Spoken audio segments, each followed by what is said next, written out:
Tadi saya membantu tadi, Anda nggak jelas tadi katanya. Malaikat Saya gitu kasih ya. ayatnya bang. Oke, malaikat. Bahwa yang kedua itu Nggak adalah usah. malaikat. Yang kedua itu malaikat, baik. Malaikat berbentuk manusia dong. Iya betul. Oke, baik. Salah satu malaikat Bentar, apa namanya, Bang? ayatnya, Gak usah, Bang. Malaikat apa namanya? saya nggak tahu namanya. Nggak tercatat di sini. Jadi malaikat tidak bernama, betul ya? Bukan. Saya tidak tahu namanya. Artinya malaikat tidak punya nama karena nggak tahu namanya. Ini Karena bahasa tidak Indonesia loh. tercatat di sini. Iya, artinya malaikat nggak punya nama. Ih, Bang Andi ini. Iya, Kayaknya gimana Bang Andi sih? ini udah di atas rata-rata loh. Iya, malaikat kan Anda nggak tahu namanya, artinya malaikat nggak punya nama dong. Nih Bang, kedua malaikat itu tiba di Sodom. Pada Iya, waktu nama pertama. malaikat itu siapa? Saya tidak tahu. Artinya malaikat ini nggak punya nama. Hanya karena ketidaktahuan saya, tiba-tiba malaikat nggak ada pertanyaan yang serius gitu loh. Ini di sini standarnya, bro. Ini kita uji kata per kata supaya jelas Asumsi semuanya. eksegesis namanya. Jadi malaikat ini, Pak Arjuna mau ngasih tahu namanya siapa malaikat itu, Bang? Marjuna.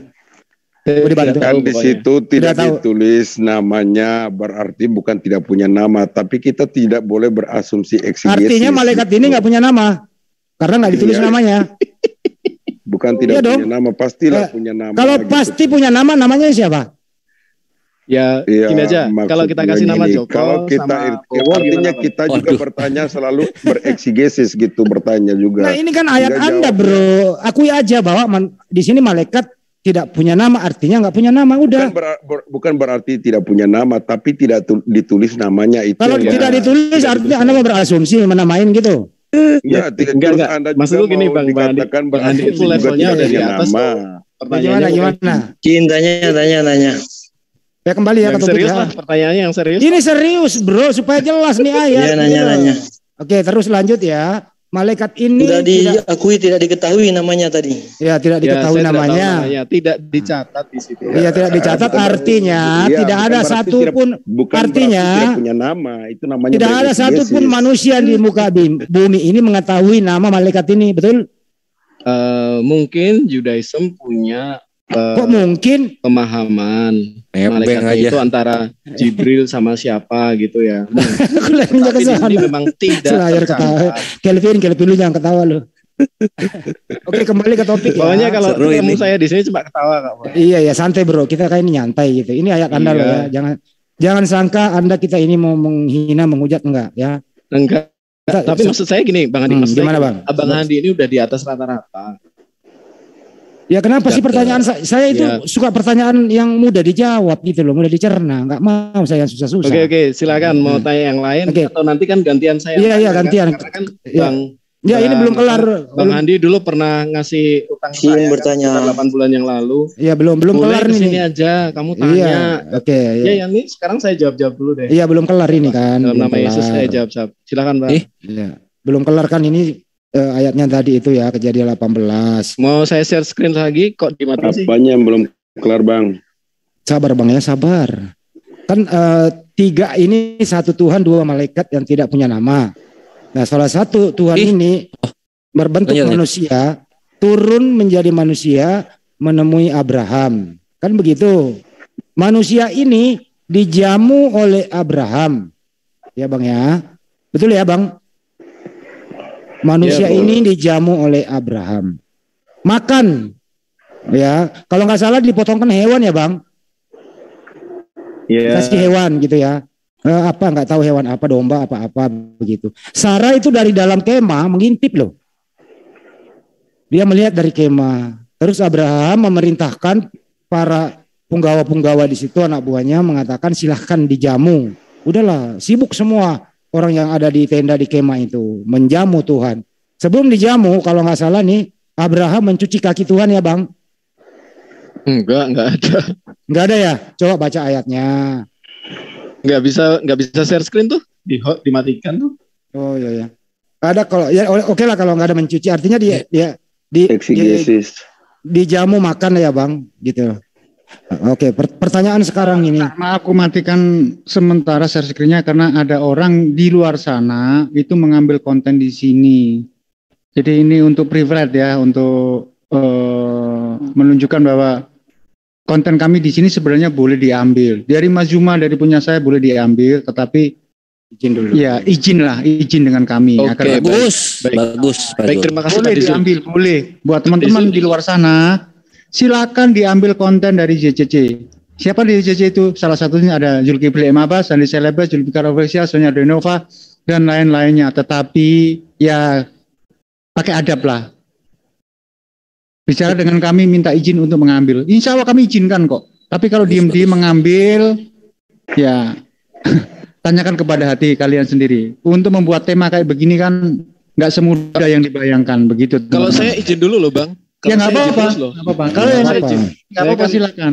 Yang di luar sana saya mas, beradab gitu. yang di luar sana ada yang merilai, baik dari konten saya maupun Oke. maju tanpa izin begitu loh. Gini, Buti aja minta izin kalau Buti ini. Ya, Buti saya loh. juga selalu minta izin.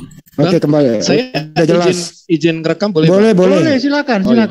silakan. Saya baru izin- melayangkan izin izin ngerekam. bertanya. Saya belum kelar sama Citos, belum kelar. Habis ini ke Banjuma. Masa Kristen mau bertanya sama Citos sih gimana sih ini, Mas Kar? Nah gini ya, nanti kita disangka ngadu domba lagi antar teman Kristen, nggak enak lah, janganlah. Oke. Terangkan dong bro, kok bisa Tuhan menjadi manusia makan begitu? Apakah Tuhan manusia ini masih mempunyai ketuhanan waktu dia menjadi manusia, Bang? Silakan, Bang. Ya, tetap mempunyai ketuhanan Bang, karena Oke. itu hanya apa? Hmm. Dalam semacam apa ya? Dia tidak sepenuhnya nuzul jadi manusia karena dia tidak menjadi daging, Bang. Jadi dia juga dalam keilahiannya. Jadi dia kemanusiaan ini yang turun menemui Abraham adalah kemanusiaan dan ketuhanan gitu ya, Bang. bisa juga itu dalam penglihatan Abraham, Bang. Jadi yang merasakan makan kemanusiaannya apa ketuhanannya, Bang? ya dia dalam wujud manusia ya dia benar-benar bisa jadi manusia, Bang. Iya, tapi ketuhanannya juga ada di situ dong, Bang. Ya tetap ada dong, Bang. Jadi boleh dikatakan bahwa ketuhanan bisa makan, Bang? Ya di dalam Wahyu dikatakan aku tidak akan di Yesus mengatakan saya tidak akan minum anggur ini sampai nanti kita ketemu. Intinya gitu ya. Menurut Anda yang turun ini Yesus gitu? Iya betul. Itu logos. Jadi Yesus pernah menemui Abraham begitu? Ya makanya kan Yesus sudah pernah. Oke, Baik. Abraham telah melihat. Waduh panjang ini urusannya nih. Jadi Yesus didampingi 3 sosok malaikat yang tidak bernama menemui Abraham. Betul ya? Tidak disebutkan namanya. Jangan ditambah-tambah dong Bang Handi. Tapi Anda kan menjawab tadi, ini yang turun Yesus apa bukan? Bukan, yang malaikat Bukan. tadi tidak disebutkan namanya. Iya, tidak disebutkan namanya, artinya Oke, tidak punya oke. nama. Langsung aja. Nah, jadi Silakan. Anda Exegesis. mengatakan yang turun menemui Abraham ini berbentuk manusia adalah Yesus yang didampingi oleh malaikat yang tidak punya nama. Betul kan? Enggak. Yang turun adalah logosnya Allah. Sementara yang 2 malaikat itu tidak disebutkan namanya. Tidak disebutkan namanya. Yang menjadi manusia siapa? Yesus apa bukan? Iya, Itu sang kejadian logos. Itu kejadian berapa? 18. 18 ayat 22. Ya, jadi yang turun ini adalah Yesus berbentuk manusia ya. Iya. Menemui Abraham, menemui Abraham, Iya. betul? Oke. Iya. Jadi waktu Yesus Jangankan itu kejadian 3 ayat 18 aja. iya Tuhan bisa udah lah Bang, jalan-jalan. udah ini aja. Waktu Yesus dijamu oleh Abraham, dia makan gitu ya. Artinya ketuhanan bisa makan. Bisa kalau dia jadi manusia, namanya dia berkuasa, Elohim. Jangan dijawab situ Bang, sih kan jadi. Ya jadi udah, benar-benar Bang jurnalis Muslim tadi ya. Aku ambil jawaban dia aja ya. Ya Apa Tuhan itu? namanya dia jadi manusia, ya dia juga bisa makan dong. yang merasakan makan manusia apa Tuhan yang merasakan makan? Ya Tuhan yang jadi manusia tadi. Tapi manusia ini kan masih ada ketuhanan ya Bang, ikut di situ. Melekat Ya, pada ada. diri manusia ini. Artinya Ya, ada. ketuhanan dalam manusia ini bisa makan.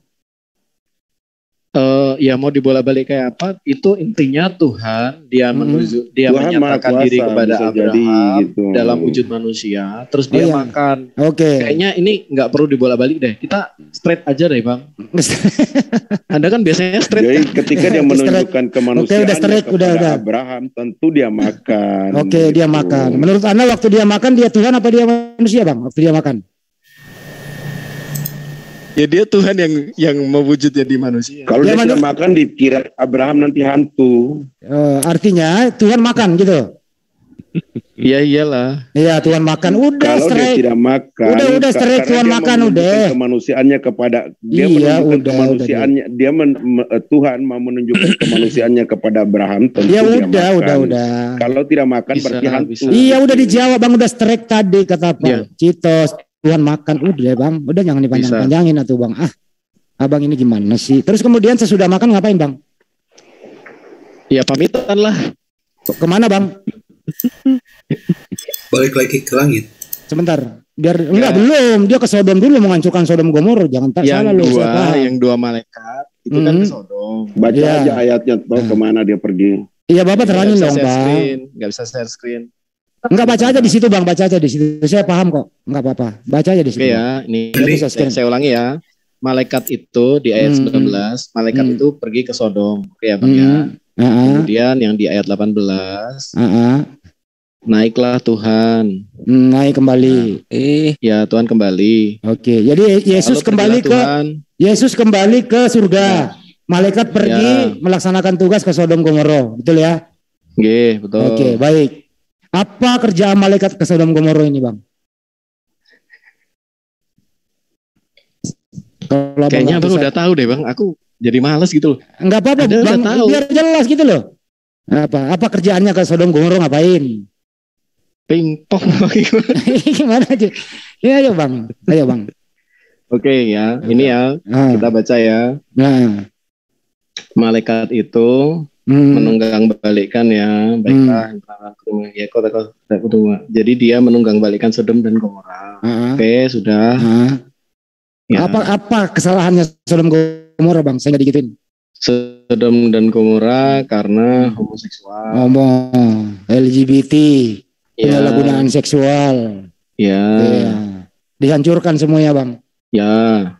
Jadi artinya Sodom Gomora dihancurkan atas perintah Yesus Bang, betul ya? Ya. Oke, baik. Yakin ya Bang? Yakin. Oke. Berarti bukan perintah Bapak Yesus ya yang memerintah ya Bang? Ya kan Allah dengan logikanya kan satu Bang. Yesus kan logikanya Allah, ya sama aja. Oh jadi sama aja Bang, Bapak juga ikut. Apa gimana ini Bang teranginnya? Yesus apa Bapak nih yang merintai malaikat nih Bang? Yesus adalah logikanya Bapa. Oh, Yesus adalah logikanya Bapak. Bang Handi sama logikanya Bang Handi memang saya bukan Tuhan Bang, saya ini manusia Bang. Iya, Anda bukan Tuhan. Ini kan perumpamaan yang sederhana. Jangan umpamain Tuhan ke manusia, jauh Bro. Jatuh bahasa antomorfis masih dipakai Tuhan untuk memudahkan orang paham. Ya saya kan pakai bahasa yang mudah dipahami. Jadi Yesus itu logikanya Bapak. Iya, dia adalah logosnya Allah. Logosnya Allah. Logosnya Allah itu pikirannya Allah kan diam di dalam diri Allah. Ya silakan, yang lain silakan. Gini, sedikit aja. Waktu ketemu Abraham, logos ya. Mundur lagi. Ya. Udah besar itu atau masih bayi? Logosnya ya udah besar dong. Oke, sebentar, titik. Kenapa waktu ketemu Anda Kristiani masih bayi? Itu aja pertanyaan yang ini ya, yang simpel kok. Kenapa nggak sebentar? Tidak seperti Abraham. Oke, Bang Andi lanjut Bang Andi. Oke, siap Bang. Gini ya Bang ya, saya buka di Kejadian 3 ya Bang ya. Kenapa harus dalam bentuk ini putus lagi ya? Suaraku muncul nggak Bang? Enggak muncul. Oh ya, oke. Kenapa harus? Karena ini Bang. Jadi Abang jangan kaget ya Bang ya. Nanti kalau Abang kaget Bang, malah mau ketawa Bang. Oke, gini Bang Andi. Bang Andi dan Bang Jans. Kesalahan yang dilakukan Adam itu cuma sederhana loh. Dia cuma makan. Tetapi efeknya itu luar biasa. Ini bukan bercerita tentang Adam, ini sosok Yesus yang kita omongin Bang. Jangan nggak usah bawa Adam. Kan Tuhan membawa menjadi manusianya kan berdasarkan janji dengan Adam tadi. Kita ngomongin Abraham sama yang 3 tadi itu loh Bang. Enggak, ini yang Bang Jans kan nanya, kok nemuin kaminya dalam bentuk bayi? Ya, saya ini ya keturunan. Maksud saya begini, ngerti nggak Pak Citos? Waktu gimana, Bang? menemui Abraham itu udah dewasa kan? Saya nanya dewasa atau bayi? Nah, dalam jangan dewasa, Adam, ya. Oke, bentuknya dewasa, oke manusia udah dewasa. Tapi waktu menemui Kristen dengan dalilnya dosa waris, kok masih bayi? Harusnya waktu bayi, kalau toh memang dosa waris, udah disalib. Ini mohon maaf ya, kalau logikanya ini. Tapi kan dewasa, udah dewasa. 3,5 tahun. Monggo dilanjut Bang Andi, itu aja. Iya Bang, Di situ ada Mas Juma juga dan juga Mas Ade yang mau berdiskusi juga. Beri kesempatan teman yang lain. Ya, saya standby dulu. Mas Juma atau Mas Ade mau menambahkan, mau berpartisipasi di dalam diskusi ini, silakan. Habis ini saya gantian tanya ya Bang ya. Kejadiannya, topinya di kejadian 18 masih, silakan kembali ke 18, silakan. Jangan kemana-mana, di situ aja. Enggak, saya mengikuti apa yang tadi disebutkan oleh Abang. Siapa tadi? Bahwa karena sedikit ya kesalahan daripada Adam ketika dia memakan buah apel itu kan, sehingga semua umat manusia itu berdosa kan gitu. Itu kan konteksnya di dalam dosa waris berarti kan. Nah, kalau pengajaran dosa waris itu yang saya temukan di dalam perjanjian lama tidak ada. Ya. Tidak ada itu. Di dalam 2 Tawarik dikatakan ya. Tetapi anak-anak mereka dihukum mati olehnya, melainkan ia bertindak sesuai dengan apa yang tertulis dalam Taurat, yakni kitab Musa, di mana Tuhan telah memberi perintah, janganlah ayah mati karena anaknya, janganlah juga anak mati karena ayahnya, melainkan setiap orang harus mati karena dosanya sendiri. Banyak, Bang. Di 2 Tawarik 25 ayat 4 juga seperti itu, ya. Di Yeremia berapa ini? Yeremia 31:29 juga seperti itu. Jadi tidak ada gitu ajaran dosa waris itu tidak ada. Nah, kalau Anda memaksakan ajaran dosa warisnya Paulus yang dibawakan karena sebab satu orang manusia ya sehingga berdosa semuanya kan begitu. Anda itu melanggar asasi manusia gitu ya. Itu melanggar asasi manusia menurut saya. Udah jelas di situ. Karena bagaimana coba ketika bayi mati yang belum terbaptis ya, itu terkontaminasi dosa Adam, itu nanti dia berdampingan di neraka gitu loh. Dan berdampingan di neraka dengan penjina, pencuri, pembunuh, Hitler. Coba bayangkan. Ini bagaimana logikanya Pak? Silakan. Ya. Bang Ketos, saya bisa tambahkan Bang Ketos. Ya, monggo Bang, silakan. Jadi begini, ketika bukan soal makan buah itu ya sebenarnya konteksnya itu melanggar perintah Elohim lebih mengikuti perintah iblis. Konteksnya di situ. Jadi manusia itu memang dikatakan ketika saat engkau makan buah itu engkau akan mati gitu. Mati di sini mati kekekalan gitu dalam kuasa iblis gitu. Iya, maksudnya begini Bang, kan itu kan menjadi parameter Anda untuk mengukur bahwa setelah Adam itu makan buah itu sehingga umat manusia termasuk Anda, termasuk kami, termasuk anak Anda yang bahkan mungkin ya anak Anda mungkin yang baru brojol gitu kan. Kalau seandainya anak Anda yang belum terbaptis ya, terus dia mati, itu kan termasuk terkontaminasi dosa Adam. Nah, apakah Anda rela ketika Anda enak-enak dengan istri Anda di surga, sedangkan anak Anda di neraka dibakar? Gimana Bang?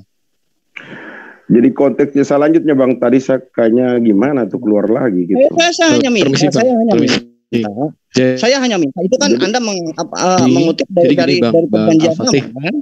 Nah, saya minta ayatnya di perjanjian lama bahwa dosa waris itu saya sudah cukup jelas pertanyaannya Bang. Saya cukup jelas pertanyaannya ya Bang Al-Fatih.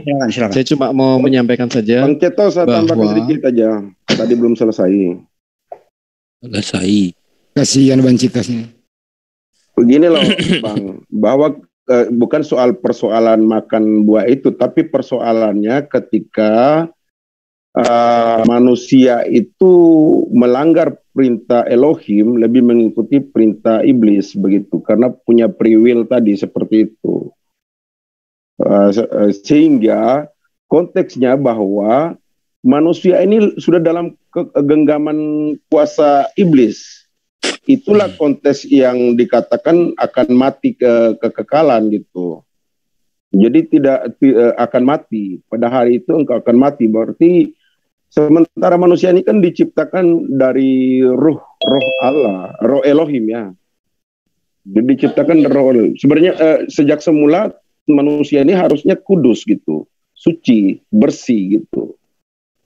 Karena diciptakan dari roh. Namun karena dia tadi punya free will, lalu dia lebih mengikuti perintah iblis gitu, sehingga darahnya manusia ini sudah kotor gitu.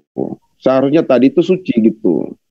Nah, darah secara turun-temurun yang diturunkan dilahirkan antara manusia ke manusia yang lain, itulah yang kotor gitu. Enggak, saya tuh bertanya pakai ayat bang.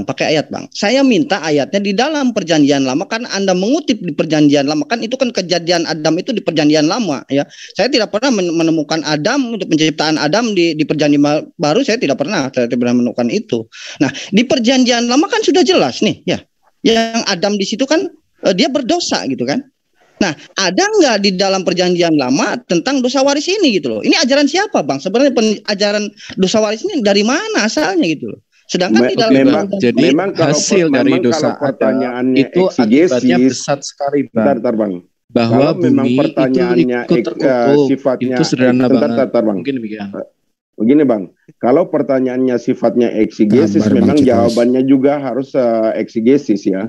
Jawabannya eksegesis itu seperti ini bang, bahwa manusia tadi sudah dikuasai oleh iblis. Nah di sini bahwa seluruh manusia ini mati, gitu. Disitulah kematian itulah yang. Gini aja deh, pertanyaan gini, kalau bayi Kristen mati, ya bayi Kristen mati, apakah punya dosa? Gini loh bang. Nggak, jadi jawab aja bang. Bayi Kristen mati umur sebulan, 2 bulan sampai setahun mati, dia punya dosa apa tidak? Karena dia misalnya dia punya dosa apa enggak? Tidak, karena dia orang tuanya sudah dibaptis. Berarti belum dibuahi. Saya ulang nih pertanyaannya nih. Dosa waris, apakah bayi Kristen yang umur sebulan atau setahun sampai setahun dia mati punya dosa apa tidak? Tidak punya dosa. Karena artinya tidak ada lagi dosa waris dong. Oh iya, karena dosa itu belum dibuahi. Artinya adalah dosa waris tidak berlaku sampai sekarang ini. Tidak berlaku gimana bang? Tetap berlaku. Nah itu buktinya, katanya bayi Kristen yang mati umur bayi tidak punya dosa lagi. Artinya dosa waris tidak ada. Karena orang tuanya percaya, tidak menghujat Roh Kudus. Ada 3 dosa yang ya udah bisa jelas diampuni. bang. Untuk orang Kristen ada 3 dosa yang tidak bisa diampuni. Udah dijawab itu Kang Ade, artinya bayi Kristen yang mati, bayi ini tidak punya dosa, artinya dosa waris nggak ada. Gitu, udah gampang kok ini diputar-putar. Iya, karena dosa warisnya sudah ditebus oleh Yesus. Gitu. Ya udah, artinya dosa waris ke bayi nggak ada. Iya, sudah udah selesai udah. Apalagi mau diputar-putar? Iya, dosa warisnya sudah ditebus oleh Yesus gitu. Ya udah, artinya dosa waris nggak ada lagi sama anak ini yang meninggal. Hanya mesti baptis dulu ya. Balik ke topiknya tadi. Kemana lagi ya tadi topiknya? Kalau udah selesai boleh ganti. Udah selesai. Okay. Jadi disimpulkan bahwa belum kelar. Ayatnya baru 2 langkah loh. Baru dua kata loh. Ayat ini panjang loh Mas Bro. Anda nanti habis ini kok kita bisa sampai jam 1 malam nggak apa-apa. Ayo. Ya kalau gini Bang Andi, kalau seandainya memang dosa waris itu tidak ada, ya ayat Paulus sudah ditebus oleh Yesus karena orang tuanya percaya dan tidak menghujat Roh Kudus. Dan baptisan hilangkan. Karena apa? Iman Kristen itu kan dari baptisan. Tidak sah iman Kristen kalau tidak dibaptis. Sudah. Dia dibaptis ketika walaupun dia lahir dibaptis dia. Iya, kalau seandainya belum terbaptis, belum bayi baru lahir belum. Kalau bayi lahir dan mati tetap dibaptis, Bang. Dibaptis dalam keadaan mati gitu? Iya, Bang. Tetap dibaptis. Jadi orang mati bisa dibaptis? Saya tidak pernah begini. Saya pernah hidup di lingkungan gampang dong penginjilan. Gampang.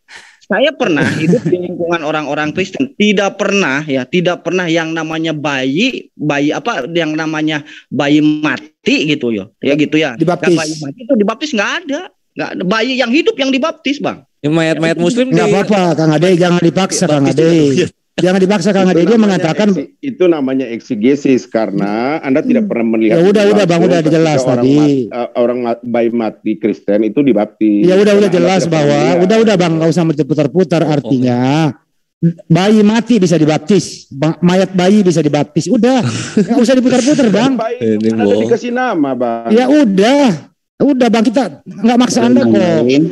Nggak dipaksa Anda di sini. Warahmatullahi wabarakatuh. Waalaikumsalam. Jadi kembali Mak Emil standby dulu. Bang Erben datang nih, kayaknya Bang Erben nih senior saya nih. Bukan Pak RB itu bukan. Jadi kembali ke topik ya. Bukan, Ada ya, udah jelas. Bayi Kristen yang mati bisa dibaptis. Mana loh? Itu kuncinya di sana. Apa sih arti baptis dari si kawan Arjuna ini? Nggak ngerti Senior aku. saya nih. Oke, sekarang Bang Erben di live kan dong. Di live Lo dimarahin itu sama Kristen lo ngarang ngomongnya itu tadi siapa? jadi diputuskan di sini bahwa bayi atau mayat Kristen atau bayi Kristen yang mati bisa dibaptis. Saya baru malam ini saya dengar bayi atau mayat bisa dibaptis. Gitu ya. Mungkin ini aja lah supaya fair Bang Andi, coba di yang mengerti gimana nasibnya bayi di kekristenan ini Erben mungkin paham. Nggak usah di sini RB nggak ada ininya ilmunya. Oh ya wes ya pakai gitu. Karena itu serius. Kristenan sesat itu. Bayi udah mati dibaptis itu. Merendah pandangan. Ya lanjut. Oke, lanjut. Bang Erben mana nih? Kok nggak ada lagi? Lanjut. Bang Ermen itu tidak kondusif orangnya. Kemarin Banjul masuk ke sebentar saya luruskan dulu. Amir saya kemarin masuk ke Zoom di sana. Beri baik-baik dulu ya. Amir kami JCC masuk rapat ke Zoom di sana gitu. Tidak diperlakukan dengan baik. Ya. Yang lain diam dulu. Kalian di sana semua ya berbicara sampai 30 menit.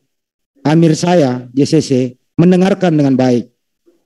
Giliran dikasih kesempatan baru setengah menit berbicara langsung dipotong, nggak diberi waktu oleh si Erben sama Sofiatul. Ya. Kalau nggak percaya rekamannya ada. Gitu ya. Oke. Jadi kalau masuk di sini nggak dihargai juga dong Bang Andi. Ya bukan nggak dihargai, tapi penghargaannya nggak ada. Nggak ada ya. Gitu penghargaannya nggak ada. Mantap. Jadi orang sopan kita segan. Itu Bang Andi ya. Ya baik, kembali ke topik ya. Ayo lanjut. Siapa yang mau berbicara? Kores sama siapa? Silakan. Enggak, ini Gurunda belum. Mana? Bang Juma udah. Iya, saya boleh ini Bang. Sebentar, saya panggil Bang Juma dulu. Ini Cita sama saya belum kelar loh, tapi nggak enak kita monopoli toh. Banyak teman yang lain. Aku udah dikasih kesempatan sama Bang Juma. Bang Juma silakan Bang Juma. Bang Juma silakan. Iya, baik. Terima kasih kawan-kawan. Ya, jadi kalau kita berbicara dengan teman-teman Kristen dari kalangan manapun, ketika berbicara mengenai konsep ketuhanan, maka kita umat Islam kudu wajib meninggalkan akal dan logika dulu. Ya, karena teman Kristen itu pasti tidak menggunakan akal dalam menjabarkan tentang konsep Tuhannya mereka. Supaya tidak ribut, ya kita harus sama-sama buang akal gitu. Supaya juga kita memahami. Kenapa saya katakan demikian? Yesus ketika datang, tidak mengajarkan seperti konsep Kristen hari ini. Jauh berbeda dengan konsep yang Yesus ajarkan. Kalau pada masa Yesus menerangkan tentang monoteisme. Pembelajaran tentang Injil atau teolog pada masa Yesus itu jelas. Tuhan itu esa. Sedangkan pada masa Yesus mengajarkan Tuhan itu esa adalah masa di mana Yesus juga sedang mengajarkan dia adalah hamba Allah atau utusan dari Tuhan yang esa itu. Nah, dari mana kemudian konsep yang sahabat Kristen jajakan hari ini? Sehingga saya harus katakan bahwa ya kita harus meninggalkan akal dan logika. Itu adalah ajaran teolog Kristen. Pasca Yesus itu sudah tidak ada di atas muka bumi ini, tidak lagi menjadi guru bagi Bani Israel. Sehingga kita kenal adanya pertentangan antara pemahaman teolog Celsius, Arius, ada lagi yang disebut Nestorius. Inilah yang menyebabkan kenapa kemudian hari ini Kristen kita lihat melantik Yesus itu sebagai Tuhan. Padahal yang dilantik nyata menjadi Tuhan kalau teman Kristen itu mau jujur, itu adalah Musa alaihissalam yang dilantik kemudian Tuhan menjadi Allah menjadi Tuhan si Musa ini. Itu terang di dalam kitabnya teman-teman Kristen itu sendiri. Nah, jadi kalau misalnya hari ini teman Kristen memperjuangkan Yesus itu adalah Tuhan, ya pasti dengan tafsir-tafsir yang meninggalkan logika gitu loh. Coba kita lihat dalam Keluaran 7 nomor 1. Berfirmanlah Tuhan kepada Musa. Ini Tuhan loh yang berfirman. Kepada Musa loh dia berfirman. Lihat, aku mengangkat engkau sebagai Allah bagi Fir'aun. Dan Harun abangmu akan menjadi nabimu. Yesus tidak punya nabi. Musa punya nabi. Dia adalah Harun. Sejatinya, kalau mau jujur, Musa ini yang harusnya dijadikan Tuhan. Oleh sahabat Kristen. Kenapa? Karena Tuhan yang berfirman, Yesus itu diangkat sebagai Tuhan. Nah, ada enggak Yesus itu diangkat oleh Bapa? Dia hanya dikatakan, inilah anakku yang kukasihi. Dia hanya sebatas anak. Anak yang dikasihi. Kalau Musa diangkat oleh Allah menjadi Allah bagi Fir'aun. Menjadi Tuhan bagi Fir'aun. Nah, itu satu. Kemudian yang kedua, kita harus menyadari bahwa akal manusia itu memang disetting kemudian untuk menjadi alat mencari kebenaran. Juga disetting untuk sebagai alat menyembunyikan kebenaran. Ada dua hal fungsi akal itu. Nah, di dalam Filipi 2 nomor 6, di situ diterangkan yang walaupun dalam rupa Allah, tidak menganggap kesetaraan dengan Allah sebagai milik yang harus dipertahankan. Nah, ini nyata nih.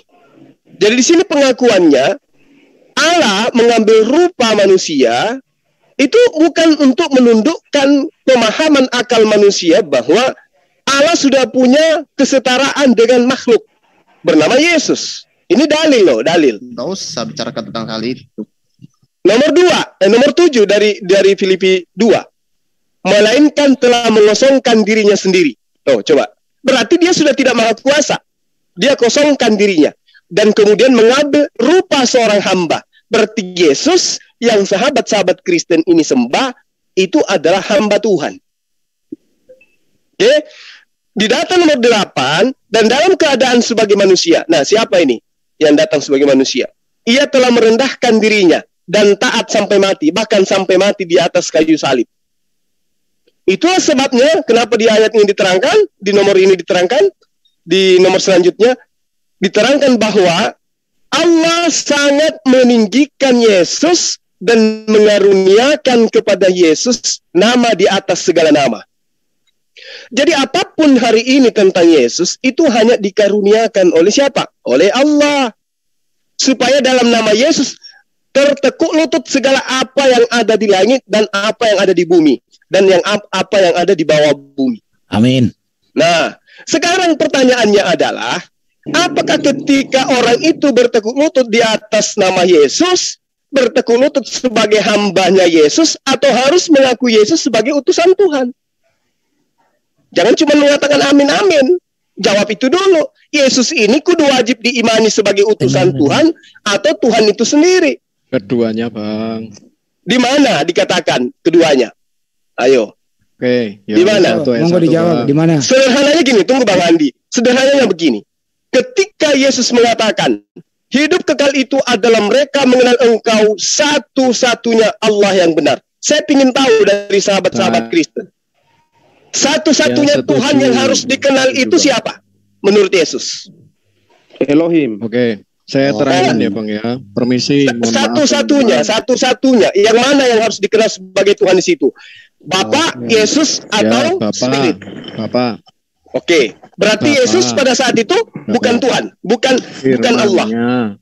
Kan nggak ada orang bisa mengenal Allah tanpa firman. Nah, pada saat Yesus mengatakan itu, Yesus sebagai apa di sana? Dia adalah firman Allah yang menjadi manusia. Tidak ada jangan gitu, jangan begitu cara menjawabnya. Ketika Yesus menerangkan keimanan kami, Bang. Tapi harus berdasar, meranah kepada keimanan kami. Coba. Tapi harus sesuai dengan keimanan dulu. Yohanes 17:3. Oke. Coba di screen dulu ya. Yohanes 17:3 ya. Saya buka nih. Yohanes 17:3. Jadi kalau ada Allah lain selain satu-satunya itu berarti Allah yang tidak benar.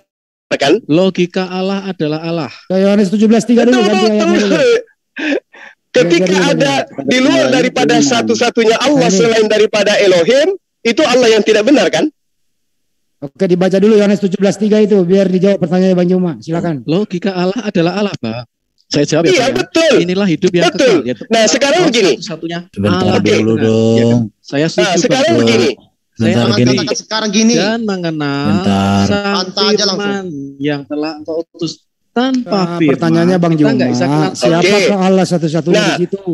Bapa, Yesus ketika dikenal, dia dikenal sebagai apa? Utusan atau sang Sang penutus? Firman. Gini, Sang gini. Firman. Keduanya, dia Mana? Sang Firman maksudnya apa, Bang? Sang Firman adalah logikanya Allah. Oke, logikanya Allah. Apakah Allah yang adalah logika itu tidak bisa berkata-kata dari dirinya sendiri? Sementara logikanya Iya, sudah bisa. menjadi manusia loh. Bisa nggak? Dua-duanya logika Dua-duanya. logos Allah itu ada dua. Gimana cerita Anda ini? Yesus adalah Logos logikanya Allah. Sekarang sebagai Logos logika itu ada Allah, dua. kenapa Yesus tidak bisa Begini. berkata-kata dari dirinya sendiri? Aku gini ya, Bro, apa? Jaka. Erben lu diam, Erben. Bukan. Erben lu diam.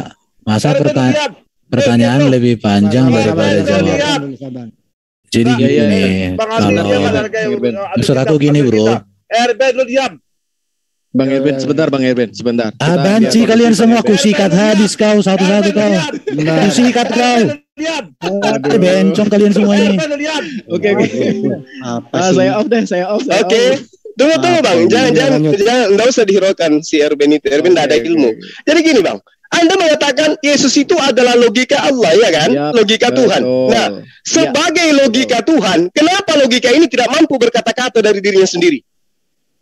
Ya kan dia logika Allah yang menjadi manusia. Nih, dia diutus. Gimana Harus cerita? satu substansi dengan Bapa itu, dan apalagi dari satu substansi itu, maka dia itu memiliki substansi yang sama, yaitu Tuhan. Yang substansinya sama, yaitu substansi ketuhanan. Oke. Nah, terus kenapa dia nggak bisa berkata-kata dari dirinya sendiri? Aneh nih. Karena Ini Yesus setahu saya orang harusnya Yahudi itu tidak dari boleh sebagai menyebut Tuhan. Elohim sembarangan gitu. Begini Jadi saya ini bantu Bang, ya, biar nggak melebar ya. Yohanes 17:3 aja dulu. Ya, Ya, oke. inilah hidup 17:3. yang kekal itu bahwa mengenal engkau betul. satu-satunya Allah yang benar Betul. dan mengenal Yesus yang telah engkau utus. Betul. Pertanyaan di sini, siapa Allah satu-satunya yang benar dan Bapa. siapa utusan di sini? Ini logikanya Bapak yang diutus. Ya, Allah satu-satunya yang benar dulu siapa? Bapak. Bapak. Oke, Bapak. Yang Bapak. diutus adalah logikanya. Logosnya yang diutus. Oke, berarti Bapak sudah tidak punya logika. Oke. Loh, logika saya itu walaupun ada di dalam diri saya, dia bisa pergi ke masa depan pada saat yang sama loh Bang. Pada saat yang lalu. Gimana ceritanya? Logika yang Anda maksud itu apa? Exegesis itu pertanyaan. Dengarkan, Saya ulangi logika ya. yang Anda maksud itu Logos apa? Ada dua arti logos. Itu cuma tanya, Yang jangan pertama, tanya sendiri, logos bingung, prosporikos. Diam lo, kalau lu masih dan ngomong logos endiantheos. saya taruh room. Ya, Biar dulu ada Pak Cipta. dua macam logos. Logos endiantheos sama logos prosporikos, Bang. Oke. Logos prosporikos itu adalah firman yang terucap. Ya kan, Bang? Oke. Nah, yang Logos menjadi manusia ini apa? Sebentar, Bang. Logos endiantheos itu adalah firman yang di dalam diri. Nah, firman di dalam diri ini equal dengan logika. Karena kita ngomong nih, kita ngomong nggak bersuara, tapi kita ngomong dalam diri kita. Inilah yang disebut dengan pikiran Allah. Di dalam diri Allah kamu terdapat pikirannya dan terdapat Tuhan. Monggo, Bang. Oke, pikiran Allah itu cuma satu, cuma Yesus. Pikiran Allah itu ya pikiran Allah yang di dalam diri Allah itu. Ya. Iya, betul. Sekarang kan Anda mengatakan pikiran Allah telah menjadi manusia. Betul? Ya, dia sekarang gini, pikiran kita pun bisa gini, Bang. Saya kan lagi berlogika dengan Abang nih. Ya. Pikiran saya lagi ini kita berasumsi aja ya karena sudah menyalahi data dalam kitab Anda. Oke, saya selalu membawa data, Bang. Sekarang kalau begitu, tolong tunjukkan kepada saya Yesus mengaku bahwa dia adalah firman berubah menjadi manusia. Ada enggak? Nih, Pak. Iya, karena Yohanes 1, firman itu telah menjadi manusia. Itu bukan perkataan Yesus itu, Bang. Oke. Wahyu. Jangan menyebut itu juga bukan. Elohim Itu juga bukan perkataan Yesus. Hormat. Yang dikatakan perkataan Yesus, Yesus berkatalah Yesus. Itu loh yang dimaksud perkataan Yesus. Bang, saya pernah menjawab seperti ini kepada Tuhan semua. Ini ya, Bang ya. Jangan marah ya, teman-teman di sini. Enggak. Buat apa marah, Bro? Thank you. Jadi, bagaimana Anda bisa menolak ini? bahwa ini mengenai Yesus. Ya. Dan Anda bisa menerima Nabi Muhammad. Belajar juga. Sementara Nabi Muhammad itu tidak ada bersama-sama dengan Yesus. Itu loh Bang. Emang ada Nabi Muhammad di Yohanes 1? Ada Nabi Muhammad di sini? Enggak apa-apa Bang Andi. Jadi begini kawan, begini. Allah Musa itu juga bersama dengan Allah dengan apa kepada Musa itu 1700 tahun kemudian. Lalu Lukas menceritakan. Nah sekarang kalau saya tanya pertanyaan yang sama, dari mana Lukas tahu tentang cerita Musa? Lukas kan udah berulang-ulang. Lukas itu adalah salah satu muridnya Yesus. Nah, ini pengakuan Anda kan? Ada tidak pengakuan Yesus? Bahwa dia muridnya atau gimana? Iya, bahwa Lukas itu adalah muridnya. Kekristenan itu kan ada sejarah, Bang. Kita nggak ngomong kitab yang kalau sejarah berarti Anda harus menunjukkan di mana Yesus bercerita tentang tulisan Lukas.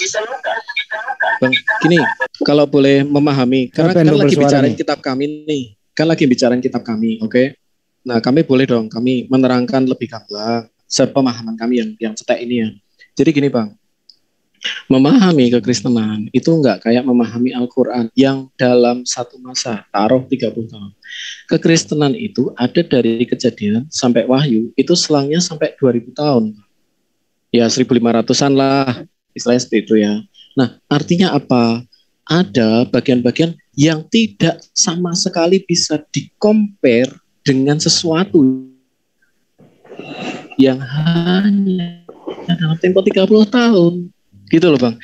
Yang Anda lakukan saat ini, Anda sedang meng-compare sesuatu dengan kacamata yang dalam sejaman, yang dalam tempo 30 tahun. Anda nggak bisa compare sesederhana itu. Gitu loh Bang. Artinya apa? Nubuatan yang digenapi dalam perjanjian logikanya begini Bang. Ada rentetannya. Itulah yang harus diperhatikan. Jadi logikanya begini loh Bang. Nubuatan itu digenapi sampai akhirnya. Gini loh, logikanya gini loh. Monggo. Dari tadi saya mendengarkan Anda semua berbicara mengenai Yesus pada praekstensi atau pada masa dia datang kepada Nabi Musa atau Abraham. Kan gitu. Nah, sang firman ini, si Memra ini, ternyata sudah menjadi manusia. Jadi kemampuan ide Allah, gagasan Allah, pemikiran Allah, yang tadinya masih berupa Memra, itu sudah menjadi manusia. Nah, sang manusia, dialah yang kemudian wajib menyampaikan tentang dirinya. Karena dia sudah datang dalam rupa manusia, si Memra. Bukan orang lain. Kan si Memra sudah jadi manusia. Terangkanlah dirimu. Kamu adalah Memra yang menjadi manusia. Akulah sang Elohim. Akulah sang pencipta alam semesta. Apakah betul sang Memra ini pernah mengatakan hal seperti itu?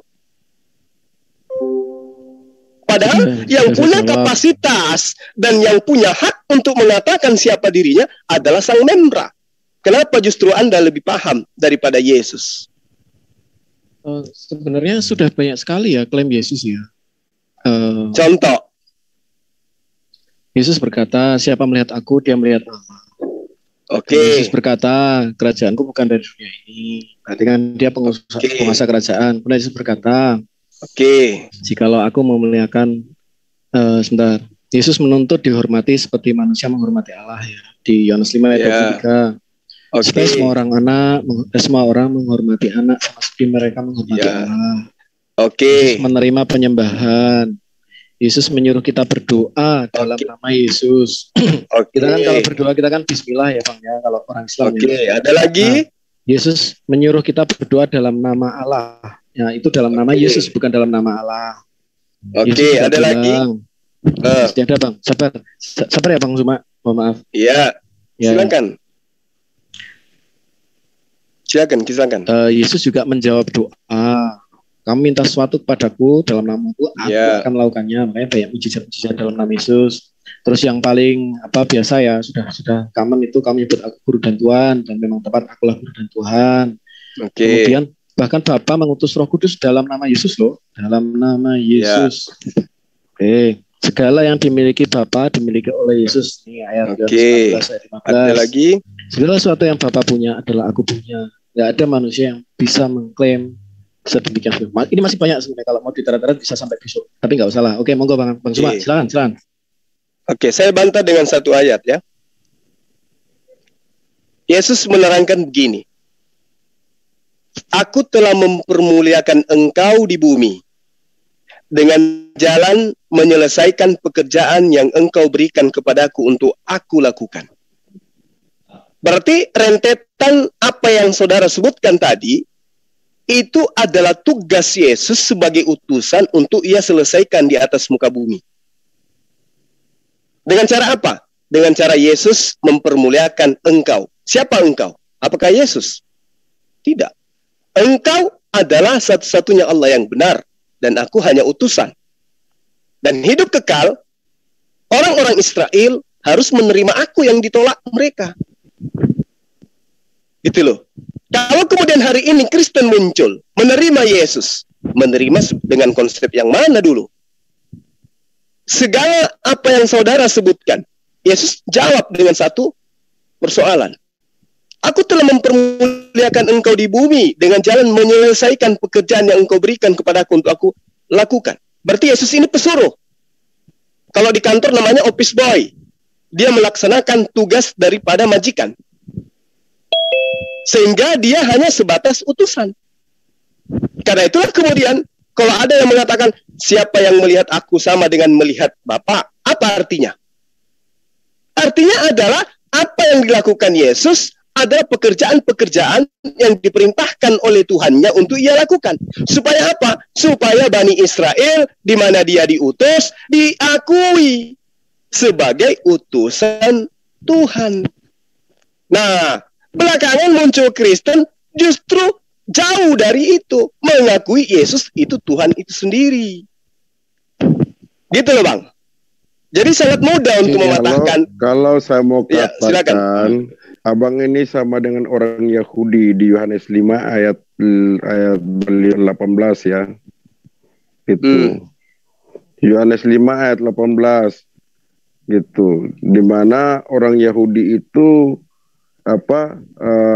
ini ingin membunuh Yesus karena menyamakan dirinya dengan betul Elohim, begitu. Betul. Jadi menyamakan diri sebenarnya sama, itu hujat, Bang. Jadi Abang ini sebenarnya sama dengan orang Yahudi. Tunggu, justru Anda-andalah yang pemahamannya sama dengan orang Yahudi. Yang menganggap Yesus itu datang seakan-akan Yesus itu menyetarakan dirinya dengan Tuhan. Tapi Yesus menjawabnya loh.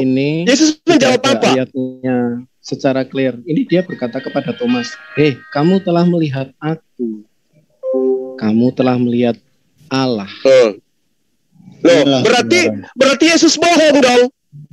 Dengan mengatakan bahwa Bapa yang mengutus aku, engkau tidak bisa melihatnya, suara pun tidak bisa kau dengarkan. Bohong dong kalau begitu. Loh kan dia kan logosnya. Bapa memang tidak pernah kelihatan, tetapi dia menyatakan oleh karena itulah kemudian kalau Anda mendudukkan Yesus yang adalah ciptaan berupa manusia sebagai logos, ini keimanan kami, Bang. Dan ini juga ada dasarnya. Justru keimanan Anda inilah yang bertentangan dengan keimanan Yesus. Hanya karena ini tidak cocok dengan keimanan Anda yang datang belakangan. Oh tidak. Bukan karena tidak cocok dengan keimanan saya. Keimanan sahabat saya tidak cocok dengan keimanan Yesus. Makanya orang Yahudi itu Bang mengerti tentang Taurat. Anda, bagaimana logikanya sederhana loh Bang Suma. Anda bisa percaya kepada Nabi Muhammad itu ada 600 tahun setelah Yesus. Sementara Yesus di dalam firman, di dalam Injil sudah dikatakan dia adalah firman. Sesungguhnya firman bersama-sama dan firman adalah Allah. Lah, bagaimana dengan Yesus pada saat itu? Yohanes ada bersama dengan Yesus. Yohanes adalah saksi mata. Coba Anda tunjukkan, coba Anda baca di dalam Yohanes 8 deh, teman-teman admin, tunjukkan saya Yohanes 8 biar teman-teman kita luruskan sedikit. Ayat 18. Sebab itu Yohanes 8 dulu orang-orang Yahudi dari yang berusaha untuk membunuhnya. Bukan saja karena ia meniadakan hari Sabat, tetapi juga karena ia Yohanes 8 nomor 16 sampai nomor 19. Oke. 16 ya sampai 19. Yohanes 8. Silakan. Ya. Monggo. Oke. Dari nomor 16 ya. Maka penghakimanku itu benar, sebab aku tidak seorang diri, tapi aku bersama dengan Dia yang mengutus aku. Dan dalam kitab tentang diriku sendiri dan juga Bapa yang mengutus aku bersaksi tentang aku. Maka kata mereka, di mana Bapamu? Jawab Yesus, baik aku maupun Bapa aku tidak kamu kenal. Kalau kamu mengenal aku, kamu mengenal juga Bapakku. Apanya, Bang? Oke. Ini udah clear. Oke. Yesus juga mengklaim. Ini di sini ada berapa pribadi di sini? Ada 2 pribadi. Oke. Yesus tidak sendiri ya? Ya, tidak sendiri. Oke. Berarti ada pribadi lain? Ada loh. Kita di dalam satu diri kita juga punya 3 kesadaran tuh, Bang. Oh, jangan berasumsi ke sana, Bos. Hipostasi. Makanya saya bilang itu. Kalau bisa sih bermain ayat ya. Jangan melawan data ya. Jangan melawan data. Di sini Yesus mengatakan, aku bersaksi tentang gambar dengan Elohim. Monggo Bang Suma dulu deh. Di sini Yesus mengatakan kesaksian 2. Ya, ada 2 kesaksian ya. 1 kesaksian Yesus, 2 kesaksian Tuhannya Yesus. Kan gitu ya? Betul. Nah, kemudian ketika Anda mengatakan Yesus itu adalah logika Tuhan, oke? Logika Tuhan artinya Sang Yesus ini maha kuasa, kan? Iya, betul. Oke. Boleh nggak Anda menunjukkan kepada saya pengakuan Yesus bahwa Dia maha kuasa? Mungkin saya buat PR aja deh, Bang. Dia berkuasa antara bumi dan di surga, ada ayatnya. Oh iya, ada di Matius 28 ya. Saya berkuasa antara saya berkuasa bumi dan surga. Bertentangan enggak dengan dalil yang mengatakan aku tidak dapat berbuat apa-apa dari diriku sendiri? Enggak, Bang. Boleh katanya berkuasa. Boleh saya kasih konteksnya? Karena boleh, kita nggak bisa main cuplik. Ya, oke ya. Iya, betul. Kita buka dulu ayatnya. Iya, demikian halnya ketika Anda mengatakan kuasa diberikan kepada Yesus. Nanti kita lihat kuasanya itu dari mana. Matius 28. Ya. Sebentar, mana itu?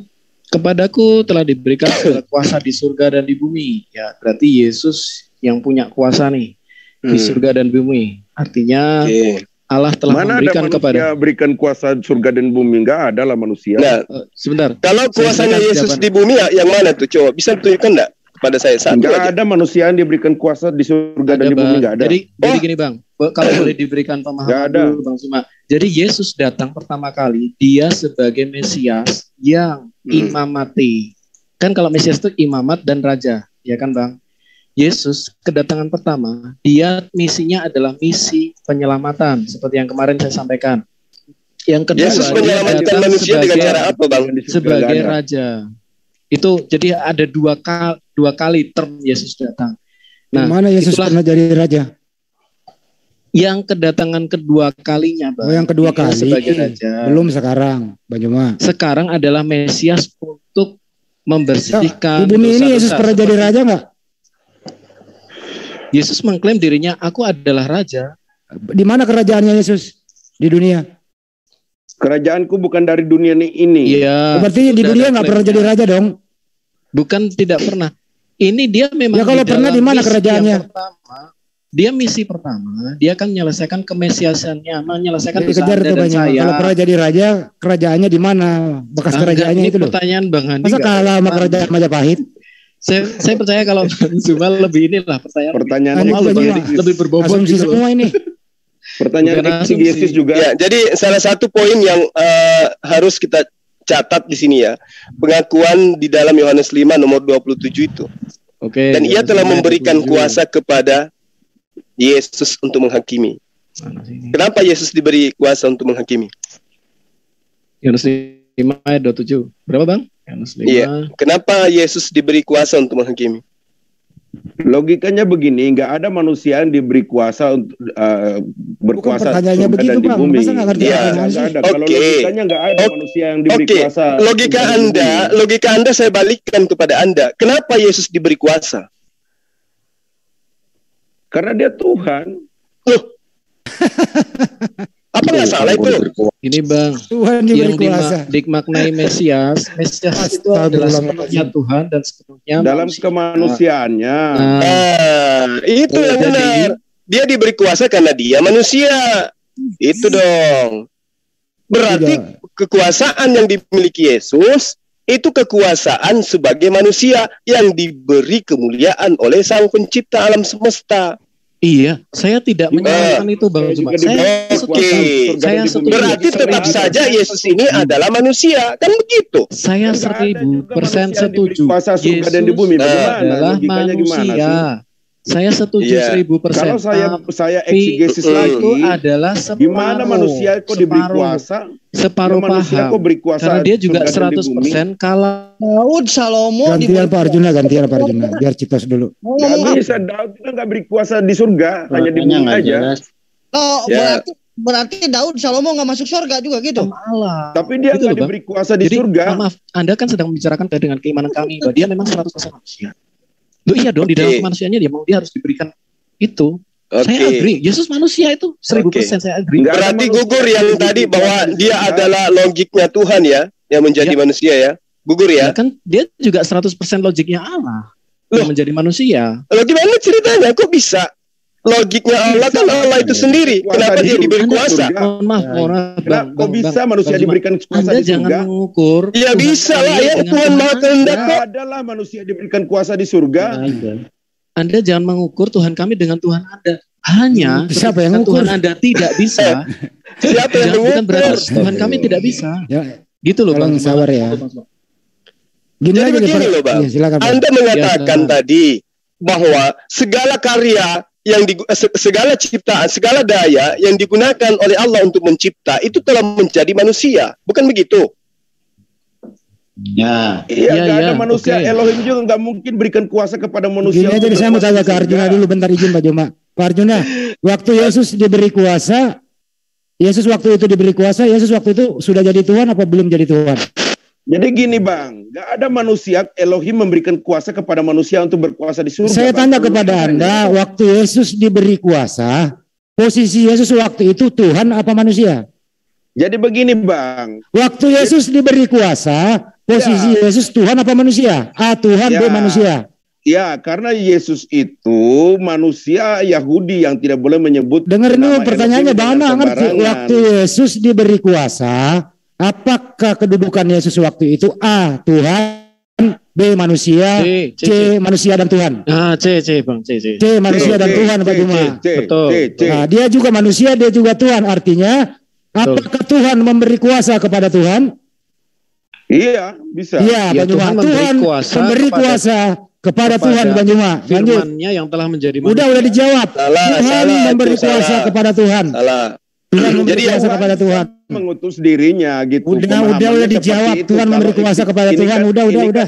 Ini kan asumsi exegesis. Ini live-nya di mana ya Bang? Saya ada Anies Lebes, Julid Pikar Official. Oh, terima kasih Bang. Ya gitu Bang Juma, Tuhan memberi kuasa kepada Tuhan Bang Juma. Lanjut Bang Juma. Sebenarnya itu Tuhan mengutus dirinya gitu. Udah dijawab tadi, gak usah diputar. Tuhan memberi kuasa kepada Tuhan. Udah, titik. Udah, apalagi mau dibantah? Ya tadi kan udah dibilang gitu. Sama dengan tukang pos. Ya udah begitu Kang Ade, ya udah nggak usah ketawa. Apakah logiknya Bang Handi itu beda dengan Bang Saya nggak bantah Anda, saya ikutin Anda aja udah. Tuhan memberi kuasa kepada Tuhan, udah nggak usah ribut. Udah. Saya menerangkan dengan cara paling sederhana. Begini loh sahabat saya gini. Anda kemudian mengambil analogi Bang Handi dengan logiknya beliau. Ya kan? Setara kan itu Bang? Anda mengatakan tidak ada Elohim mengutus. Itu Anda mengatakan setara manusia. Ya. Ini Bang. Anda mengatakan setara, oke? Anda mengatakan setara. Ketika Yesus itu mengatakan, saya jarang menyela. Izinkan saya sekali ini Bang. Baik. Jadi gini. Pada saat besok nih Bang Zuma mau janjian kita ketemu nih di Makassar. Kita pasti logika saya udah jalan ke masa depan. Akhirnya saya di sini sekarang. Now saya prepare baju segala macam. Saya berangkat untuk naik kita mobilan sampai ke Makassar. Logik saya bisa saya utus ke masa depan. Oh, nanti apa yang harus saya siapkan nih? Manusia bisa mengutus logiknya ke masa depan. Kemudian, kemarin ada kabar yang baik juga, Bang Kelvin ternyata habis nikah gitu kan. Nah, saya ingat kemarin tuh saya belum ngasih hadiah gitu. Nah, akhirnya Bang Kelvin, saya ini. Nah, pikiran saya, logika saya sudah sampai ke masa lalu. Waktu Bang Kelvin itu nikahan kemarin, hari Jumat kemarin. Di dalam manusia pun kita bisa mengutus logika kita. Oke. Apalagi Allah. Oke. Sekarang saya tanya sama Anda. Logika Anda itu juga dalam menciptakan sesuatu juga manusia, dia pertama itu menggunakan logiknya untuk berpikir, gitu. Gimana caranya Allah dengan logik? Dalam menciptakan sesuatu manusia juga, tidak logiknya dalam berpikir. Logiknya dalam berpikir. Contoh, menciptakan pesawat. Nah, itu logiknya berpikir duluan. Lalu dia tuangkan di dalam bentuk pesawat tadi, gitu. Oke. Nah, sekarang begini. Logika yang Anda punya, ya, apakah logika Anda itu tidak mampu kemudian memberikan sebuah manifestasi tanpa harus keturutsertaan Anda? Kalau logika saya, ini tetap mempunyai batasan, Bang Juma. Ya, oke. Nah, tetapi Yesus punya batasan atau tidak? Yesus di dalam manusiawinya tentu ada batasan. Nah, yang Anda katakan logika menjadi manusia, itu di mana bisa Anda jabarkan seperti Anda dengan logika Anda? Logika Anda mampu melakukan apa saja sesuai dengan instruksi yang Anda punya, kan begitu? Iya kan? Analoginya pesawat yang kita ciptakan juga bisa hancur karena kita tidak bisa sempurna gitu. Apakah pesawat itu kita? Bukan. Saya kasih.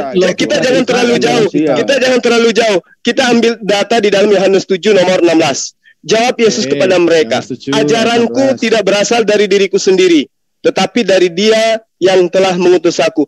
Bisa tidak logika Anda ini mengatakan bahwa logika saya tidak mampu melakukan apa-apa tanpa diri saya? Boleh nggak Anda mengatakan begitu? Ya boleh dong, karena logika saya saya adalah satu hakikat. Oke. Coba logika Anda berbicara bahwa logika saya tidak mampu berkata apa-apa, tidak mampu melakukan apa-apa tanpa siapa gitu. Coba Anda sebutkan kepada saya. Sudah, Bang. Kan dalam hati, Bang. Coba Anda. Nah, Yesus mengutarakan itu. Ya, oke. Ajaranku tidak berasal dari diriku sendiri. Ya. Berarti Yesus ini bukan logika Allah. Loh, gini Bang. Jadi Yesus ketika dia menjadi manusia, maka dia juga memiliki tubuh, jiwa, dan roh manusia. Oke, sekarang logika Anda bisa berubah wujud nggak logika Anda? Logika saya tidak bisa dong. Nah, lalu kenapa kemudian logika Tuhan bisa menjadi manusia? Saya bukan Tuhan. Nah, itu dia. Dia bisa. Itu dia. Kalau manusia bisa Bang. Kalau saya nggak bisa dong. Nggak boleh gitu. Anda merendahkan Tuhan. Logika Tuhan menjadi kemudian. Ini ajaran kami. Dengar dulu. Logika Tuhan Anda kemudian jadikan sebagai sesuatu yang tidak berdaya. Ini gimana ceritanya? Tidak, kita tidak menjadikan gini Bang. Kalau tadi logika Bang, logika saya bisa saya menjadikan sesuatu gitu. Contoh, menjadikan saya bisa menjadikan apa? Contoh, saya bisa bikin patung. Jadi patung saya Bang. Nah, jadi patung itu adalah Anda. Diri saya menggambarkan diri saya, iya. Karena itu foto saya, gambar saya. Oke, berarti foto itu adalah Anda. Iya. Nah, inilah penggambaran agama Anda. Mendudukkan Tuhan itu seperti ini rendahnya. Masa iya ketika Anda berlogika membuat sebuah gambaran atau membuat satu masakan, lantas Anda mengatakan itulah Anda? Ya kalau misalnya foto ya, Bang Arjuna ini potret, ada fotonya, ada lukisannya. Sekarang Anda sekarang Anda punya logika, Pak Citos ingin diam dulu, biarin aja dulu dia Pak Citos. Ya, oke. Cuma fotonya saya lah. Ya, Gambaran silakan. saya lah. Anda membuat sebuah bubur ayam. Bubur ayam itu Anda. Bubur ayam yang beda lah logika dengan itu sumbernya dari logika loh. Enggak bisa begitu Bang. Anda bikin bubur ayam itu karena logika Anda atau begitu Anda dalam keadaan tertidur membuatnya? Tadi logikanya foto. Kalau foto mungkin masih bisa masuk untuk menerangkan. Nah, itu berarti Anda akal-akalan. Padahal yang Anda sebutkan tadi itu adalah logika. Logika itu adalah daya pikir. Jadi begini Bang, Tuhan juga tidak ingin mau jadi binatang. Itu kan abang seperti itu. Jadi bubur ayam atau jadi binatang. Faktanya, dengar dulu Bang. Dengar dulu. Makanya Tuhan tidak mungkin mau jadi binatang. Untuk apa? Kan dia tidak berkomunikasi dengan binatang. Dia berkomunikasi dengan manusia. Ini Yesus ini logikanya Tuhan atau memang dia adalah manusia? Ya logikanya Tuhan. Yang keduanya toh Bang. Oke. Logikanya Tuhan ini berarti daya tangkap, daya pikir Tuhan, iya kan? Yap, betul. Nah, kenapa Yesus tidak tahu hari kiamat? Bukan dia tidak tahu Bang. Silakan dibuka ayatnya. Aduh. Pak Citos anak pun tidak. Pak Citos jangan bantah ayat Pak Citos. Iya, oke, saya tahu. Saya juga akan buka dengan ayat juga ya. Sebentar. Silakan.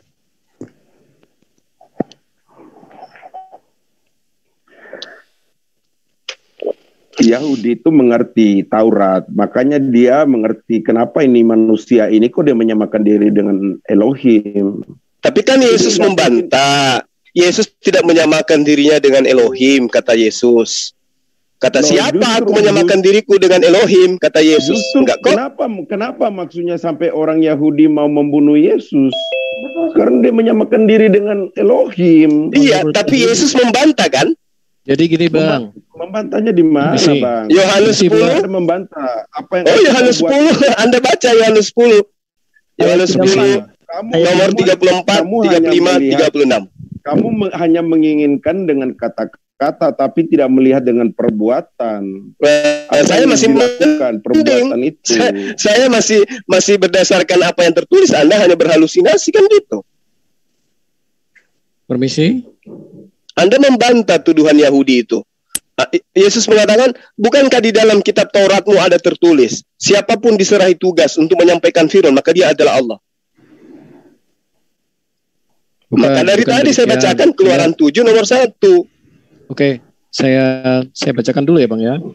Jadi kemahatauan Yesus itu banyak sekali ayatnya di mana dia menyatakan diri tahu segala sesuatu. Misalnya seperti ini. Besok mereka akan membunuh aku, mengikat aku, anak manusia akan diserahkan.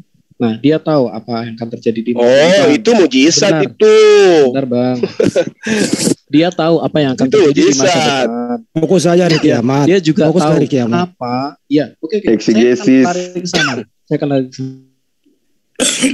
Dia juga akan tahu. Dia tahu siapa yang akan menyerahkan dirinya. Dia tahu apa yang ada dalam isi hati orang. Itu mah orang-orang soleh itu bisa. Bukan hanya Yesus yang bisa yang kayak begitu. Tetapi kita juga tahu ada prerogatifnya Bapa. Nah sekarang coba Anda baca data yang ada di Matius 24 nomor 36 itu. Iya. Ada prerogatifnya Bapa, Bang. Kalau yang saya pahami ya mungkin saya bisa salah. Bukan eksegesis. Matius 24 36 tolong ditampilkan tuh eisegesis. Yang Anda maksudkan kan eisegesis kan? Eksegesisnya Bang Suma.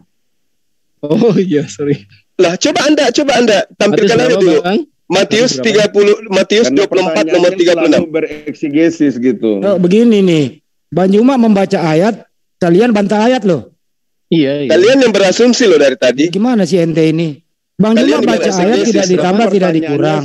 Kalian yang kurangin, yang Anda yang eksegesis. Matius 24 nomor 36 coba Anda baca tuh. Lototin di situ. Saya berdasarkan data. Tapi tentang hari dan saat itu tidak seorang pun yang tahu. Malaikat di surga tidak dan anak pun tidak. Hanya Bapa sendiri. Bentar ya Bang ya.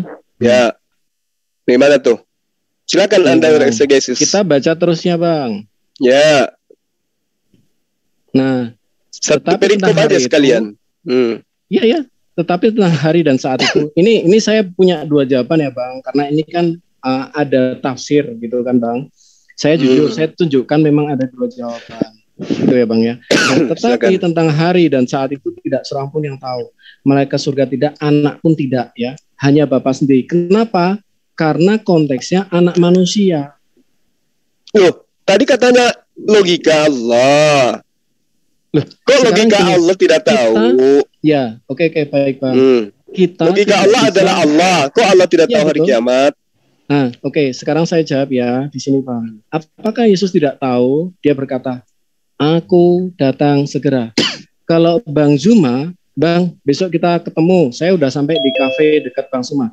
Terus abang bilang, "Aku datang segera." Ini berarti abang tahu atau Cinas. tidak? Nah, itu kan Anda yang bereksegesis kan, bukan aku kan? Betul. Bukan eksegesis, eisegesis. Iya, sama aja eksegesis. Eksegesis itu artinya mengeluarkan. Menurut Anda Pak Citos di ayat ini Yesus tahu hari kiamat, A tahu, B tidak tahu. Ini, menurut abang, ini kan abang kan. Nah, menurut Anda ini Kristolog. di ayat ini Yesus tahu hari kiamat, benarkan dulu apa tidak? istilah Anda. Kalau itu kan keluar, jadi mengeluarkan makna. Bukan iya, saya kan mengatakan tadi eksegesis artinya Anda mengeluarkan makna dari apa yang harusnya ada di dalam kitab ini. Saya eksegesis ya berarti ya memang benar yang saya omongkan. Kalau Anda mengatakan emang eksegesis, Anda yang mengatakan saya eksegesis. Makna, gitu loh, Bang. Boleh sedikit, Bang? Saya katakan eksegesis, Anda mengambil sebuah makna yang tidak terkandung di dalam data yang ada gitu loh. Nah, itu makanya saya benarkan dulu ya, Bang ya, Bang Zuma dan teman-teman di sini. Beda antara eksegesis dengan ini jangan eksegesis dulu nih dijawab. Iya, betul. Bukan, Bang. Kenapa? Anda Karena sekarang itu kan lagi mengeksegesis. Kalau saya eksegesis berarti Anda mengamini dong. Kalau saya eisegesis berarti Anda punya hak menolak. Ya gini aja Pak Citos, ini Anda akui nggak di sini Yesus tahu hari kiamat apa tidak? Gimana sih? Iya dulu, Yesus tahu hari kiamat apa tidak? Lah kalau misalnya dia berkata, "Aku datang segera," berarti dia enggak jawab aja. Yesus tahu hari kiamat di ayat ini, A tahu, B tidak tahu. Mungkin saya tidak bisa menjawab. Tidak bisa menjawab. Arjuna? Saya akan menjawab seperti ini, Bang. Ya udah Anda nggak bisa jawab. Arjuna gimana Arjuna? Silakan. Iya, Bang. Saya jawab. Sudah Pak Citos standby dulu. Anda kan tidak tahu, tidak bisa menjawab. Tunggu dulu, Bang. Arjuna lagi. Bang Arjuna, di ayat tadi itu, apakah Yesus tahu hari kiamat? Ini adalah konteks sebagai. Sebentar Pak Citos, Anda kan nggak bisa jawab. Nggak usah dipanjangin gitu loh. Ya saya kan coba menjawab. Ya oke, silakan Bang. Ya Anda udah tahu tadi itu, Anda nggak bisa jawab. Pak Arjuna, di ayat tadi itu Yesus tahu hari kiamat apa tidak? Iya tahu secara tidak secara eksplisit karena di sini kan di ayat Matius 24 dia tahu secara eksplisit katanya, lucu dia. Loh ini kan karena anak manusia datang pada saat yang tidak kamu duga. Baca ayatnya dulu, kembali ke ayat tadi. Gini. Saya baca ya, tetapi baca dulu. Tentang hari dan saat itu tidak seorang pun yang Anda ingin kali anak Maria ini jadi Tuhan, sayang disayang. Selalu bertanya dipaksakan. Nah itu, Pak Citos, baca Pak Citos. Kok jadi asumsi? Bukan, ini pengakuan Yesus sendiri loh, dia tidak tahu hari kiamat. Pertanyaan Anda itu selalu berasumsi. Arjuna jawab dulu. Itu Yesus tahu hari kiamat apa tidak? Iya, karena eksegesis. Yesus tahu hari kiamat apa tidak? Sebagai dia tahu di sini Bang. Jangan bawa sebagai manusia Bang. Karena dia itu adalah logika yang menjadi manusia. Iya betul. Kamu tapi tidak kan juga. Kita lihat dong Bang. Kalau bentar dulu Pak Citos, ini Arjuna belum jawab. Pak Citos, Arjuna belum jawab. Pak Arjuna. Pemahaman Alkitab tidak bisa satu ayat, tapi harus dilihat ayat. Di ayat tadi ini yang dibaca barusan, Yesus tahu hari kiamat apa tidak di ayat ini? Tahu. Sebagai anak manusia, tahu katanya. Berarti Anda membantah pernyataan Yesus. Ini tidak membantah. Itu Yesus mengatakan anak pun tidak tahu. Ya, sebagai anak manusia. Kepada orang yang Anda ini pengikut Yesus atau pembangkang Yesus? Arjuna, Anda pengikut Yesus atau pembantah Yesus? Anda pengikut Yesus atau pembangkang Yesus? Begini ya, Bang. Iya. Yesus berbicara kepada orang Yahudi. Nah, orang Yesus tahu hari kiamat apa tidak? Di ayat ini. Dengar dulu Bang, saya akan mau menjelaskan ke Abang. Ini karena pertanyaan Abang juga eksegesis gitu. Saya mau Eksegesis gimana orang ada landasan bertanya kok? Artinya memaksa pertanyaan gitu. Lo kan memaksa pertanyaan? Begitu, memaksa pertanyaan itu. Iya, Anda memaksa dengan pertanyaan. Anda yang berupaya untuk muter-muter. Orang jelas Yesus mengatakan anakku tidak tahu. Anda mengatakan Yesus tahu. Nah, makanya saya jelaskan. Apa yang mau dijelaskan? Anda mau bantah ayat? Begini Bang, saya mau jelaskan bahwa orang Yahudi tidak boleh menyebut nama Elohim sembarangan. Begitu, ini bukan masalah nama. Yesus tahu hari kiamat nggak di ayat itu? Tahu Bang, karena anak tahu. manusia di ayat kalau Yesus mengatakan tahu, anak pun tidak tahu, maksudnya apa itu? Ini maksudnya dijelaskan kepada orang Yahudi. Anak pun tidak tahu, kata Yesus, itu maksudnya apa? Maksudnya dijelaskan kepada orang Yahudi tidak boleh disebut secara sembarangan nama Elohim. Begitu, ini Bang. Tentang hari kiamat, bukan nama Elohim. Hari kiamat, Bang. Tentang hari kiamat, Bang. Anda ini kok nggak ngerti bahasa Indonesia? Ya, jadi gini, boleh saya terangkan, Bang? Aduh. Saya terangkan kasihan ya. Bang Yuma loh, nerangkan dari tadi capek, Anda muter-muter gitu loh. Nanti Bang Yuma bicara, nggak ada denger gitu loh. Tapi Anda bertanya eksegesis gitu, bertanya. Ini tertulis gitu. Anak pun tidak tahu. Makanya saya jelaskan sebagai anak manusia tentu tidak. Ya udah tidak tahu gitu loh. Sebagai manusia, tapi kan dia juga 100% anak manusia dan 100%. Waktu manusia yang tidak tahu kealahannya kemana? Loh, waktu dia mati kealahannya tetap ada. Waktu anak manusia ini tidak tahu hari kiamat, ketuhanannya kemana? Ya dia tetap ada di situ, Bro. Berarti ketuhanan nggak tahu hari kiamat. Lah ini dia juga tahu. Jadi Yesus ragu. Dia kadang tahu, dia kadang enggak gitu. Waduh, Nah kalau misalnya dia mati, pemikiran apa? Jalan pikiran apa? Bang Juma pusing nggak Bang Juma? Bang Juma pusing nggak? Sekarang saya bertanya kepada Abang. Bang Juma pusing. Cuman geli aja. Sekarang saya bertanya kepada Abang, kenapa anak manusia datang yang tidak kamu duga? Pusing, saya beli Paramek dulu deh. Iya, beli Paramek boleh dua ya, aku satu. Jawab dulu. Kenapa anak manusia bisa tahu datang yang tidak kamu duga? Apa itu datang yang tidak diduga? Apa itu yang datang? Iya, anak manusia tuh. Anak manusia siapa? Anak manusia di sini siapa? Yesus kan? Iya, Yesus. Kenapa dia? Kenapa dia datang yang tidak saat yang kamu tidak duga? Kenapa nggak diduga? Orang Lukas nerangin pada hari ini telah lahir bagimu juru selamat Kristus Tuhan. Orang Lukas yang ngomongkan kok lahir. Kalinya, iya makanya saya tanya intinya. Orang jelas kok Yesus datang. Cuman Anda aja yang kasih tanggal 25 nggak jelas. Anak manusia yang datang ke yang tidak kamu duga. Betul. Siapa? Memang Yesus sudah datang yang kedua kali. Sudah datang. Kenapa bisa anak manusia datang yang tidak kamu duga? Pak Arjuna, emang Yesus sudah datang? Ini maksudnya ini keterangan menjelaskan ketika saat itu hari itu datang, itu datang. Jangan pusing ya, kasih kesempatan sama Dinda James. Silakan Dek James. Ya. Oke. Menurut boleh saya tanya ke yang kawan-kawan di sini? Tanya ke saya aja deh. Silakan Bang James. Ketika Yesus. Tapi nanti saya gantian tanya boleh ya? Iya boleh. Pak James bertanya kepada semua orang di sini ya. Jadi saya punya hak jawab juga. Ya silakan. Ya. Ketika Yesus berbicara di ayat itu kan, anak tidak tahu. Ya. Ketika dia berbicara itu dia 100% Tuhan atau tidak? 100% Allah, 100% manusia. 100% Allah, 100% manusia. Nah, oke. Artinya 100% Allah itu mengatakan aku tidak tahu, begitu ya? Betul. Begitu tidak? Ini kita melihat konteksnya di sini adalah konteks anak manusia. Ikut jawaban saya aja Pak Citos, betul. Udah jangan diputar. Iya, saya ikut jawaban Bang Hadi nyesatin kami. Gimana? Enggak, orang bener. Iya, orang jawab kan ditanya si kami, jadi kami yang menjawab. Begitu jawabannya teman-teman begitu. Teman-teman yang salah kami lurusin di sini bisa diikuti gitu. Karena pertanyaannya ditujukan kepada Kristen yang menjawab, begitu Bang. Jadi ada keseimbangan. Jadi gini Bang, ada yang disebut dengan konteks dekat dan konteks jauh. Jadi bagaimana kita melihat konteks itu seperti apa dan siapa yang berbicara itu kita lihat. Ketika dia begini, saya paham. Ketika dia berbicara itu dia Tuhan bukan? Ya, dia 100% Tuhan. Sisi manusia, Dia 100% Tuhan. Allah. Meskipun dia manusia, meskipun dia manusia, dia Tuhan bukan? Tetap Iya, dia Tuhan. Dia Tuhan. Tidak ada masalah. Baik, Tidak ada masalah. Ya, tapi kan lihat konteksnya, Bang. Tidak otomatis kalau Anda menyebutkan dia 100% Tuhan, otomatis tidak boleh dia katakan dia tidak tahu karena Anda yang menyebutkan dia 100% Tuhan. Betul tidak? Iya. Kalau misalnya logika Anda kami pakai, maka ketika Yesus mati berarti Tuhan mati kan enggak.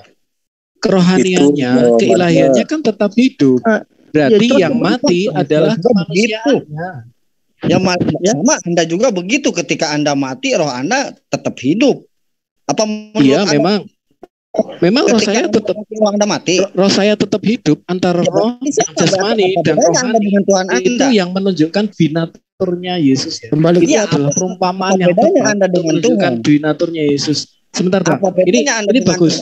Bang Al-Fatih, ini bagus sekali nih. Pertanyaan Anda ini luar biasa nih. Jadi gini, Abang kan menunjukkan bahwa ketika saya mati, roh saya kan masih hidup nih Bang, ya kan Bang. Nah, inilah dwinaturnya manusia ya Bang ya. Kita aja punya dwinatur. Jadi yang mati siapa? Cuma badan saya. Sama juga. Yang mati siapa? Cuma badan Yesus. Kemanusiaannya Yesus. Buka satu apa? 1 Timotius pasal 6 ayat 16. Ini materi. Oke, sebentar Bang. Habis ini gantian saya tanya ya, boleh ya? Iya. Boleh saya tambahkan Pak? Dari tadi yang bertanya Muslim semua. Lagian Anda yang begitu satu ayat Pak. Saya giliran mau tanya udah capek saya. Dari tadi boleh bertanya, tapi nggak dikasih kesempatan boleh. bertanya. Sebelum Anda bertanya, disimpulkan dulu ya. Kita simpulkan dulu nih ayat. Saya tanya semua orang Kristen di sini ya. Satu pertanyaan dulu, satu. Apakah Yesus tahu hari kiamat? Tahu Pak. Tahu. Tahu. Baik. Berarti Anda bantah ayat. Jawabannya ada di Bilangan 31 ayat 18. Tahu apa Arius? Tahu apa enggak? Tahu Pak. Tahu. Baik. Tutup. Kedua. Ya. Apakah di Yohanes 17:3 itu Tuhan mengutus Tuhan? Ya betul. Betul, Tuhan mengutus Tuhan. Ya. Apakah di Kejadian 18 itu Yesus turun menjadi manusia makan sama Abraham? Betul sekali Pak. Itu Betul. Apakah Tuhan bisa makan? Betul. Betul. Tuhan bisa makan. Baik. Bisa menjadi manusia. Disimpulkan itu. Jelas banget ini, udah jelas ini Bang Juma. Jelas kalau bisa jadi manusia, jelas bisa makan. Udah. Kan Tuhan Pak. Tuhan turun menjadi manusia, dia juga Tuhan. Manusianya. Artinya Tuhan bisa makan. Tuhan bisa lapar. Udah diam dulu Pak, mau disimpulkan baru Anda yang bertanya. Di mana sulitnya toba? Bilangan bisa makan. Ya udah nggak usah dibantah, ini mau disimpulkan. Tuhan mengutus Tuhan. Jangan Muslim yang menyimpulkan, kami juga simpulan terakhir. Makanya jawabannya itu. Bang Handi bisa mengutus logikanya. Anda percaya nggak Tuhan mengutus Tuhan? Kami juga menyimpulkan terakhir. Ya udah percaya, udah titik. Anda percaya nggak kalau Yesus tahu hari kiamat? Percaya. Boleh Anda menyimpulkan, kami menyimpulkan terakhir ya. Gimana sih? Ini nggak usah disimpulkan, Anda jawab dengan kesimpulan nih. Anda percaya nggak? Aduh. Anda menyimpulkan ya. Iya, saya nggak simpulkan, saya bertanya aja terakhir. Kami menyimpulkan ya Pak. Iya, silakan. Anda percaya nggak Tuhan mengutus Tuhan? Percaya. Percaya kan? Kesimpulannya percaya. Tuhan mengutus Tuhan. Anda percaya nggak Tuhan turun menjadi manusia makan? Percaya semua. Percaya. Apakah Tuhan makan? Makan. Percaya. Ya udah percaya, udah selesai. Justru keimanan Yahudi dan Kristen itu sejalan. Nggak bisa dibayar pendek-pendek ya. Aduh, pusing saya cuma benar-benar serius gue pusing. Monggo bagaimana Bang? Intinya kesimpulan, silakan disimpulkan. Kami Kristen menyimpulkan terakhir. Ya coba simpulkan Bang. Silakan simpulkan duluan, kami menyimpulkan terakhir. Bagaimana saya simpulkan, ada sendiri yang nggak mau mendengar. Iya, kami menyimpulkan terakhir Bang. Kesimpulannya Bilangan 31 ayat 18. Mohon izin ya. Apa di sana Bilangan 31:18? Apa itu Bang? Admin, kawan-kawan mau izin. Ya, kesimpulannya Bilangan 31 ayat 18. Apa itu? Bilangan 31 18. Tuhan berfirman kepada Musa itu. Apa itu Bang?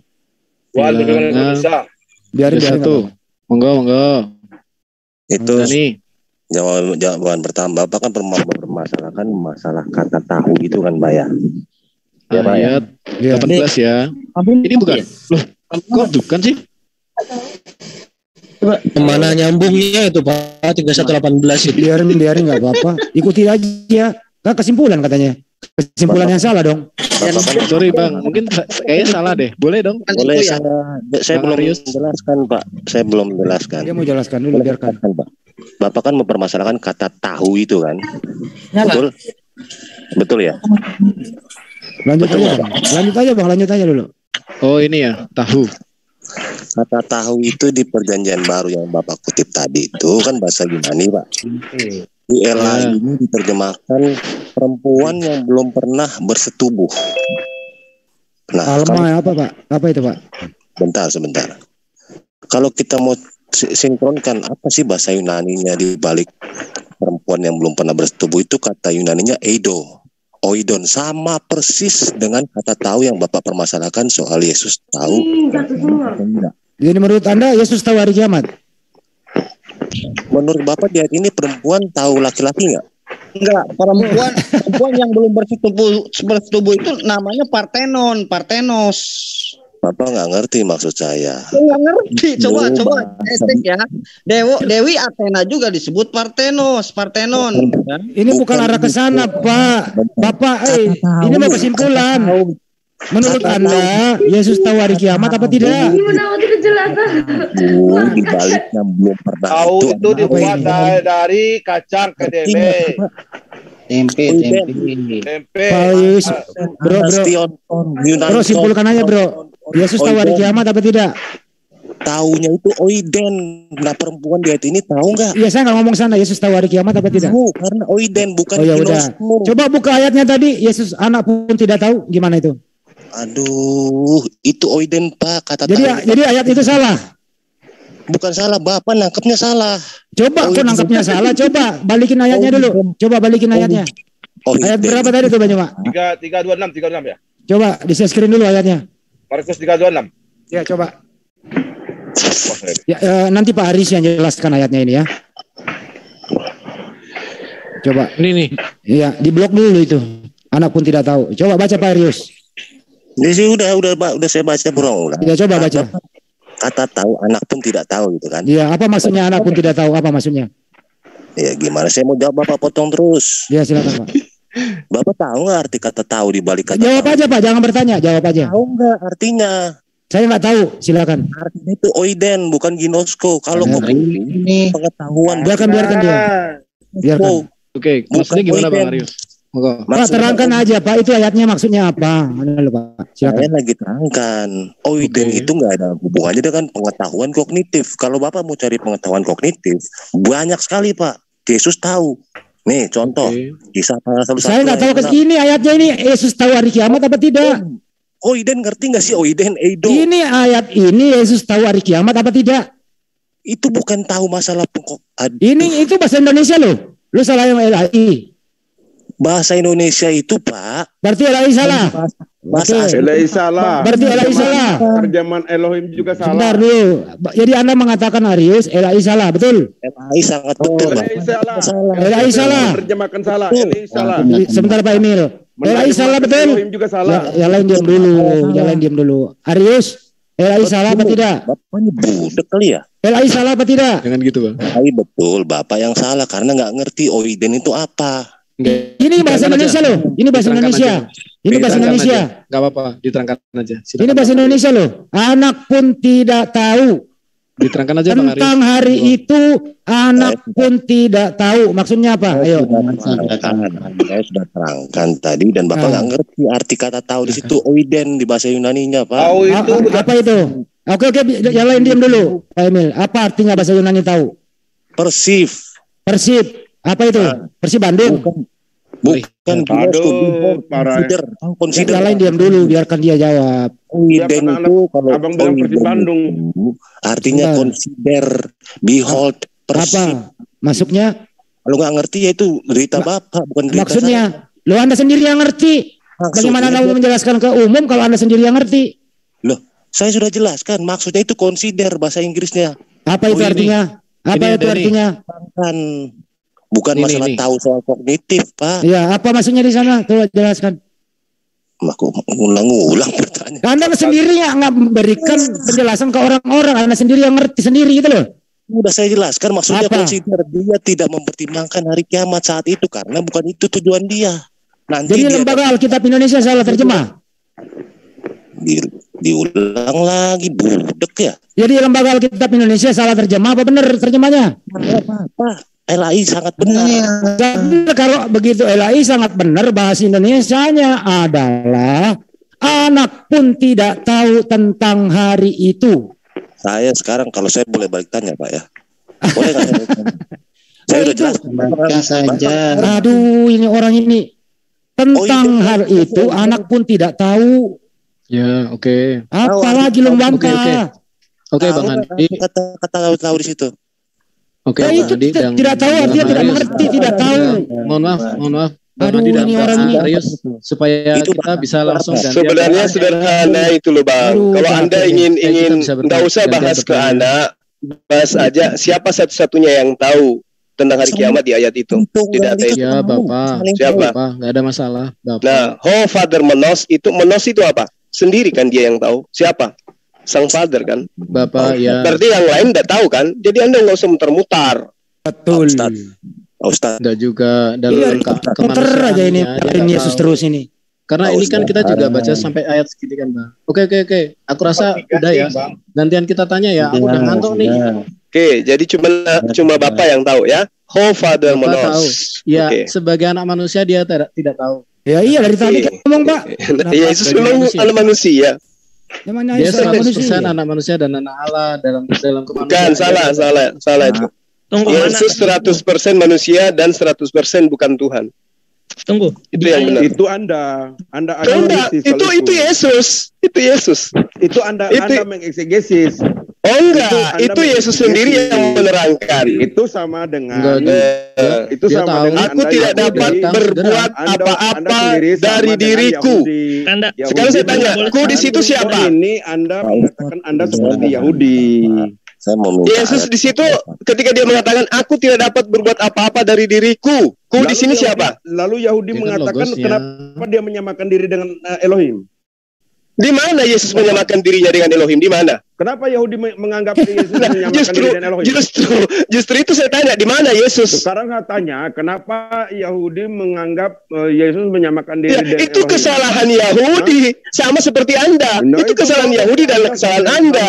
Yang benar pegangannya adalah siapa Yesus menurut Yesus, bukan siapa Yesus menurut Yahudi, bro. Nah, itu Anda salah gitu, karena Anda salah. Kok salah pula? Gitu. Imani Yesus berdasarkan ajaran Yesus tentang dirinya. Jangan imani Yesus tentang apa yang Yahudi terangkan tentang Yesus. Lucu Anda ini. Tidak ada seorang manusia dosamu sudah diampuni. Tidak ada mau seperti apapun. Oke. Karena itu Yesus satu-satunya manusia yang paling top di atas muka bumi ini. Tapi statusnya sebagai apa? Iya, karena dia sebagai firman. Sebagai guru, nabi dan Tuhan. Sebagai firman, sebagai nabi. Dafar. Itu menurut kalian. Tapi menurut Yesus gimana? Menurut kalian juga. Ini bukan menurut saya. Ini menurut Yesus. Itu menurut kalian. Itu menurut kalian. Saya tanya sama Anda. Siapa Yesus menurut Yesus? Gantian dong Pak Ustadz nanya-nanya. Nah, lagian ini nggak ada kesimpulan kok. Siapakah aku ini? Bagaimana mau disimpulkan? Anda bantah ayat semua. Oke.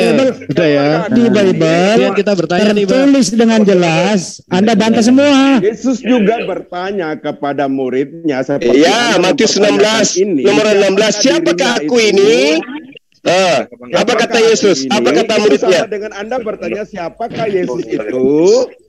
Iya, Yesus justru bertanya kepada Simon. Simon, siapakah aku ini Simon? Apa kata Simon? Di Matius 16. Ayo. Boleh tanya nggak? Boleh tanya nggak Pak Ustadz?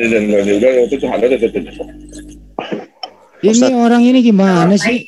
Ayat sendiri dibantah-bantah loh. Heran saya kalian semua ini. Artinya berpikir hanya Yesus itu utusan dan manusia. Cuma menjawab itu selalu menjelaskan pakai ayat. Setiap ayat yang ada lu bantah semua.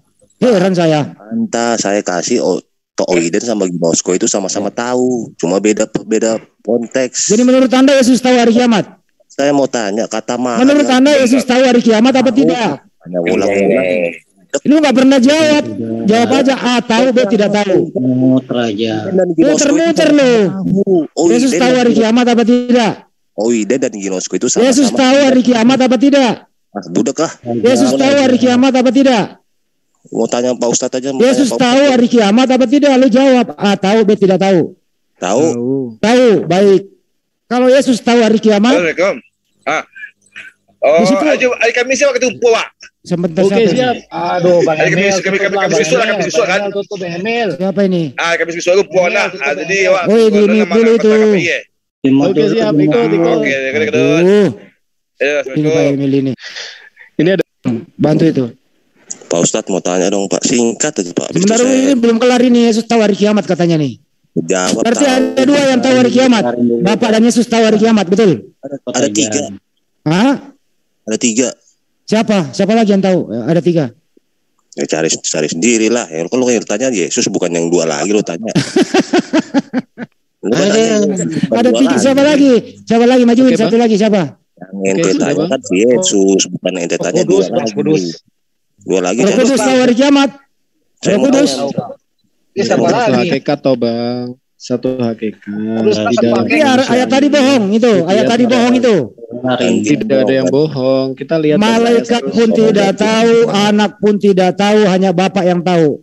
Karena berarti, dia anak manusia. Ayat selanjutnya. Kembali lagi karena manusia. Katanya tahu. Ada ayat selanjutnya. Mari. Oke, biar menurut Anda ini Yesus, tanya nih Bang Adi. Yesus waktu hidup di dunia ini dia Tuhan apa manusia? Ini dulu dijawab.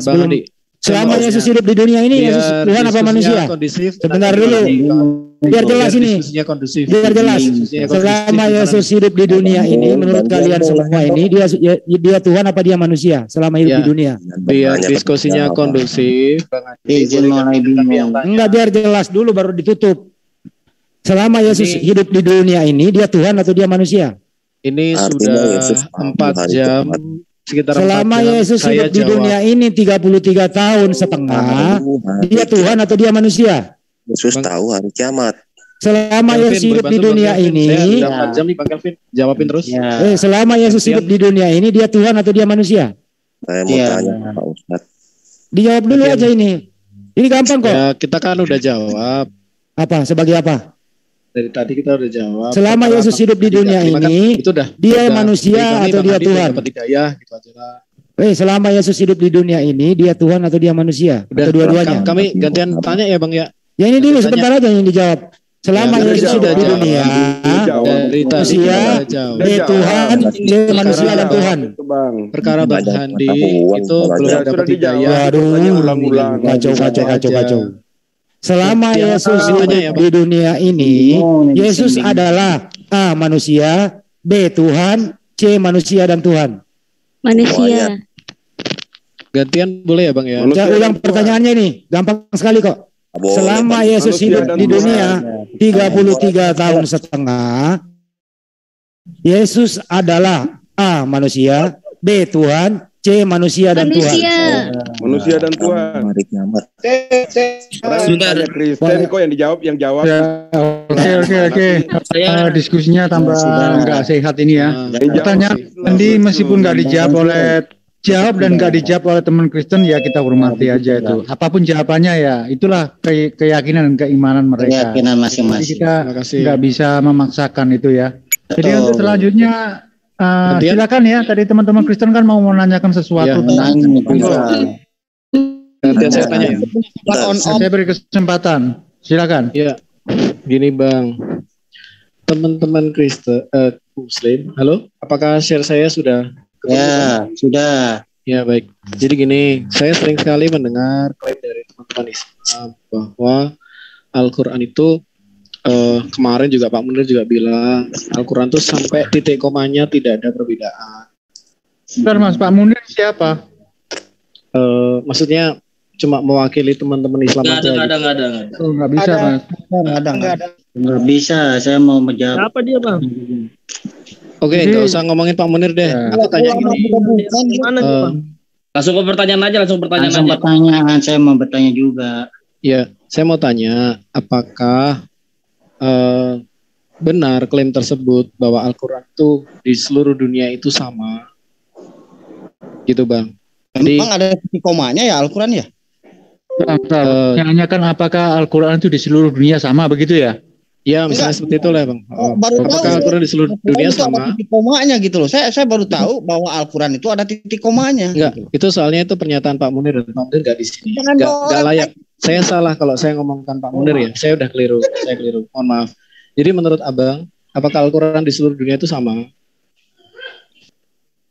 Ya, silakan Mas Juma. Ya, siapa Guru Najuma mau jawab? Oke, baik, makasih ya pertanyaannya yang sangat baik yang ditujukan kepada saya ya. Ya, jadi Al-Quran diwahyukan itu misalnya nih pada saat pewahyuan Iqra, maka yang kemudian terjadi Iqra bismi rabbikal ladzi khalaqal insana min 'alaq. Iqra wa rabbukal akram. Nah, ayat ini ketika dibacakan berulang oleh Rasul Muhammad sallallahu alaihi wasallam, maka bacaan itu sama. Tidak berubah. Sampai di situ tidak berubah. Nah, lalu kemudian ada yang disebut 7 huruf. Ya. Inilah yang kemudian yang disebut dengan dialek. Penyampaian Al-Qur'an kemudian ketika disampaikan para sahabat ke beberapa orang-orang Arab pada masa itu, yang menjadi perubahan dialeknya ada di dalam pembacaan ayat suci Al-Quran. Jadi Al-Quran dalam hal ini ketika dibacakan dengan dialek yang berbeda, Rasul Muhammad SAW mengiyakan bahwa itu sudah benar. Artinya bahwa ketika saudara menemukan versi Al-Quran yang kemudian Anda katakan itu tidak sama, sebenarnya yang tidak sama itu adalah dialeknya, bukan daripada wahyu yang pertama kali diterima oleh Rasul Muhammad sallallahu alaihi wasallam. Terima kasih Bang Juma. Saya coba menangkap ya Bang Juma. Bang Juma masih ingat diskusi kita di HMC pada waktu itu dengan di Julius HMC. Di situ saya ingat sekali Abang dengan tegas, dengan jujur ya, karena waktu itu saya memang kita jujur dan saya appreciate waktu itu karena Anda menyatakan dengan jujur. Waktu itu Abang mengatakan memang karena adanya perbedaan dialek itu juga akhirnya menimbulkan perbedaan makna. Apakah Anda masih ingat pernyataan Anda waktu itu, Bang? Perbedaan makna? Iya. Contohnya? Oke, karena kan saya dari kemarin kan selalu membawa 314 ya. Sebentar saya carikan dulu.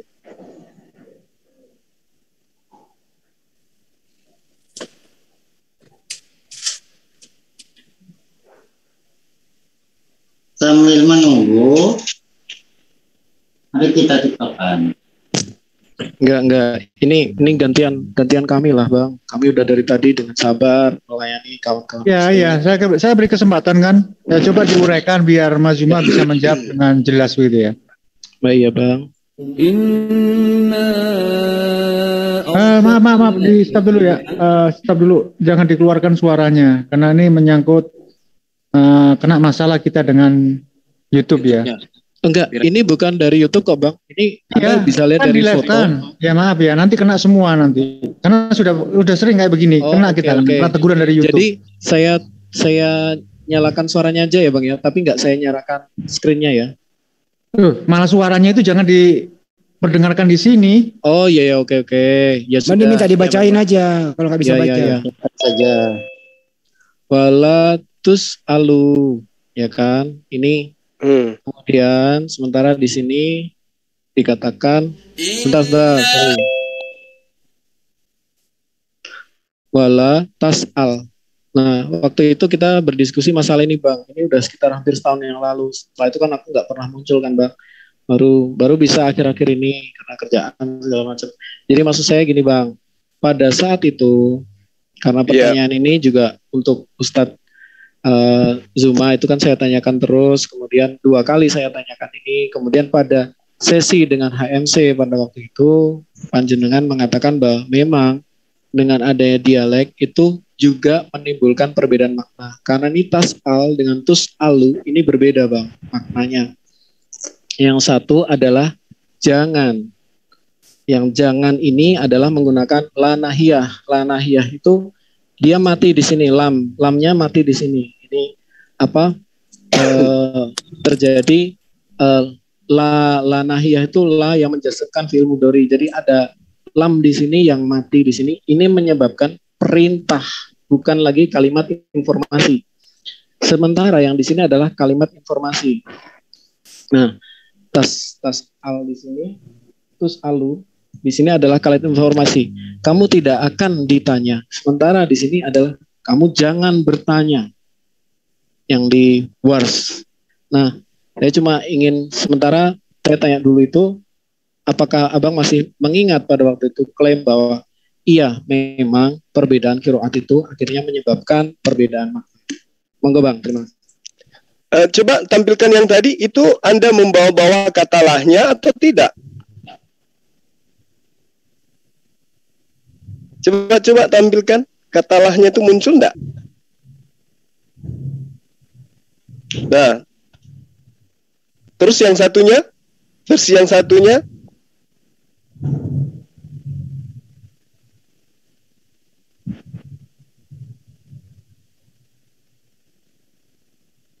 yang berbeda di sini yang mana, Bang?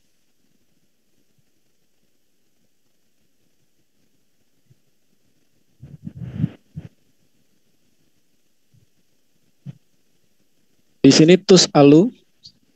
Nah, terus antara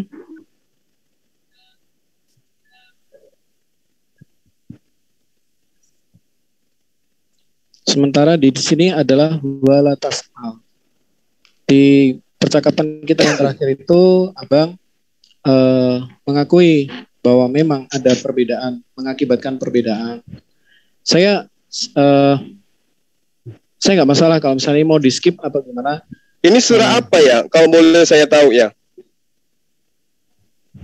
Ini Al-Baqarah 119 Bang. Jadi yang saya sampaikan ini adalah yang versi Wars, ini yang versi Wars. Kemudian yang ini adalah versi House. Ini adalah versi House. Jadi saya sudah melihat di sini perbedaan qiraat itu pun mengakibatkan perbedaan makna. Saya kasih contoh satu lagi. Enggak, ini aja dulu. Oh, boleh. Iya. Terima kasih. Nah, menurut Anda, versi yang Anda bacakan tadi, itu yang berbeda di situ yang mana?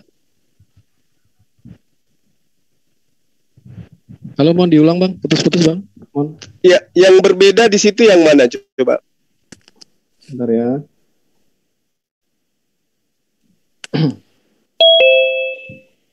Jadi saya bacakan yang Hafs. Ini kan, indeed we have sent you, O Muhammad, with the truth as a bringer of good tidings, and be a warner, and you will not be asked. Jadi kata tas'al, tus'alu di dalam Hafs ini artinya kamu tidak akan ditanyai, ya kan? Iya. Sementara di dalam versi Wars ini menggunakan tas'al yang artinya jangan bertanya.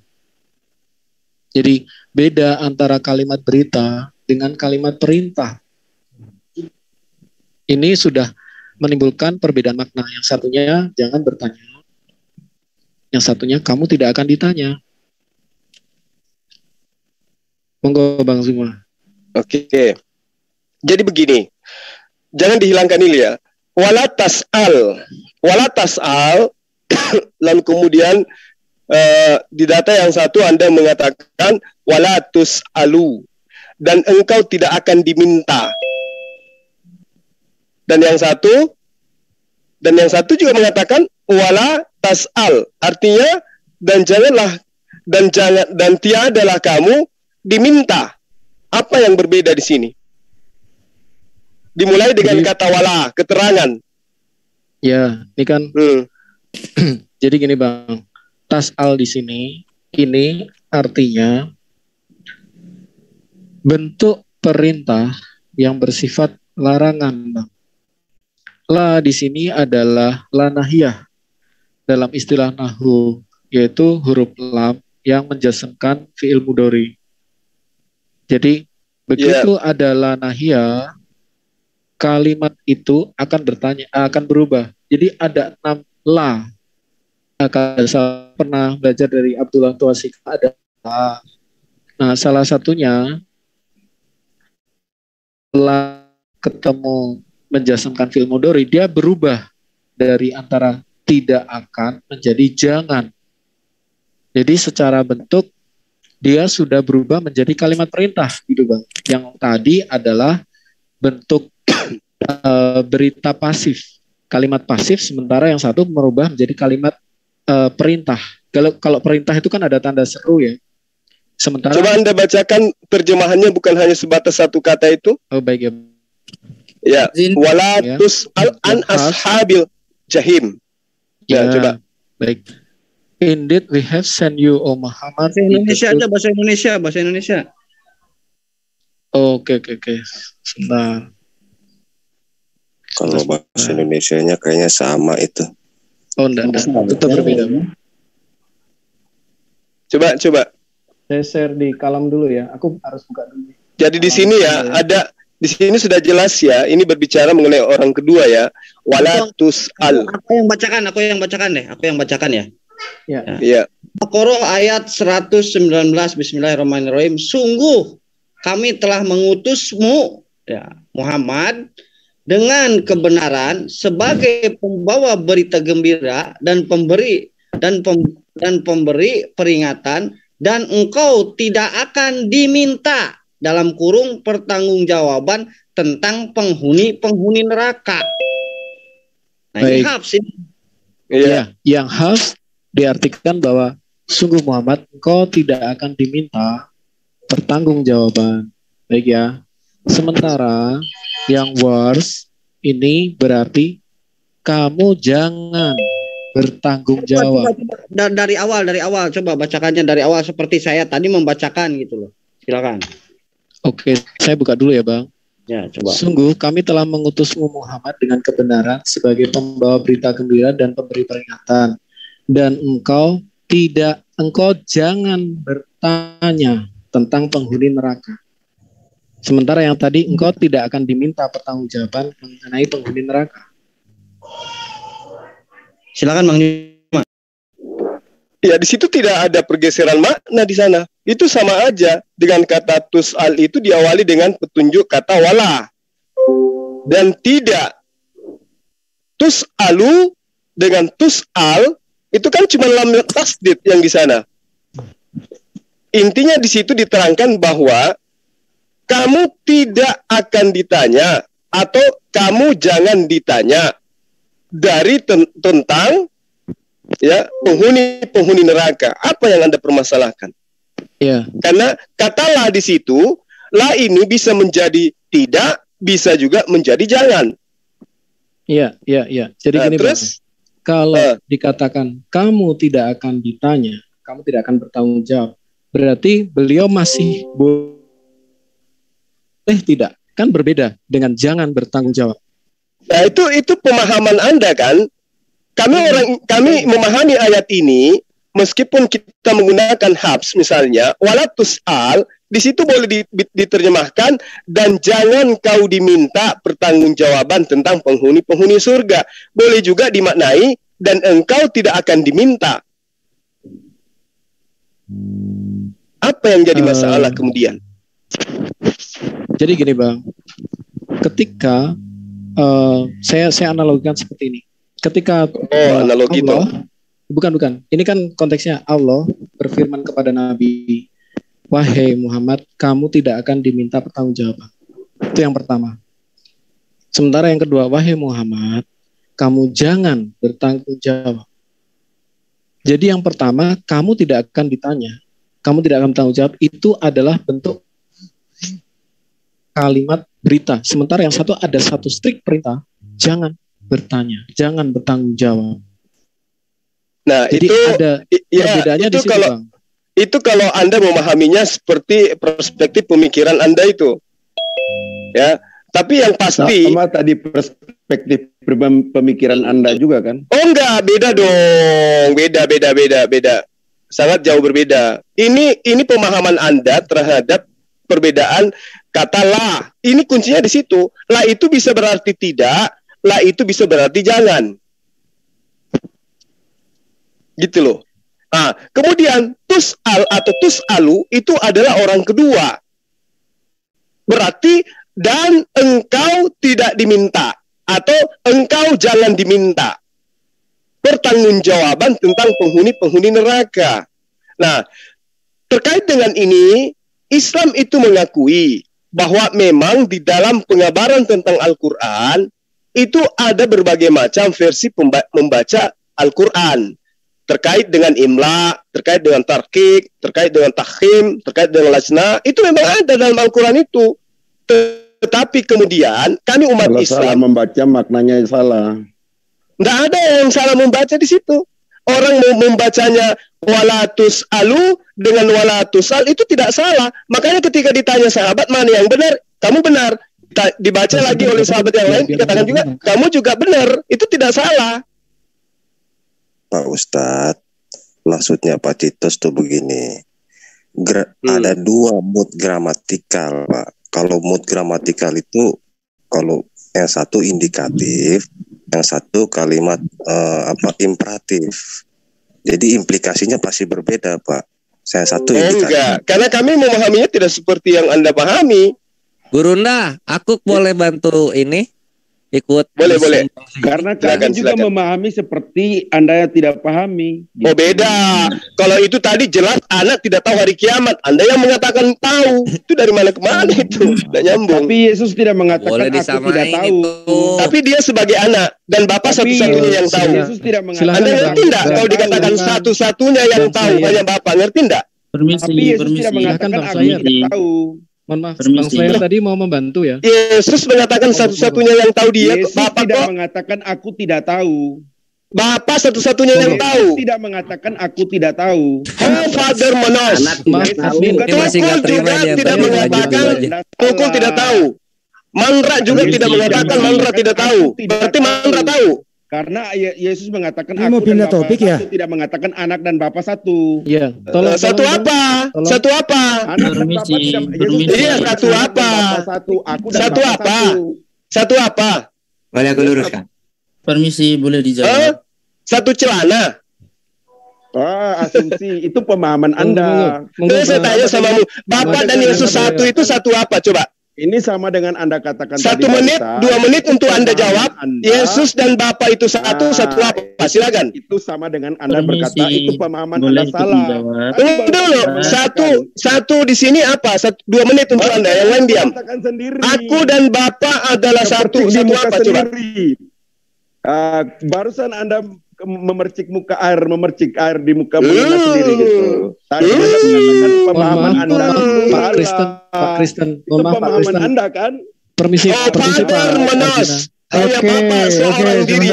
Cuma tahan dulu. Yang lainnya diam biar Mas Arjuna, Mas Zuma ini dengan si Arjuna ini yang berdebat. Yang lainnya tolong di mute sendiri-sendiri. Biar diselesaikan, Mas Zuma. Silakan. 2 orang aja saya beri kesempatan. Begini, tadi kan Bang Zuma bilang itu pemahaman Anda salah. Lalu saya katakan itu juga yang tadi Anda pemahaman Anda salah. Anda ini sedang mengkritisi teks yang ada.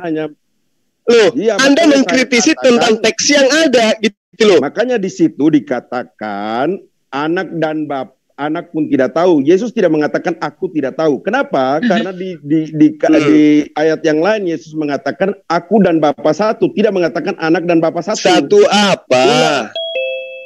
Satu apa? Satu diri. Satu diri. Berarti Bapa juga ikut keluar dari rahim gitu. Iya, ini namanya asumsi Anda, pemahaman Anda. Anda mengatakan satu diri. Anda mengatakan satu diri. Katakan tadi itu kan pemahaman Anda. Loh, gimana itu pemahaman sih? Anda pemahaman salah. Seperti Anda mengatakan kepada Bang Cetos, Anda mengatakan pemahaman Anda salah. Begitu juga saya mengatakan Anda pemahaman salah. Begitu. Paham di sini? Oh. Nah, paham di sini, di situ letaknya. Boleh saya teruskan? Pertanyaan saya masih banyak. Beda dong. Pertanyaan saya biasanya mentok di sini. Boleh nggak saya teruskan? Kalau begitu beda dong. Saya teruskan ya. Oke, saya mute semua dulu ya. Biar Mas Zuma dengan Arjuna diselesaikan. Saya beri waktu secukupnya. Yang lainnya tolong silent dulu. Biar nggak campur aduk perdebatan. Ini kajian yang penting. Nanti habis itu biarkan Cetos menanyakan sesuatu. Karena ini perlu diselesaikan ini. Biar nggak Arjuna nggak nyundul-nyundul lagi gitu loh maksud saya. Ya silakan dibuka Arjuna dengan Mas Zuma, silakan.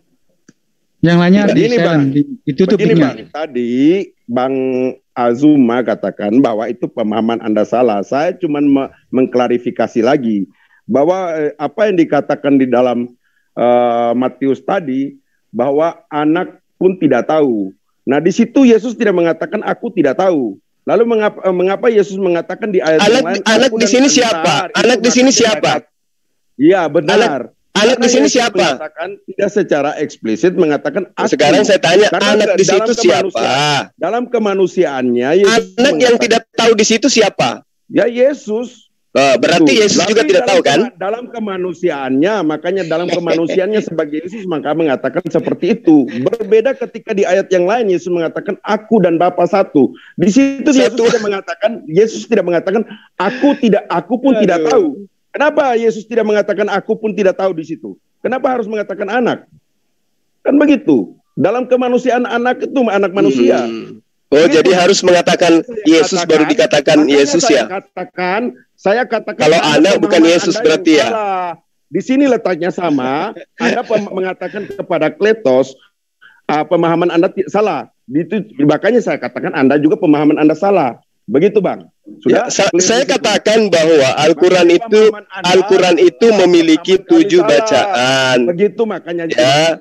Saya katakan pemahamannya sama. Oke. Ada 7 bacaan di situ. Itu beda. Kalau kamu, kalau kamu Yesus sendiri yang mengaku dia tidak tahu hari kiamat, tapi Anda memaksakan Yesus tahu hari kiamat. Dia bisa mengatakan bahwa aku pun tidak tahu. Yesus sendiri yang mengaku aku tidak tahu. Anak, kenapa tidak dia mengatakan langsung saja? Aku pun tidak tahu. Kenapa harus mengatakan? Itu dia sudah katakan anak pun tidak tahu. Itu dikatakan anak pun tidak tahu. Dia mengatakan langsung saja dia mengatakan aku pun tidak tahu. Kenapa? Itu gaya bahasanya Yesus. Kenapa kamu harus mengikuti dia? Ini menunjukkan sekarang otak Anda itu di mana? Ketika anak di sini sama dengan Yesus, itu sama halnya dan Yesus pun tidak tahu. Itu sama halnya Anda salah pemahaman. Anda salah pemahaman. Anda cuma Anda hanya ngotot aja. Anda hanya modal ngotot. Anak di situ adalah Yesus. Kalau ngomong ini, ayo Anda mengontok. Anda mengatakan makna ketika tulisan itu berbeda, makna pun berbeda. Anda pernah mengatakan seperti itu? Izin admin ingin menjawab masalah Al-Quran tadi. Saya berikan ya, biarkan diselesaikan dulu dengan Zuma dengan Arjuna. Anak sama dengan Yesus. Yesus sama dengan aku. Berarti aku pun tidak tahu. Aku pun tidak tahu. Itu sama saja. Itu sama saja. Makanya salah pemahaman Anda. Itu sama saja. Anda hanya ingin menutupi kelemahan Anda, kelemahan Tuhan Anda yang tidak tahu hari kiamat. Yesus tidak tahu hari kiamat. Jangankan tahu hari kiamat. Hal ini Anda memahami beda. Ya? Memahami Alkitab itu Anda beda. Beda apa? Anda yang berbeda dengan ajaran Yesus. Yesus sendiri mengatakan, aku tidak tahu hari kiamat. Loh mana aku tidak tahu hari kiamat? Mana? Ini ayatnya mengatakan ini aku tidak anak pun tidak tahu. Itu anak pun tidak tahu kok. Anak ini siapa? Tidak tahu kok. Anak ini siapa? Bukan loh, anak ini siapa? Tapi Yesus tidak mengatakan aku pun tidak tahu. Nah, saatnya otak Anda berfungsi kalau begitu. Anda tidak memahami. Kalau Anda sudah mendengarkan, sudah membaca, Yesus mengatakan anak pun tidak tahu, ya artinya Yesus pun tidak tahu. Jangan Anda paksakan Yesus tahu hari kiamat, karena dia itu hanya manusia, bro. Itu pemahaman Anda yang salah. Oh, bukan pemahaman saya, itu pernyataan Yesus. Makanya berhenti menyembah manusia. Bukan mengatakan aku. Nah, itu makanya otakmu rusak. Ya, oke. Otakmu rusak, kawan. Kamu butuh dokter. Otakmu rusak loh itu otaknya. Anda juga rusak. Tuh, nyata-nyata Yesus mengatakan anak pun tidak tahu. Artinya Yesus pun tidak tahu. Mengatakan menyamakan diri Yesus dengan Elohim. Oke, saya mute semua ya, biar nggak terjadi diskusi yang meninggi ya. Nadanya sudah tinggi, maka terpaksa saya mute biar adem semua. Saya kira perdebatan tadi, diskusi tadi tentang Yesus tidak tahu hari kiamat, kita sudahi dulu. Kita serahkan kepada Iwan Villa yang ada di netizen ya, yang semua menarasiar. Silakan dinilai sendiri-sendiri. Kami di sini tidak berhak memberikan nilai. Silakan dipelajari, dihayati sendiri-sendiri. Apa yang dibicarakan di sini hanya sebagai wacana saja. Pilihannya kepada kalian sendiri-sendiri. Bahwa Yesus itu tidak mengetahui hari kiamat, menurut Muslim memang tidak tahu. Menurut Kristen tahu dan lain sebagainya. Itu silakan dinilai sendiri-sendiri dari hasil diskusi Mazuma dengan Arjuna tadi. Untuk itu saya kira sudah cukup ya. Kita bergeser dari pertanyaan Cetos tadi ya. Cetos tentang perbedaan di ayat apa tadi. Silakan. Bang Zul. Saya sudah menjelaskan ya sesuai dengan apa yang saya tahu. Sekarang mungkin sahabat kita belum puas dengan pernyataan saya. Silakan Adinda Alwan. Ya silakan Ustaz Alwan. Ya, assalamualaikum. Maaf ini saya nggak pakai headset. Saya cari headset. Waalaikumsalam. Tapi suara jelas ya. Jelas suara. Bisa dilanjut Mas Alwan? Iya boleh. Nah ya itu tadi ada perbedaan menurut Mas Cetos di Al-Quran, ada perbedaan makna. Ditunjukkan ayatnya tadi. Bisa diulangi Mas Cetos tentang pertanyaan yang tadi sudah di-share, bisa diulangi biar Mas Alwan bisa mengerti duduk persoalannya. Silakan Mas Cetos. Mana tadi Mas Cetos? Ya baik. Ya gini Ustadz Alwan, ini pertanyaan klasik ya. Saya belum beranjak ke pertanyaan yang lain. Saya masih baru berkutat di sini karena belum mendapatkan jawaban. Nah, ini adalah yang versi Hafs mengatakan wala tus'alu ya. Sementara versi Was menyatakan wala tas'al. Nah, ini menimbulkan perbedaan makna. Perbedaan maknanya di mana kalau tus'alu itu artinya kamu tidak akan ditanya. Sementara wala tas'al itu artinya kamu jangan bertanya. Mungkin demikian Ustaz, monggo. Ya, sebelum dijawab, nanti mungkin Mas Alwan bisa berkolaborasi dengan Mas Tata. Ada Mas Tata di situ. Silakan Mas Alwan. Iya baik. Jadi ini sebenarnya sudah dijelaskan sering ya oleh saya juga tentunya. Di beberapa tempat itu sudah saya sering jelaskan bahwasanya ketika kita bicara tentang qiraat ya, qiraat itu berbicara berarti tentang perbedaan cara bacaan. Jadi kita ingat dulu bahwasanya dulu kan nggak ada harokat ya. Bahkan sampai sekarang juga kalau kita baca kitab-kitab gundul itu nggak ada harokat. Nah, terus bagaimana model-model bacaan itu, cara baca yang berbeda itu? Ya, misalnya ada tambahan alif, itu pasti jelas beda, baik secara bentuk ataupun secara makna. Seperti misalnya dalam Maliki Yaumiddin, satu pakai fathah, berarti beda. Satu pakai mat, maksudnya panjang. Satu Maliki Yaumiddin. Apakah keduanya itu sama? Jelas beda. Satu ada fathahnya panjang, satu pendek. Kemudian artinya sama atau tidak? Tidak beda. Artinya satu penguasa dan satu raja. Nah, sama dengan wala tas'alu an ashabul jahim dengan wala tus'alu an ashabil jahim. Maknanya dua, maknanya beda. Tetapi ini jadi dijelaskan oleh para ulama bahwa qiraat itu adalah ragam bacaan yang diterima. Anda bisa baca wala tas'al, Anda bisa baca wala tus'al. Jadi dhamma dengan fathah atau kasrah itu kan dulu tidak ada. Nah, kenapa bisa kaya itu? Itu kan sudah sering dijelaskan ya, bagaimana Umar ya mempersoalkan itu dengan Hakam. Sayyidina Abbas. Siapa? Sayyidina Abbas radhiyallahu an. Bukan.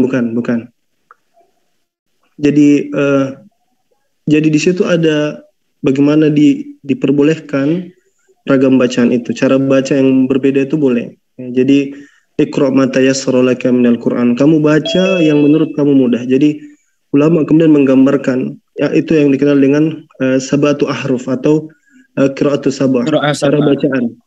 Ya. Jadi bisa di situ dialek ya, bisa di situ rosem dan macam-macam. Nah, salah satunya ini. Apa yang dipermasalahkan dari ini sebenarnya tidak ada masalah. Kenapa? Karena ulama kita mengatakan ketika misalnya ada qiraat yang lain, ada bacaan yang lain, itu dia memperkaya maknanya. Ya, misalnya kalau kita wala tas'alu an ashabil jahim, dan kamu tidak akan ditanya. Itu bukanlah nahi, itu bukanlah larangan. Kamu jangan tanya, tidak. Kamu tidak akan bertanya dan tidak akan ditanya. Gitu. Jadi diperkaya sama dengan contoh maliki wa maliki ya. Satunya raja, satunya penguasa. Nah, maka kata para ulama itu diperkaya maknanya bahwa Allah itu adalah raja. Di qiraat yang lain Allah itu adalah penguasa, diperkuat maknanya seperti itu, dan itu banyak di kitab-kitab penjelasan tentang qiraatus sabah. Nah, yang jadi inti sebenarnya pertanyaan-pertanyaan tentang qiraat itu kenapa jadi tidak terlalu urgent. Yang pertama karena syarat yang pertama adalah tawatur dulu, mutawatir ya. Ini yang kerap kali banyak orang tidak pahami. Jadi ini riwayat itu harus dia mutawatir, itu syarat mutlak. Nah, yang mutawatir ini tidak berarti yang kemudian semua qiraat itu diterima, tapi cukup yang mutawatir saja. Dan yang mutawatir itulah yang kemudian accepted, diterima, dan itu ada legitimasinya. Jadi itu sudah dijadikan sebagai kemudahan. Jadi itu yang sudah dijelaskan banyak juga mungkin oleh Gurunda tadi, ya, saya juga baru menyimak bahwa itulah kemudahan yang Allah berikan, ya, kepada umat Islam cara bacaan itu. Jadi kalau tadi ditanya bacaannya beda, artinya beda, itu legitimasi yang diberikan oleh Nabi Muhammad SAW. Anda bisa baca begini, Anda bisa baca begitu. Terus maknanya berubah, ya. Kata para ulama itu memperkaya maknanya. Gitu. Terima kasih Bang Alwan. Oke, saya baik sedikit ya. Mas Tata menambahkan ya. Yang lainnya jalan dulu ya. Silakan Mas Tata untuk menambahkan. Oke. Jadi walatus alu atau tas alu itu kan, kalau tus alu kan majhul ya. Ada maklum, ada majhul. Tapi kalau dalam segi qiraah maknanya termasuk sama. Karena gini, sekarang gini dulu. Menurut bacaan kebanyakan ulama, qiraah ialah wala tus'alu dengan tak yang didomahkan sebagai kalimat berita menurut bacaan Ubay bin Ka'ab. Dikatakan wa ma tas'alu, dan janganlah kamu bertanya. Sedangkan menurut qiraah Ibnu Mas'ud dibaca wala tus'alu. Qiraah ini dinukil dari Ibnu Jarir yang artinya kami tidak akan menanyakan kepadamu tentang kekufuran orang-orang yang kafir. Karena memang Nabi itu kan, ayat ini kan basyira wa nadhira. Dia apa? Diutus untuk memberi kabar gembira juga peringatan. Nah, karena sudah disampaikan, berarti tugasnya Nabi selesai. Dia tidak akan ditanya. Terus Nabi juga nggak usah bertanya gitu. Ya, jadi sama artinya. Maksudnya apa? Tidak ditanya, masa mau begini kan? Kenapa kok umatmu gini? Kok kufur? Padahal kamu sudah menyampaikan. Tidak ditanya gitu. Juga Nabi tidak perlu bertanya gitu. Jadi sama sebenarnya. Tapi ulama qiraah sab'ah ini menurut bacaan kebanyakan. Nah, berarti ini namanya ulama jumhur. Itu memakai mabni majhul berarti. Gitu. Jadi yang walaupun dibaca tas'alu ya sama saja. Tetap Nabi itu tidak tanggung jawab karena sudah menjelaskan basyira wa nadhira, dan dia tidak akan ditanya. Ya, Nabi tidak akan ditanya, dan Nabi juga jangan bertanya. Wong tugasnya selesai, basyira wa nadhira. Tugas dia diutus menyampaikan gitu. Karena sudah disampaikan mereka mau kafir atau tidak, Nabi tidak tanggung jawab. Ya, yang penting dia sudah menyampaikan, tidak ditanya dia. Ya, dan juga Nabi tidak usah bertanya gitu. Maksudnya gitu. Mau dibaca apapun tetap arahnya sama gitu. Oke, itu saja. Makasih, bisa Dalwan. Pak De, boleh nambahkan Pak De? Ya, silakan Pak Rizky. Boleh saya share screen sebelumnya? Ya, silakan. Oh iya. Tadi yang mempermasalahkan kiroah siapa ya? Saya mau tahu dulu orangnya. Saya Bang Rizky, Citos. Oh, Citos. Oke, berarti kalau kayak gitu tadi udah dijawab ya boleh ya saya kontra attack ya. Monggo. Saya cuma pengen konfirmasi. Tunggu dulu, jangan au-au. Kalau ketemu saya biasa au-au nih Mas Citos ini. Santai-santai Mas Citos. Enggak juga, Bang. Oh iya. Saya cuma ingin menunjukkan ini ya. Tadi kan persoalan kiroah. Boleh dong saya mempersoalkan Bible ya antar manuskrip. Boleh. Saya di sini saya mengkomparasi antara dulu. Saya punya waktu untuk berbicara, tolong diam dulu. Abang belum di sini dari jam 5 Kak. Iya, saya sudah dari tadi menjawab seluruh pertanyaan kawan muslim di sini. Santai, jangan terguncang. Ini bagian saya untuk santai, jangan terguncang. Bang. Oke, saya tanya Pak De. Saya boleh bertanya. Yang bicara boleh saya atau Mas Citos Pak De? Ini sebenarnya ya, ini kan dalam konteks kita Mas Rizky. Saya harus fair di sini ya. Dengarkan dengan baik. Bentar. Ini kita harus fair supaya apa? Pembelajaran buat kita semua. Jadi Mas Citos tadi mempertanyakan sesuatu ayat yang menurut dia itu arti dan maknanya berbeda. Ini kewajiban kita untuk menjawab. Di samping mengedukasi saya, mengedukasi villa yang ada di channel ini dan juga yang ada di semua live komentar. Oke, siap Pak De. Nanti kalau udah bagian saya kasih tahu saya Pak De. Siap. Nanti giliran teman-teman muslim yang akan mempertanyakan. Sekarang begini, saya langsung arahkan ke Mas Citos. Apakah masih ada pertanyaan yang lain? Saya tambahkan sedikit dulu ya, Mas Citos ya. Oke, silakan Mas Alwan. Jadi ketika kita bicara tentang qiraat tadi, semua perbedaan-perbedaan yang diangkat itu bahkan dihafalkan. Ada saya sudah sering katakan bahwasanya kalau di Al-Azhar, Universitas Al-Azhar Mesir itu di luar dari kampusnya itu ada seorang ulama yang memang dia itu ada syahadahnya, ada seperti apa namanya itu kalau ya ada ijazah. Artinya dia turun temurun dari guru ke guru. Tugasnya itu cuma menghafal baik qiraatus sab'a atau qiraatul asyar. Nah, ketika mereka mempelajari perbedaan-perbedaan qiraat itu, ya jadi hal apa perbedaan itu mereka juga masuk juga mempelajari pendapat-pendapat para ulama, makna-makna yang berkembang ketika qiraat itu ada beberapa. Jadi jangan pahami misalnya qiraat itu berarti Qur'annya semua sama. Ada beda seperti tidak, hanya beberapa. Misalnya wailul likulli humazatil lumazah ada dibaca wailul lumazatil lumazih. Itu tidak ada makna sama sekali, itu hanya perbedaan cara baca. Ya wadduha wadduha walaili iza saja walaili iza saja itu hanya perbedaan biasa aja cara sebut. Tapi ada memang perbedaan yang tadi yang panjang ya. Kemudian ada yang banyak model-model yang bisa kita runut. Nah, salah satu contoh ini sudah saya pikir itu nanti bisa merujuk ke tulisan dari Ibnu Mujahid.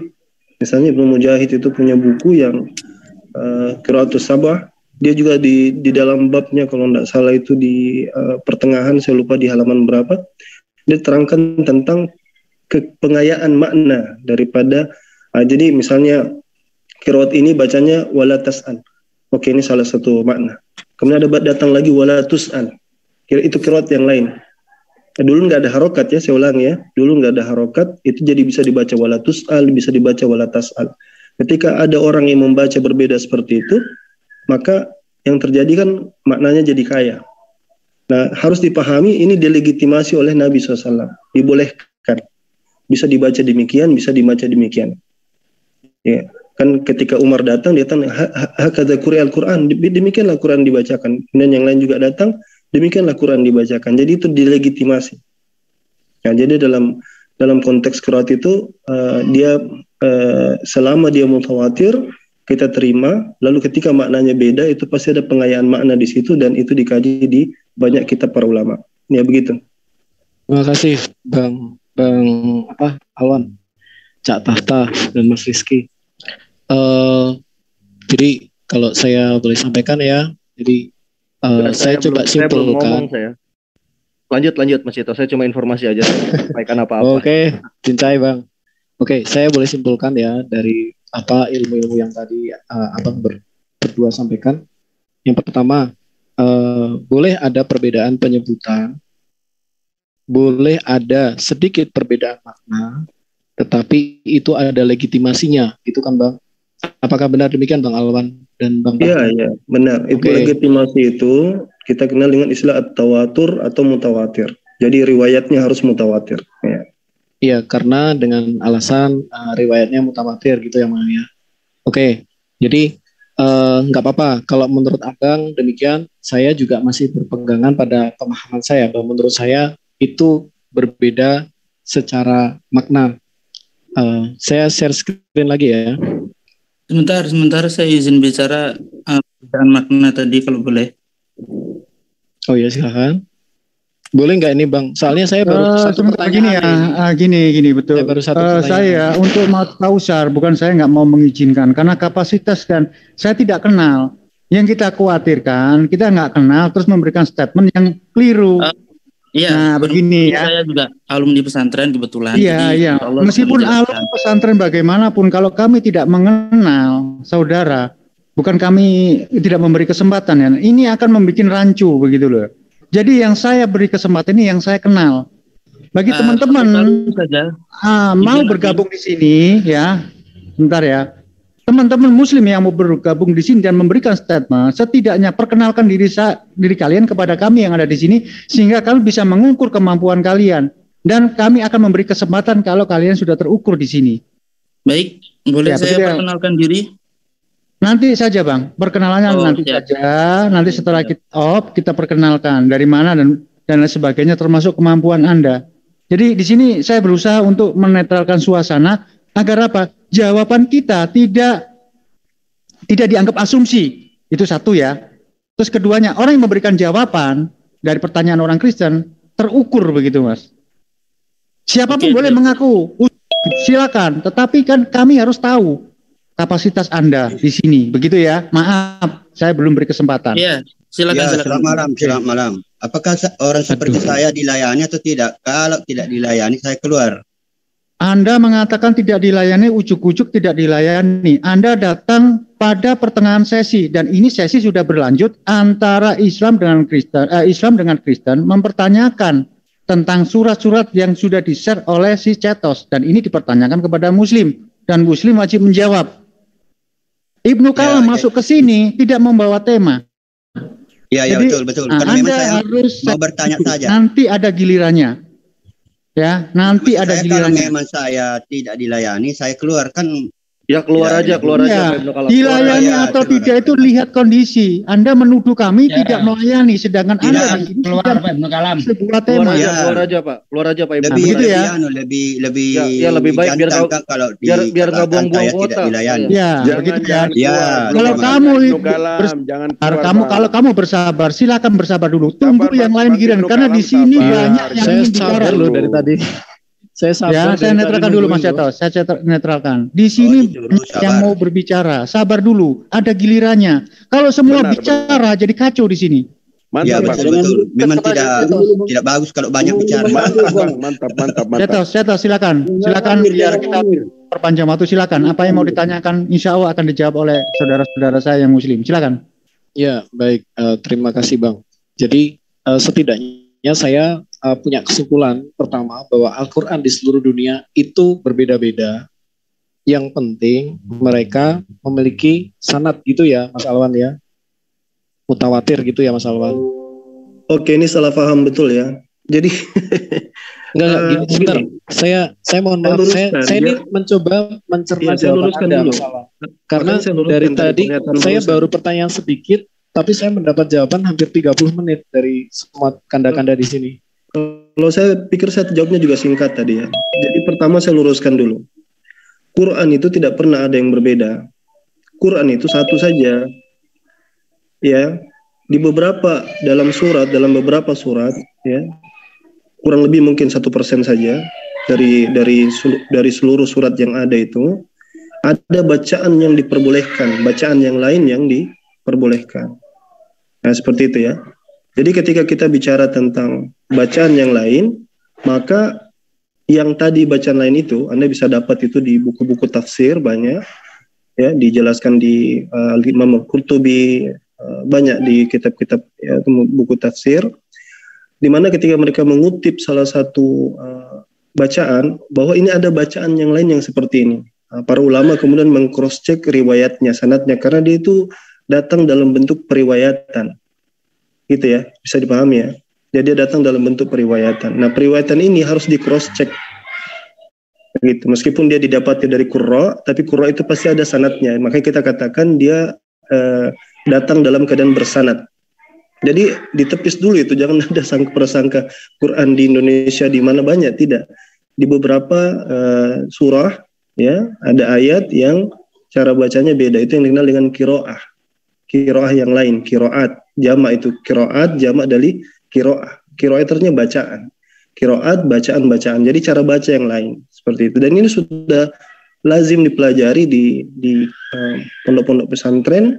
Ada bahkan yang memang takhasus di sini, mengkhususkan diri mempelajari ini, menghafal dan sekaligus mengajarkannya ke turun temurun. Nah, begitu. Oke, baik Bang Alwan. Kalau Nabi mengajarkan 7 qiraat ya Bang ya? Bukan 7, nah, ini pemahaman lagi yang salah juga. Oh iya, bagaimana Bang? Ya. Sab'atu ahruf ya, itu kadang beranggapan itu cuma 7. Itu di dalam kajian para qurra, bahkan di dalam kajian orang-orang yang belajar khusus qiraat, makna sab'atu ahruf itu bukan bermakna 7. Artinya lebih dari 1, bisa 2, bisa 3. Karena kalau Anda ngerti bahasa Arab, ada kata bid'un wa sab'un. Bid'un itu apa? Bid'un itu antara, ini tidak ada bedanya. Ini mungkin tidak ada duanya di bahasa yang lain ya. Bahasa Arab ini memang agak sedikit unik. Misalnya kata sifar, 0 itu nggak ada di bahasa yang lain, cuma ada di bahasa Arab saja. Kemudian kata bid'un itu antara 3 sampai 9, itu bid'un. Itu nggak ada itu. Kita tidak pernah kenal ada angka satu kata terus angka bermakna banyak angka. Bid'un. Nah, sab'un, para ulama menjelaskan sab'un itu bukan bermakna hakiki dia 7. Karena kerap kali 7 itu di dalam literasi Arab itu bermakna mutanawwi'ah, bermacam, beragam. Nah, seperti itu. Makanya sab'atu ahruf itu tidak dibatasi 7. Saya boleh nambah Ustaz Alwan? Iya ya. Iya. Jadi banyak salah paham seakan-akan Al-Quran itu beda-beda apa enggak. Karena memang bahasa Arab itu ya seperti itu. Ya. Pertama Quraisy. Quraisy itu orang-orang Quraisy ketika Nabi kan diutus untuk seluruh bangsa, tapi dia lahir di Mekah, terutama suku Quraisy. Nah, pertama orang-orang ini gampang membaca Al-Quran. Tapi ketika Al-Quran tersebar kemana-mana kan banyak. Ya, makanya 7 ahruf itu 7 suku, termasuk Tamim, Hudel, Robi'ah.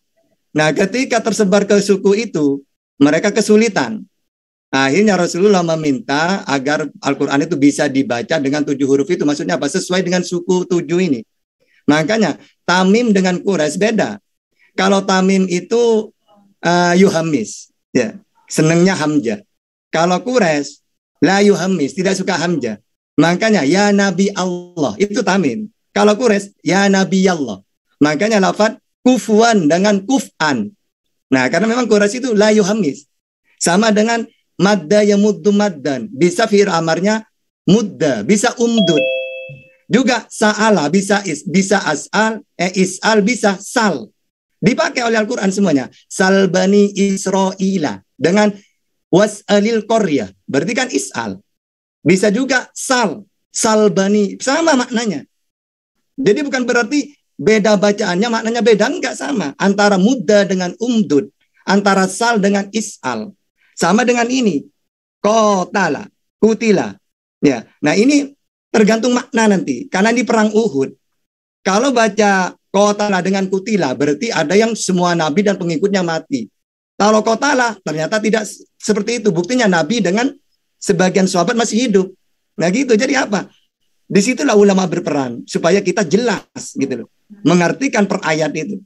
Nah makanya kiroah itu yang ada perang 3. Uhud yang mana catatan? Apa? Perang Uhud yang kotala atau kutila? Nah kalau masalah itu, karena memang kita harus baca tafsirannya. Menurut suatu pendapat, makna yang dimaksud ialah berapa banyak nabi yang terbunuh dan terbunuh pula bersamanya sejumlah besar pengikutnya yang bertakwa. Pendapat inilah yang dipilih oleh Ibnu Jarir. Berarti apa?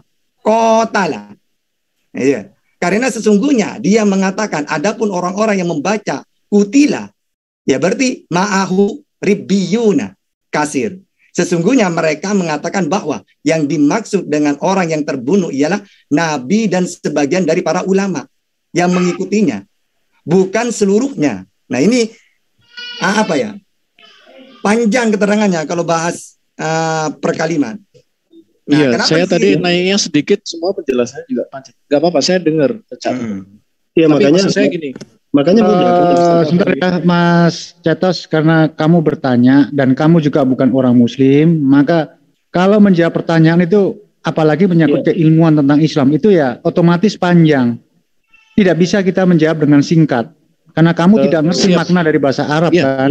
Nah, saya paham Pak Dizul. Jadi harap kamu sabar. Jangan memframing kok panjang kok sedikit gitu loh, jangan. Jadi nanti salah proses nanti teman-teman. Ketika Bang Handi begitu kita menerangkan panjang, itu kita nggak dapat giliran, Bang. Mungkin saya cuma compare gitu aja. Tapi silakan, saya akan Oke, nanti akan saya buat karena tadi saya biar bisa lebih mudah, biar bisa lebih mudah. Bang Citos tahu abjad Arab enggak? Suruh baca dulu. Saya paling sedikit Bang, paling sedikit. Tapi tidak. Ini kan ini biar mudah ya, biar mudah. Jangan berpatokan ke harokat ya. Lihat dulu kata qaf, ta dan lam. Qotala, qaf, ta dan lam ya. Terus di bawah juga itu ada qaf, ta dan lam. Jadi ada qotala, ada qutila. Ya, ini qaf, ya, qaf. Ini lam ini kan Bang? Iya, lam itu ya. Qaf, ta dan lam. Nah, sekarang yang di bawahnya lam ini ya Bang ya? Ya, ini lam ya. Lagi. Ya, di bawahnya lagi. Qaf, yang di bawah, yang ini. Waras, yang kolon. Ya, ini ya Bang. Qaf, itu qaf, ta dan lam. Ta dan lam ya. Nah, sekarang kalau harokatnya saya buang, ada perbedaan tidak? Tidak ada Bang. Tidak ada. Nah, itulah yang saya maksud. Jadi ketika orang dulu nggak ada harokat, lalu ada orang baca kutila, lalu Nabi mengatakan dia boleh baca seperti itu berarti kata para ulama, berarti Nabi membolehkan pemaknaan tambahan. Nah, maka di dalam tafsir itu dijelaskan, baca buku-buku tafsir itu menjelaskan, oh kalau kita baca qotala itu maknanya berperang bersamanya. Lalu bagaimana dengan kutila, itu yang dijelaskan tadi sama Ustadz Tahta, bahwa ulama menjelaskan juga kalau kutila itu bermaknanya juga seperti ini. Jadi itu pengayaan makna. Kenapa kami terima boleh dibaca kutila, dan ini dilafazkan di imam-imam masjid ketika ada imam misalnya tampil di depan jemaah, dia baca wa ka'ayyim min nabiyyin qatala, orang terima. Terus ketika ada lagi imam yang lain baca wa ka'ayyim min nabiyyin kutila, orang juga terima. Kenapa? Karena mereka tahu ya. Kalau orang awam mungkin yang jarang belajar qiraat, dia nggak paham. Sama ketika kita mau menjadi imam ya, sudah saya kasih contoh di awal itu. Jadi berapapun banyak Anda beri contoh, saya sudah beri contoh di awal. Alhamdulillahirabbil alamin, Ar-Rahmanir-Rahim. Nah, terus ada yang baca Maliki Yaumiddin, panjang. Malik panjang. Yang satu baca Maliki Yaumiddin, pendek. Wah, artinya beda dong. Satu penguasa, satu raja, itu beda artinya. Orang juga pada tahu. Tapi apakah orang Muslim mempermasalahkan itu? Tidak. Meskipun dia beda makna, orang Muslim tahu bahwa dua-duanya itu adalah cara baca. Apa yang berbeda? Harokatnya, cara bacanya. Tapi huruf dasarnya mim, lam, dan kaf. Mim, lam, dan kaf. Sama dengan ini. Qaf, ta, dan lam. Qaf, ta, dan lam. Sama. Jadi itu ya, biar paham. Itu salah satu. Nanti ada lagi yang yuhammim, ada lagi rosem. Itu kita belajar qiraat itu ada banyak definisi-definisi perbedaan yang oleh para ulama dirangkum dengan istilah sab'atu ahruf itu. Jadi penjelasan sab'atu ahruf itu beragam. Mudah-mudahan paham ya. Ya, terima kasih Mas Lawan dan juga Mas Jotos. Saya kira Mas Jotos tadi sudah 2 pertanyaannya dijawab. Bagaimanapun diterima atau tidak, itulah jawaban kami yang dari Muslim. Sekarang kita bergeser karena kalau saya beri kesempatan lagi tidak akan selesai supaya netral dan fair. Sekarang, ya, kalau belum masih banyak Mas. Kalau belum masih banyak. Saya menunjukkan yang versi yang aslinya Bang. Tadi kan. Iya, masih banyak Mas, masih banyak itu sebenarnya kalau perlu kita bahas. Jadi supaya lebih fair, lebih adil, saya beri kesempatan teman-teman Muslim juga mempertunjukkan apa sih perbedaan yang ada di Biblos. Nah, Ustaz Rawan, lebih enak begitu kan? Lebih enak itu. Nanti setelah apapun jawaban dari teman-teman Kristen kita dengarkan. Habis itu giliran dari teman-teman Muslim, mempersilakan teman-teman Kristen untuk bertanya. Itulah model diskusinya yang saya kira baik dan bermanfaat untuk kita semua. Boleh saya sederhanakan kesimpulannya, Bang? Ya, sekarang dibikin closing masih saja. ada pertanyaan, Bang. Mohon jangan disimpulkan dulu. Amir, saya boleh ngomong sebentar aja? Ya, saya belum beri kesempatan yang lainnya.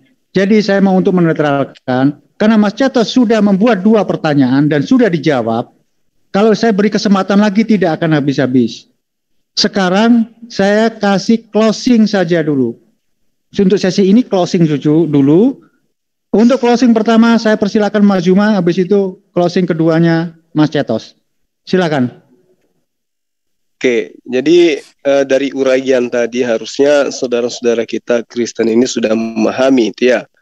Pertama, di kalangan umat Islam sedunia tidak ada kemudian muncul perbedaan paham bahwa Al-Quran antara satu Al-Quran dan yang lain itu berbeda. Nah, seperti halnya kitab Nabi Musa, diwahyukan pertama kali itu tidak memiliki tanda baca, tidak memiliki nikot. Jadi Torah itu sama seperti Al-Quran. Ketika dituliskan pertama kali itu tidak memiliki harakat.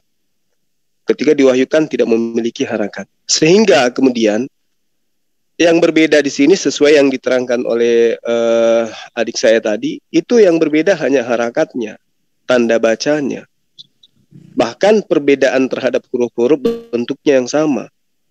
Bentuk hurufnya sama tapi dipisahkan dengan titik yang berbeda.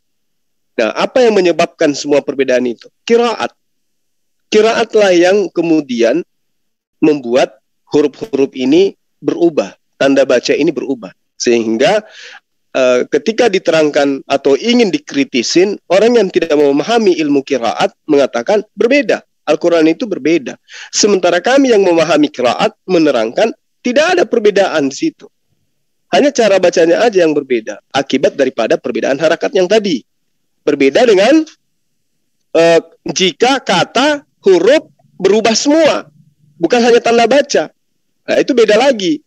Seperti misalnya contoh di dalam kitabnya sahabat Kristen, antar terjemah dengan terjemah lain itu berbeda, bergeser jauh. Kalau ini hanya karena harakat, perbedaan harakat, tanda baca. Ini yang menyebabkan karena adanya perbedaan cara baca diakibatkan oleh metode qiraat yang ada pada masa itu. Nah, tapi ada legitimasi daripada Nabi Muhammad SAW bahwa mereka boleh membaca dengan kaidah itu. Nah, kalaupun ada perubahan makna yang saya terangkan,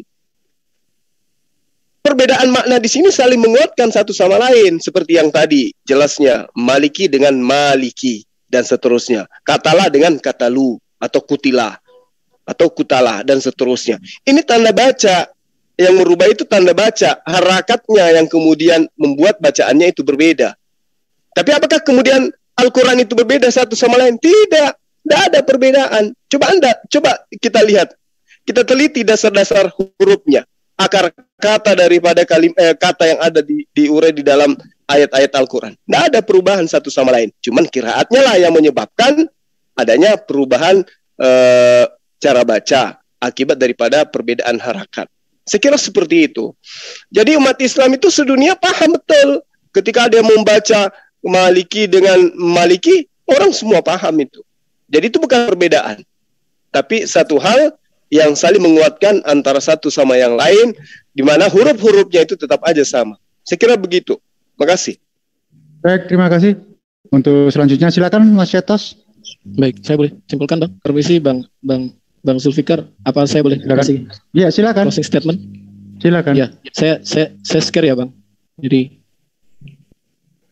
oke, kalau teman-teman tadi mengatakan bahwa tidak ada perbedaan, nah ini ada salah satu, karena ini posisi saya adalah saya bukan saya menyimpulkan. Nah, bagi saya tambahan surat Kal dan Al-Haf, bayangkan surat. Jadi bukan seperti yang disampaikan oleh teman-teman tadi.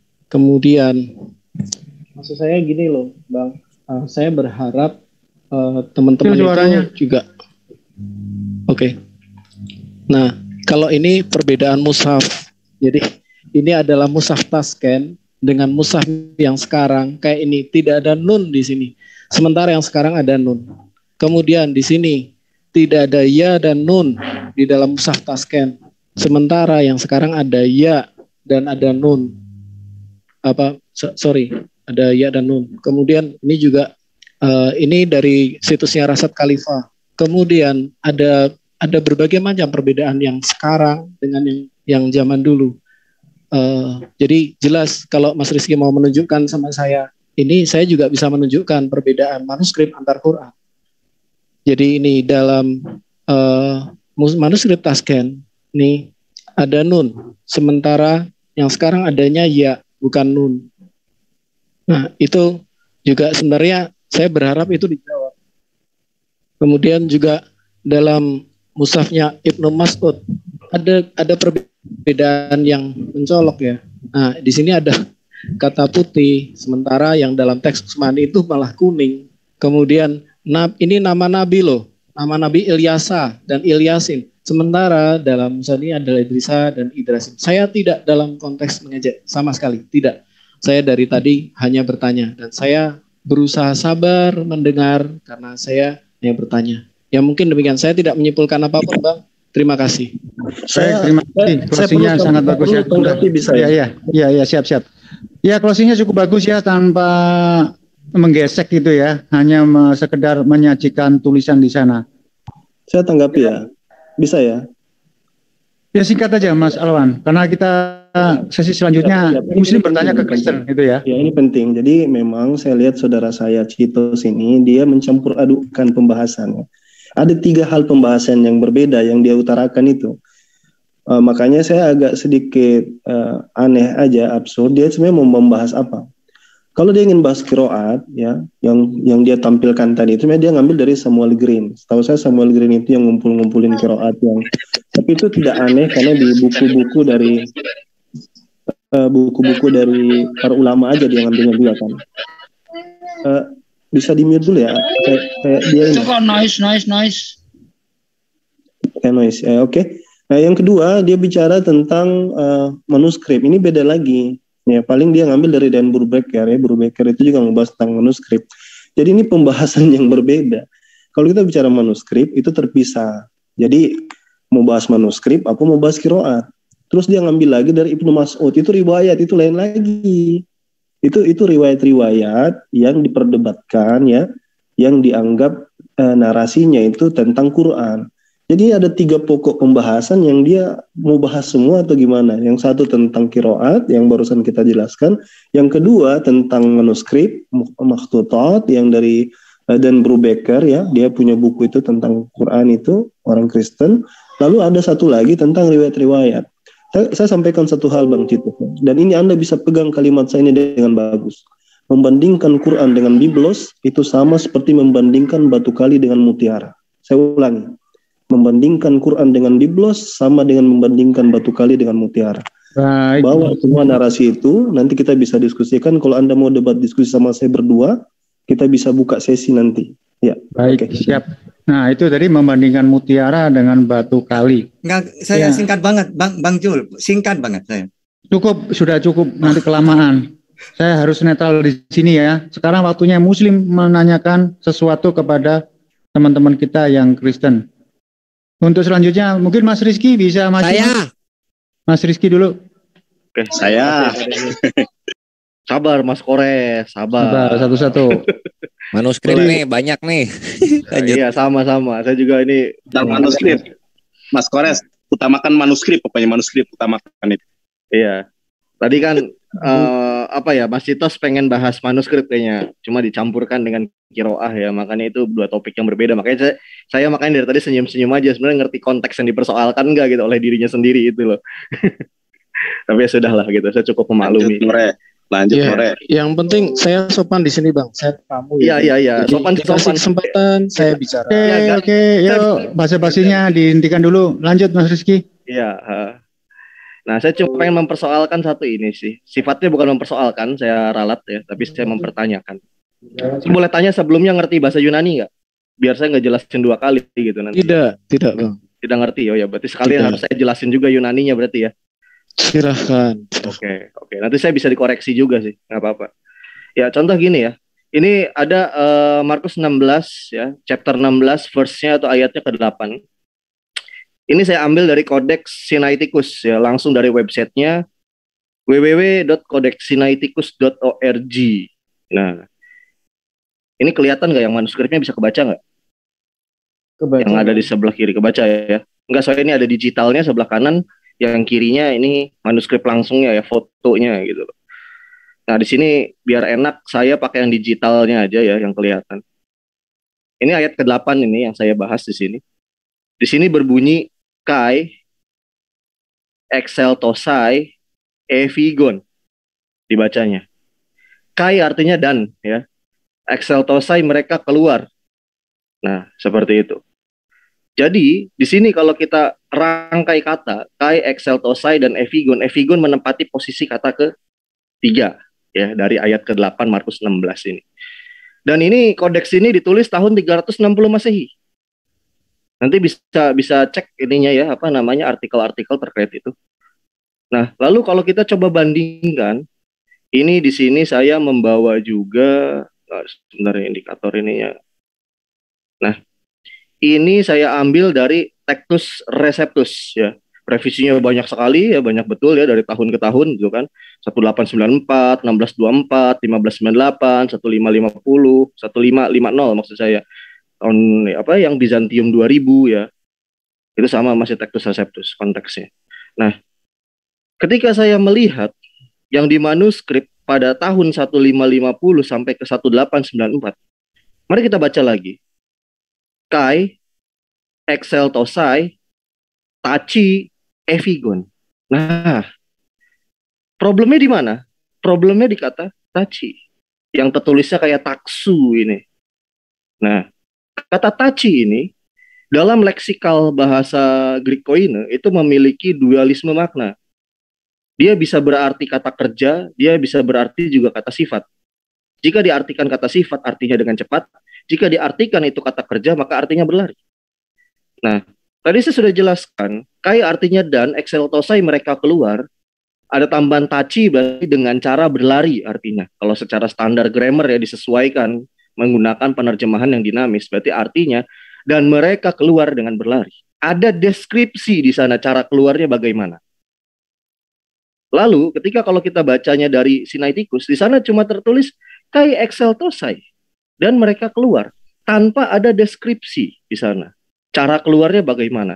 Maka di sini jika kita menggali sebuah teks, di sini ada perbedaan informasi. Itu nggak bisa kita bantah, gitu loh.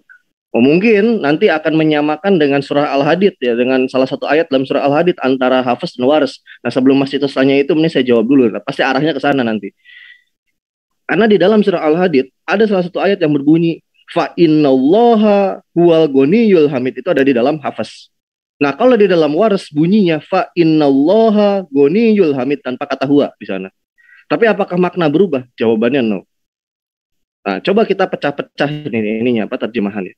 Fa innallaha artinya Allah lah, huwa artinya dia, ghaniyul maha kaya, hamid maha terpuji. Itu kalau dalam Hafiz. Dalam Waris dan Kolun fa innallaha ghaniyul hamid. Fa innallaha Allah lah, ghaniyul maha kaya, hamid maha terpuji. Beda tidak maknanya? Sama. Menegaskan bahwa Allah itu maha kaya, maha terpuji. Baik ada kata huwa atau kata tanpa kata huwa. Karena kenapa? Huwa itu cuma kata dia di sana. Penegasan saja. Kata ganti, domir istilahnya kalau dalam bahasa Arab. Nah, berbeda dengan kita berbicara soal kai exeltosai Kai Exceltosai Tachi dan Kai Exceltosai. Kalau kita bicara Kai Exceltosai dan mereka keluar, yang satu lagi berbicara dan mereka keluar dengan berlari. Yang satu ada bilang pakai lari, yang satu di sini nggak jelas keterangannya apa. Maaf Mas Rizky, bisa disederhanakan bahasanya biar Iwan Villa yang ada di luar sana paham. Oh, oke. Disederhanakan dulu. Ya. Jadi gini. Pertanyaannya. Iya, di dalam Kodeks Sinaiticus itu tidak ada keterangan cara berlarinya, cara keluarnya. Nggak ada. Tapi cuma mereka keluar, ditegaskan gitu saja. Sedangkan diinformasikan di Textus Receptus pada ayat yang sama, Biblos yang gospel yang sama, pasal yang sama, ayat yang sama, tanpa ada keterangan bagaimana cara mereka keluar, yakni dengan cara berlari, yakni taci tadi. Nah, pertanyaan saya satu. Bagaimana bisa Kai Exceltosai Evigon ini mau disepadankan sama dengan Kai Exceltosai Evigon Tachi? Gitu. Yang satu nggak ada kata taci, yang satu lagi ada kata tacinya. Mungkin itu saja yang ingin saya tanyakan. Saya kembalikan. Terima kasih. Terima kasih. Terima kasih Mas Rizky yang telah membuat pertanyaan simpel sederhana. Buat teman-teman Muslim yang lain, kita dengarkan jawaban daripada teman kita yang Kristen, mungkin diwakili Cetos ya. Jangan disela dulu, biarkan dia menjawab seperlunya. Jangan terlalu panjang, jangan terlalu pendek. Silakan Mas Cetos. Iya, terima kasih. Sebenarnya saya sudah sampaikan ya, saya kurang paham Yunani. Saya jujur saya sampaikan. Terus yang kedua, pertanyaan demikian sudah sering dibahas ya. Jadi terutama longer ending of Mark gitu kan, ada yang semacam itu. Kemudian kalau saya bukan menjawab berdasarkan kalau ini eksegesis pribadi saya ya Mas Rizky ya. Kalau saya lebih suka seperti ini, saya sampaikan bahwa memang di dalam Alkitab kami itu terdapat varian. Kami jujur mengatakan seperti itu. Kenapa bisa terjadi? Karena Alkitab adalah salinan dari salinan dari salinan. Jangankan di kitab perjanjian baru kami, di kitab perjanjian lama pun yang dipegang oleh kawan-kawan Judaism, itu juga terdapat berbagai varian. Tetapi perbedaannya adalah kami tunjukkan semua varian itu. Kami tidak bakar salah satu. Ketika kita membandingkan dengan apa yang dilakukan Utsman, itu berbeda dengan cara kami menghandle. Karena apa? Ya memang seperti yang Romo Aldo pernah sampaikan, yang namanya teks tua itu wajar jika terjadi varian. Nah, sama juga misalnya kita bisa bicara soal matres teksionis di dalam perjanjian lama. Itu tentu menimbulkan lagi perbedaan, kayak misalnya Bang Muhammad Ali mengatakan ini perbedaan Somronit, Taurat Somronit sama Taurat Masoretik, misalnya seperti itu. Oh, kita nggak ada masalah. Ya memang kita jujur, kita ada hal-hal seperti itu. Tetapi yang menjadi pertanyaan adalah di Alkitab tidak pernah ada ayat semacam ini. Sebentar, saya sampaikan. Di Alkitab Pak Jul ada tamu, saya ambil alih moderator ya. Silakan Murai Reski, mudah-mudahan mengerti jawabannya. Kalau bisa dipertegas dengan angka-angka aja perbedaan di perjanjian lama itu, Murai, silakan. Sebentar, Bang Handi. Belum selesai dia, Bang. Oh, belum ya? Lanjut. Sorry. Saya sambil mencatat juga. Silakan. Sorry. Iya, baik. Nah, di dalam Alkitab tidak pernah muncul ayat-ayat semacam ini. Sesungguhnya kamilah yang menurunkan, kamilah yang benar-benar memeliharanya. Dan tidak seorang pun yang dapat merubah kalimat-kalimatnya. Nah, komparasinya di situ, Bang Rizky. Jadi, memang kita jujur terjadi yang namanya varian dan kita showkan semua. Kita tidak pernah melakukan pembakaran seperti yang dilakukan Sayyidina Utsman. Ketika Quran mengalami perbedaan baik itu bacaan, baik itu secara teks mungkin ya. Nah, yang dilakukan Sayyidina Utsman adalah melakukan pembakaran. Ketika saya tunjukkan 40 versi Quran saat ini. Maaf, ini kan sesinya Muslim bertanya ya, bukan Kristen bertanya. Kenapa ini masih mempermasalahkan Quran? Oke, ini sabar. Ini. Sabar. Aku tanya nih. Sebentar dulu satu-satu ya. Mas Citos tadi kan ditanya More Reski, dijawab aja. Nggak usah mempermasalahkan Quran lagi. Baik, gitu. Pade, baik. Ya, udah dijawab. Mas Citos kalau udah kembali ke More Reski ya. Aku boleh bertanya nggak, ini ada korelasinya dengan apa yang saya sampaikan More Reski? Mohon maaf, Ustadz Nandar habis More Reski dulu berdua sama Mas Citos. Nanti mungkin sesi saya sekali lagi aja tuh sudah saya. Oke, silakan. Udah selesai Mas Citos. Ada yang mau ditambahin lagi biar banyak? Saya belum jawab. Saya juga bisa menunjukkan bahwa bukti-bukti yang saya sampaikan tadi bukan berasal dari situs Kristen, Bang. Jadi yang saya sampaikan justru ini nggak menjawab misalnya perbedaan mana? Sebentar dulu, Mas Citos, dijawab aja pertanyaannya. Kalau udah saya kembaliin ke More Reski. Intinya nyari remisan gitu. Bentar ya, sabar biar nggak kredit. Sebenarnya Mas Citos. Oke, saya serahkan ke More Reski untuk mengkantar. Silakan. Oh, berarti nggak ditambah lagi ya? Kalau mau lebih banyak nggak apa-apa sih. Ya, kalau boleh. Boleh, tapi asalkan dijawab. Tadi sebenarnya nggak menjawab apa yang saya tanya sebenarnya gitu loh.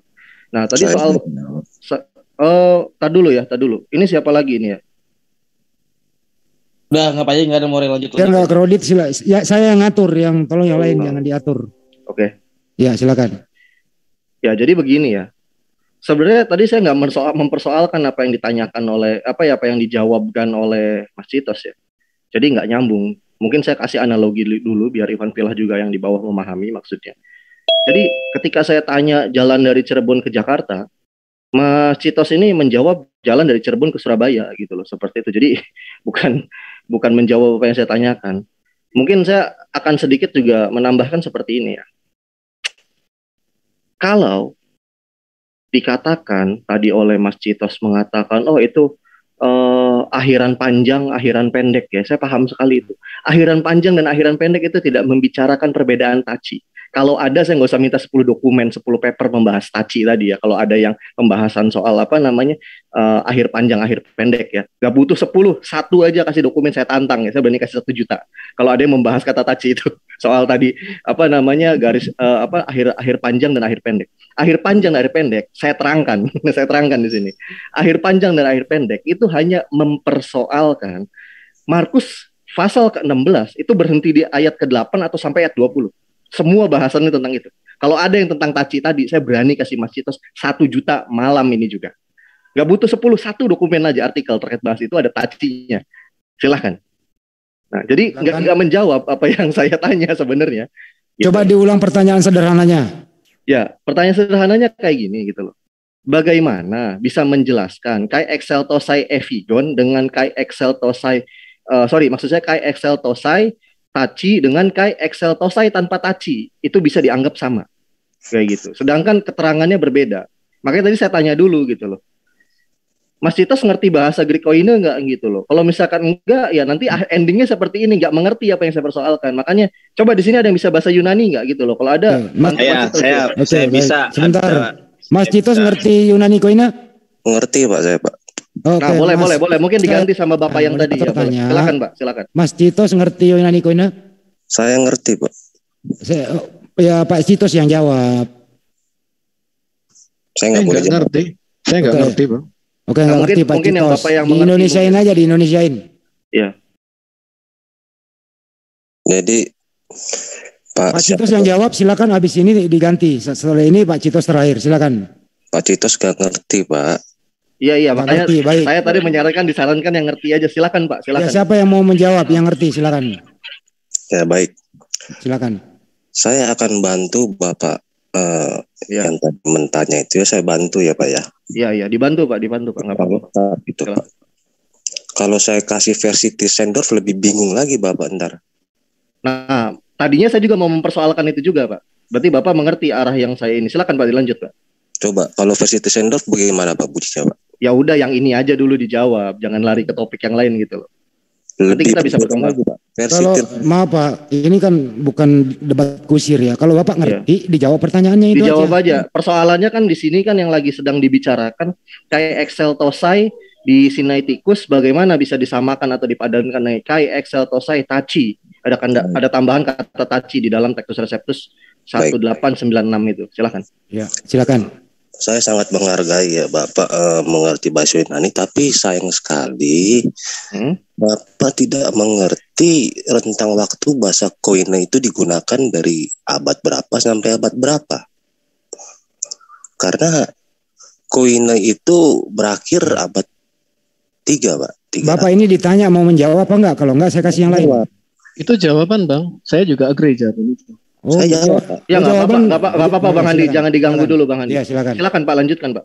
Saya sangat menghargai ya Bapak mengerti, tapi Bapak tidak mengerti bahasa koine itu digunakan berapa lama. Bahasa koine itu berakhir tahun 300, Pak. Nah, 325 atau Codex Sinaiticus Vaticanus itu terbit di mana bahasa koine itu hampir punah. Sama sepertinya bahasa Indonesia yang lama, yang baru.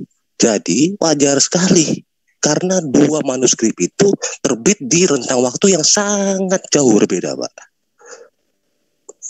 Versi Tischendorf lebih bingung lagi, Pak. Thais dibilang situ, Pak, bukan Takis. Jadi itu Pak jawaban saya. Karena Sinaiticus dan Vaticanus terbit di mana koine itu hampir punah. Jadi wajar saja kalau ada berbeda. Oke, wajar kalau berbeda, Maria, silakan. Udah Pak, selesai Pak. Sangat berbeda kondisinya, sangat berbeda situasinya, di mana 7 qiraat itu timbul di saat yang sama. Oke, Bapak ini namanya siapa ya? Biar enak saya manggilnya Arius, gitu. Pak. Siapa Pak namanya? Arius. Pak Arius. Oke, salam kenal ya Pak Arius ya. Nama saya Reski Pak. Kenal, salam damai kawan-kawan. Iya. Jadi gini Pak Arius. Tadi saya senang hati sekali ya Pak Arius mengulang apa yang pernah saya kuliahkan gitu loh tadi itu. Tapi persoalan saya bukan itu gitu loh. Yang saya persoalkan gini, bagaimana itu bisa dipadankan? Bukan apa penyebab atau aspek atau faktor itu bisa berbeda. Jadi beda Pak substansinya. Makanya saya kadang suka bertanya-tanya, sebenarnya saudara-saudara Kristen mengerti tidak apa yang saya persoalkan itu loh. Sangat mengerti saya, Pak. Iya, dan Bapak menjelaskan, kalau saya bertanya gini Pak, yang saya pertanyakan, dari mana ya, dasarnya apa? Dari Kai Exceltosai dengan Kai Exceltosai Taci di Textus Receptus ya, itu bisa disamakan konteks pemaknaannya. Saya karena zamannya berbeda, Pak. Zaman penulisannya berbeda. Bahasa yang digunakan pun berbeda. Itu faktor, Pak. Itu faktor penyebab bisa berbeda, bukan bagaimana itu dasarnya bisa dikatakan sama. Nah, ini Bapak logika Bapak aneh ini. Hah? Saya nggak bilang itu sama, Pak, dari tadi. Berarti saya menanyakan bagaimana itu bisa disamakan, gitu loh. Saya nggak bilang itu sama, itu beda. Beda. Kalau gitu yang benar yang mana, Pak? Mungkin analogi kalau Pancasila itu nggak usah Pak Citos, satu aja, Pak Arius saja dulu, Pak Arius saja. Silakan Pak Arius. Pak Citos kan udah standby. Silakan Pak Arius. Bang Handi sudah nggak bisa jawab, kasihan aku aja yang nanya lagi. Oke deh, saya lempar ke Mas Yonatan Nandar. Kayaknya nggak mengerti. Enggak, begini biar adil kan. Moreski udah saya masih katanya sekarang saya masih giliran teman Kristen yang bertanya dulu. Nanti siapa Muslim? Sebentar dulu saya atur dulu. Bang ngikutin. Bentar dulu Bang Handi. Bentar dulu Bang Handi jelasin nih. Bang Handi kayaknya nggak paham topiknya nih. Paham saya. Ya, topik kali ini giliran Kristen yang ditanya oleh kita yang Muslim, Bang Handi. Iya. Itu. Kita Muslim yang bertanya topiknya. Itu jadi jangan Bang Handi. balik. Iya. Jadi izinkan saya bertanya ya. Silakan Mas Nandar. Itu yang Roy buka kamera makan ditutup ya. Kalau nggak taruh waiting room. Kenapa? Iya, silakan. Maaf Bang Andi, tadi saya dikasih kelihatan sengaja saya Bang. Bang Andi, saya katanya dikasih kesempatan sekali. Habis ini saya live, kalau boleh saya dikasih kesempatan sekali, Bang. Dengan siapa ini? Citos lah. Oh ya, Mas Citos kan tadi udah bertanya. Sudah 2 kali. Abang memberi saya kesempatan terakhir. Abang tadi berbicara, kasih saya sekali aja kesempatan. Minta tolong deh Bang. Aku Oke, silakan, nggak apa-apa. Silakan. Kita mau Muslim bisa ya, nggak apa-apa. Silakan. Jadi gini Bang, saya benar ya tadi yang disampaikan sama Bapak itu Pak Arius ya, bahwa memang Anda sedang melihat, Anda sedang melihat kitab kami dari kacamata Anda. Nah, sementara yang sebenarnya dialami Quran itu kan dalam satu zaman, Bang. kita sudah beda. Mohon maaf, jadi gini Bang, ini saya cuma sampaikan aja, Anda terima atau tidak. Di dalam Mushaf Ibnu Mus'ab. Ini sesinya Kristen menjawab, bukan mempermasalahkan Quran. Iya, tadi sudah dijawab. Saya aja bertanya. Kristen hanya menjawab soal Bible, tidak lagi mempermasalahkan Quran. Tadi kan sudah bertanya Pak Citos. Ya. Kok bertanya lagi? Juga udah closing statement loh Bang. Udah standby dulu ya kalau kacau begini. Baik, silakan. Saya persilakan kepada Ustadz Nandar untuk bertanya. Silakan. Mas Citos tolong ditutup dulu. Ya, nanti kalau ada waktu bisa lagi. Siap. Ini pertanyaan saya ini merupakan jawaban dari pertanyaan More Reski. Kenapa ada penambahan ya dari kata sebelumnya tidak ada kata taci, kemudian ada taci, tapi mereka tidak jujur di dalam hal itu. Maka saya akan share ya kepada saudara-saudari sekalian. Sebelumnya saya sampaikan Assalamualaikum warahmatullahi wabarakatuh. Nah, saudara, ini adalah jawaban dari Ibu Rita Wahyu ya, Sarapan Pagi Biblika. Pengampunya adalah Dr. Edi Peter PhD. Nah, saya akan bacakan dari sini aja. Bisa dicek secara langsung kalau misalnya saudara-saudara mau membaca secara komprehensif. Namun sayang sekali, kita sudah tidak memiliki teks Alkitab yang asli. Autografa itu sudah nggak ada ya saudara. Yang ditulis langsung oleh penulis kitab atau biblos. Karena naskah autografa sudah hilang atau rusak karena usia. Kita hanya memiliki ya salinan dan yang menjadi masalah adalah dari sekitar 5.000 lebih salinan yang biasa disebut dengan MSS atau manuskrip tidak memiliki kesamaan yang mutlak dalam penyalinannya itu. Catatan-catatan detailnya, oleh karena itu untuk menerapkan MSS tersebut dan menjadi sebuah kitab para pengedit. Nah, kenapa Alkitab ini berkurang dan bertambah sebagaimana contoh yang disampaikan oleh More Reski? Karena ada para editor ya. Harus sungguh-sungguh. Nah, para pengedit harus sungguh-sungguh dipimpin oleh Tuhan agar hasilnya adalah firman Allah yang terpelihara oleh otoritasnya. Di antara para pengedit Alkitab ada 2 kelompok editor yang terkenal. Bentar, dengarkan saya dulu, jangan kepanasan sebentar. Langsung aja tanya. Iya, dengarkan saya. Bagaimana saya bisa bertanya sementara Anda mengkat? Kenapa Anda takut dengan pernyataan ini? Nah, dengarkan saya aja dulu. Monggo Mas Yunata. Ya, di antara para pengedit Alkitab yang ada kelompok editor yang terkenal, yang mana hasil editannya banyak dipakai oleh orang Kristen di seluruh dunia saat ini. Mereka adalah Westcott Hort dan Desiderius Erasmus. Westcott Hort dan pengikutnya menghasilkan Alkitab PB yang disebut critical text, sedangkan Desiderius Erasmus dan pengikutnya menghasilkan kitab PB yang disebut Textus Receptum ya. Dari 2 teks yang dihasilkan di atas ternyata memiliki perbedaan-perbedaan yang mencolok, yang mana critical text banyak melakukan penghapusan kata, perubahan arti-arti kata tertentu. Nah, dari penjelasan ini saudara, ternyata Alkitab ini memang sudah dirubah, sudah dihapus, atau dalam kata lain sudah dipalsukan. Pertanyaan saya adalah ya, siapa yang memvalidasi, siapa yang melegitimasi atas perubahan atau pemalsuan yang dilakukan oleh para editor tersebut?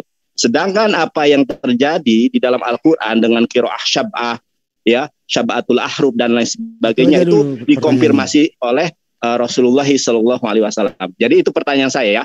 Dari mana legitimasi atau validasi para perubah atau para editor Alkitab ini, di mana mereka melakukan perubahan-perubahan terhadap manuskrip-manuskrip yang ada, sehingga tadinya tidak ada kata taci, kemudian ada kata taci. Demikian, terima kasih. Silakan dijawab secara simpel dan sederhana. Silakan Bang. Siapa yang mau jawab nih? Bang Aryo silakan. Pak Aris dulu, habis itu saya tambah. Silakan. Saya agak kaget tadi Pak Nandar sebut Textus Receptum ya Pak Nandar ya. Itu yang tertulis yang sederhana aja Bang. Gak apa-apa. Langsung aja jawab. Siapa yang memvalidasi? Gak apa-apa kita bikin yang smooth aja Bang. Kita santai langsung aja. Kita jawab aja. Iya betul. Iya santai. Emang saya membacakan apa yang ditulis oleh Dr. Edi PhD. Kalau mau salahkan yang bersangkutan. Karena yang saya tahu adalah Textus Receptus. Gitu. Bedanya yang apa, saya kan membacakan apa yang tertulis. Nanti kalau saya membacakan tectus receptus, pikirannya saya asumsi saya. Berarti salah yang menulis dong. Itu kan saya website. Nah, pertanyaan saya ulangi ya. Apa otoritas validasi dan legitimasi sehingga orang-orang tersebut merubah Alkitab? Saya duluan aja ya Bang ya. Sekoma perlu kita ketahui ya di dalam kritik kita. Jadi langsung saja dulu ya. Ini siapa dulu yang jawab nih, Mas Citos apa Arius nih? Singkat 5 detik. 5 detik silakan aja. Mas Arius dulu, silakan. Otoritasnya sama seperti dunia Islam, ada sanad yang bersambung, isnad, musnad, semuanya mutawatir, Pak. Sekian, terima kasih. Boleh. Oke, saya bertanya kalau gitu. Sebentar, saya jawab. Mana sanadnya? Mana sanadnya, Bang? Bang Jonathan. Enggak, sebentar dulu. Sebentar Pak Citos, biar dulu tersambung. Biar dua arah dulu. Yang menjawabkan Arius. Arius mengatakan di dalam Islam juga ada sanad, ada isnad. Itu jelas. Ya, ada kompetensi di dalam mustalah hadis ada. Nah, kalau berbicara tentang biblos, ada sanad, ada isnad, ada musnad. Coba tunjukkan di dalam kitab apa, dokumen apa yang menunjukkan ada sanad di dalam penulisan biblos. Silakan dan Bang Arius. Siapa saja yang merubah, memalsukan, mengurangi dan menghapus ayat-ayat yang terdapat di dalam manuskrip tersebut. Silakan, di mana dokumennya? Silakan Anda tunjukkan. Terdapat di tanda kutip sanad, isnad, tradisi gereja. Bisa ditampilkan Pak buktinya? Dokumennya yang saya minta, dokumennya. Dokumen Bang, bukan asumsi Bang. Iya dong. Silakan di screen Pak Arius dokumennya. Ntar dulu, Bapak mau ayat yang berapa nih? Sanad dia minta, sanad. Sanad, dokumen. Sanad, Anda tahu sanad enggak? Sekarang coba jelaskan sanad kepada saya. Boleh saya bantu jelasin ke Pak Arius, Mas Nandar? Ya boleh. Maksudnya gini Pak Arius ya, yang ditanyakan sama Mas Nandar ini, tadi kan Bapak mengatakan bahwa ada sanad dan lain-lainnya sama seperti Al-Quran. Dan tadi yang saya lihat juga sudah dijelaskan sanadnya dari imam siapa kepada siapa. Nah mungkin Bapak bisa tunjukkan literasi itunya terkait soal Bible tadi. Silakan. Sanadnya. Ya, silakan. Itu bagaimana? Silakan Pak. Mohon maaf tadi agak meninggal. Silakan Pak. Jadi ya itu sanad itu di Kristen dikenal dengan transmisi ya. Yang kita bahas Markus 16 ayat 8. Transmisi Markus 16 ayat 8 itu dikutip oleh Agustin of Hippo. 1. Gregory of Dialogus. 2. BD. 3. Theophilicat of Orcrid. 4. Glossa Ordinaria. Cornelius. Itu bersambung sampai abad modern Pak. Bisa ditampilkan Pak buktinya? Waduh, kalau tampilkan gimana saya? Benar Pak, kalau ngomong mah orang juga bisa Pak. Tapi kalau Bapak catat ya, Markus 16 ayat 8 itu dikutip oleh Jerome. Itu pertama, Agustin of Hippo. Kedua, Gregory Dialogus. Maaf Pak Arius, bisa saya bantu? Kebetulan saya punya Targum Jerome. Itu di halaman berapa Pak? Oh silakan. Ya di halaman berapa yang Bapak tahu? Di halaman berapa? Ya, nanti saya bantu tampilkan di sini. Gitu loh. Saya bisa salah sedikit ya. Saya bisa salah sedikit, mohon maaf teman-temannya. Jadi saya pikir JCC ini tempat yang bermartabat gitu. Ini nasihat saya buat Pak Arius.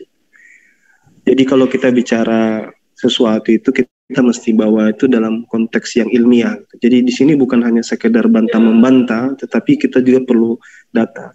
Saya saja tengah ini karena saya pikir ini sudah mulai bermain asumsi. Istilahnya kebohongan akademis. Betul. Kalau tadi bicara tentang sanad, tadi dikutip dari Jerome, itu kan Bapak gereja abad keberapa, lalu yang lain-lain itu bukan sanad gitu. Maksud saya gini loh. Coba kalau memang nggak paham, lebih bagus. Betul, itu bukan sanad, maksud saya kan tanda kutip Pak. Kalau dalam tadi Anda ngomong sanad. Tanda kutip, dalam Kristen itu dikenal namanya preservasi. Kalau jadi jangan ambil istilah dalam Al-Quran dong sama hadis. Islam dong. Jangan ambil istilah di sana. Prinsipnya sama Pak. Penerusan. Sama Pak. Anda tahu nggak sanad itu apa? Jangan asal nyomot kemudian jadi makan sanad dengan yang tadi, itu salah besar. Makanya Alkitab itu palsu karena tidak ada sanad. Itu saya jelaskan saja. Pelestari. Ya beri kesempatan ke Pak Arius. Saya boleh jawab? Sebentar dulu ya, sebentar dulu. beri kesempatan ke Pak Arius membuktikan ucapannya. Silakan Pak Arius. Nanti Ustadz Alwan lanjutkan. Ya, coba. Silakan Pak Arius. Pak Arius yang mana itu tadi? Ini ada tuh datanya di Morereski. Yang mana? Saya boleh. Sebentar Pak Citos, ya. Biar Arius dulu. Kalau Arius sudah minta ampun, baru Pak Citos yang maju. Iya. Gitu. Tadi sudah tidak berkutik. Soalnya tadi itu dia mengatakan ada sanad seperti di Islam kan begitu ya. Muslim menuntut mana buktinya gitu loh. Yang saya maksud pelestarian. Enggak, jangan ngeles dulu. Sekarang buktikan aja sanad dulu. Kalau memang Anda bersalah dan salah ngomong, sampaikan saja minta maaf. Oh, tidak ada sanad. Yang benar adalah seperti ini. Gitu dong. Ya, itu baru fair, objektif. Rantai transmisi itu artinya apa sih? Ya udah buktinya rantai transmisi. Ya, udah buktinya silakan ditampilkan aja. Tampilkan saja, Morereski. Tadi Anda menunjukkan sebuah data, Morereski punya. Sekarang halaman berapa? Iya, gantian bicara. Silakan Pak Arius, yang mana? Buktinya mana? Yang mana? Ini mana? Saya bantu Bang Arius. Ya boleh Bang Arius minta ampun ya, dibantu ampun dulu. Enggak gitu. Saya cuma bantu. Bang Arius di senior saya. Ya Bang Arius standby karena nggak bisa buktikan. Silakan Pak Citos. Silakan. Silakan Pak Citos. Bang, teman-teman ya. Jadi gagasan atau kriteria yang digunakan oleh Gereja Mula-Mula dalam proses kanonisasi. Udah jangan presentasi, sanadnya mana? Malah presentasi. Sanad. Bang Yo. Oke. Jadi ini misalnya seperti ini. Ngerti nggak sih namanya sanad itu begini ya, saya dulu ya, saya luruskan nih, sanad itu pernyataan Yesus diberikan kepada Markus, ke Yohanes, dan seterusnya begitu loh. Bang Handi dan semuanya, saya bentar ya, 5 menit ya izin ke kamar mandi, jadi pengen kencing saya lama-lama. Ya silakan. Jadi itu sanad begitu loh, dari suara Yesus diceritakan kepada siapa, sampai kepada Markus menulis, itu namanya sanad, bro. Itu maksudnya di sana. Silakan. Transmisi. Jadi nanti saya coba untuk ini, biar gini. Siap. Ya. Sadalwan. Ya Pak Rius begini Pak Rius. Jadi memang kalau saya ya. Kok saya dimute terus ya? Enggak ada mute. Kalau kita tidak tahu, ya ini saya nasihat untuk kita semua ya. Kalau ada satu tema yang kita tidak tahu, lebih bagus kita berhenti gitu, daripada kita memaksakan diri. Saya nasihatkan karena ujung-ujungnya kan kita jadi debat kusir gitu. Kita kayak kembali ke basic ke anak-anak gitu. Nah, kalau bicara sanad, itu tadi sudah diterangkan. Sanad itu kalau bilang transmisi ya betul. Tapi sanad itu dia bersambung, makanya dikatakan isnad gitu. Kalau dari lompat-lompat kayak itu bukan sanad. Itu namanya apostolic fathers quotation ya. Itu artinya itu bapak quote dari bapak gereja yang mengutip dari perjanjian baru. Mengutip dari Biblos. Nah, bapak-bapak gereja ketika menulis buku, dia kadang mengutip ayat gitu. Kalau Bapak ingin lihat buku yang bagus ya, untuk tentang kutipan Bapak gereja, itu bukan sanad ya, sekali lagi itu bukan sanad. Ada buku judulnya The New Testament in the Apostolic Father. Itu dibuat oleh Oxford Society of Historical Theology. Nah, buku itu menerangkan itu, berapa persen sih Bapak-bapak gereja itu ngutipnya. Saya kasih contoh. Dari Matius itu hanya diambil 100 ayat. Seluruh Bapak gereja ngambil hanya 100 ayat aja. Itu hanya 9% dari 100%. 9%-nya doang. Markus itu cuma diambil 30 ayat. Seluruh kutipan Bapak gereja 4%. Ada Lukas itu cuma 56 ayat. Hanya 5% dari keseluruhan Lukas. Yohanes itu hanya 22 ayat. 3% aja dari Yohanes. Jadi ini sudah betul-betul kajian Oxford ini. Bahwa memang yang dikutip Bapak gereja itu apa. Jadi kalau kita bilang varian-varian itu dikutip dari Bapak gereja yang tadi, itulah sanad. Ini memang saya pikir saya tidak ingin merendahkan Anda, tapi maksud saya berbicaralah sesuatu yang memang punya ilmu. Nah, misalnya ketika ini saudara Citos mau ingin menunjukkan ini origin ini Bapak-bapak gereja ini ya, bagaimana mereka punya konsep betul. Ini para Bapak gereja ya Bang Alwan. Jadi yang disebut A, tapi ini proses organisasi, saudaraku. Betul Bang. Karena kan tadi Bang Nandar bicara para pengedit. Ya ini kan kita menjelaskan secara lengkap, bukan kita potong-potong itu Bang. Sanad apa coba ini? Ya. Oke, saya tadi sama sekali tidak membahas soal sanad. Jadi kalau Anda nggak membaca sanad, biarkan Arius dulu yang selesaikan. Ini sanad yang mau diselesaikan. Jaka sembung bawa golok gak nyambung. Gimana Pak Arius? Anda ampun dengan sanad? Apa mau diteruskan? Pokoknya intinya ya. Terlalu teknis Pak. Kita nggak bisa begitu Bang. Bisa. Anda ngomong bertanggung jawab dong. Iya, saya tanggung jawab kok. Ya silakan tunjukkan sanadnya itu Markus 16. Rantai transmisi itu tidak pernah terus baik ya. Ya udah sekarang ini Pak, supaya nggak dapat kursi. Kebal banget Pak. Sudah disampaikan oleh Ustadz Alwan itu kok masih aja ngejel Pak. Gitu loh. Lah. Apakah ada nggak sanadnya itu Pak Arius? Ada nggak? Pak, pelestarian ayat itu bukan hanya bapak-bapak. Ini sanad yang diomongin sanad. Anda ini lagi banyak orang nggak ngerti sanad, ngomong soal sanad ya kayak begini. Iya begini. Sanad itu harus bersambung perawinya. Bentar, Bang Nandar ini biar saya kasih contoh untuk apa ya kelas orang bodoh aja lah. Sanad tuh begini loh. Berkata Markus, ya Yesus berkata kepadaku. Markus ngomong begitu, terus disampaikan kepada siapa lagi? Orang itu ngomong Markus telah berkata kepadaku. Yesus berkata begini begono. Itulah yang namanya sanad. Gitu loh. Ya. Paham enggak? Bersambung.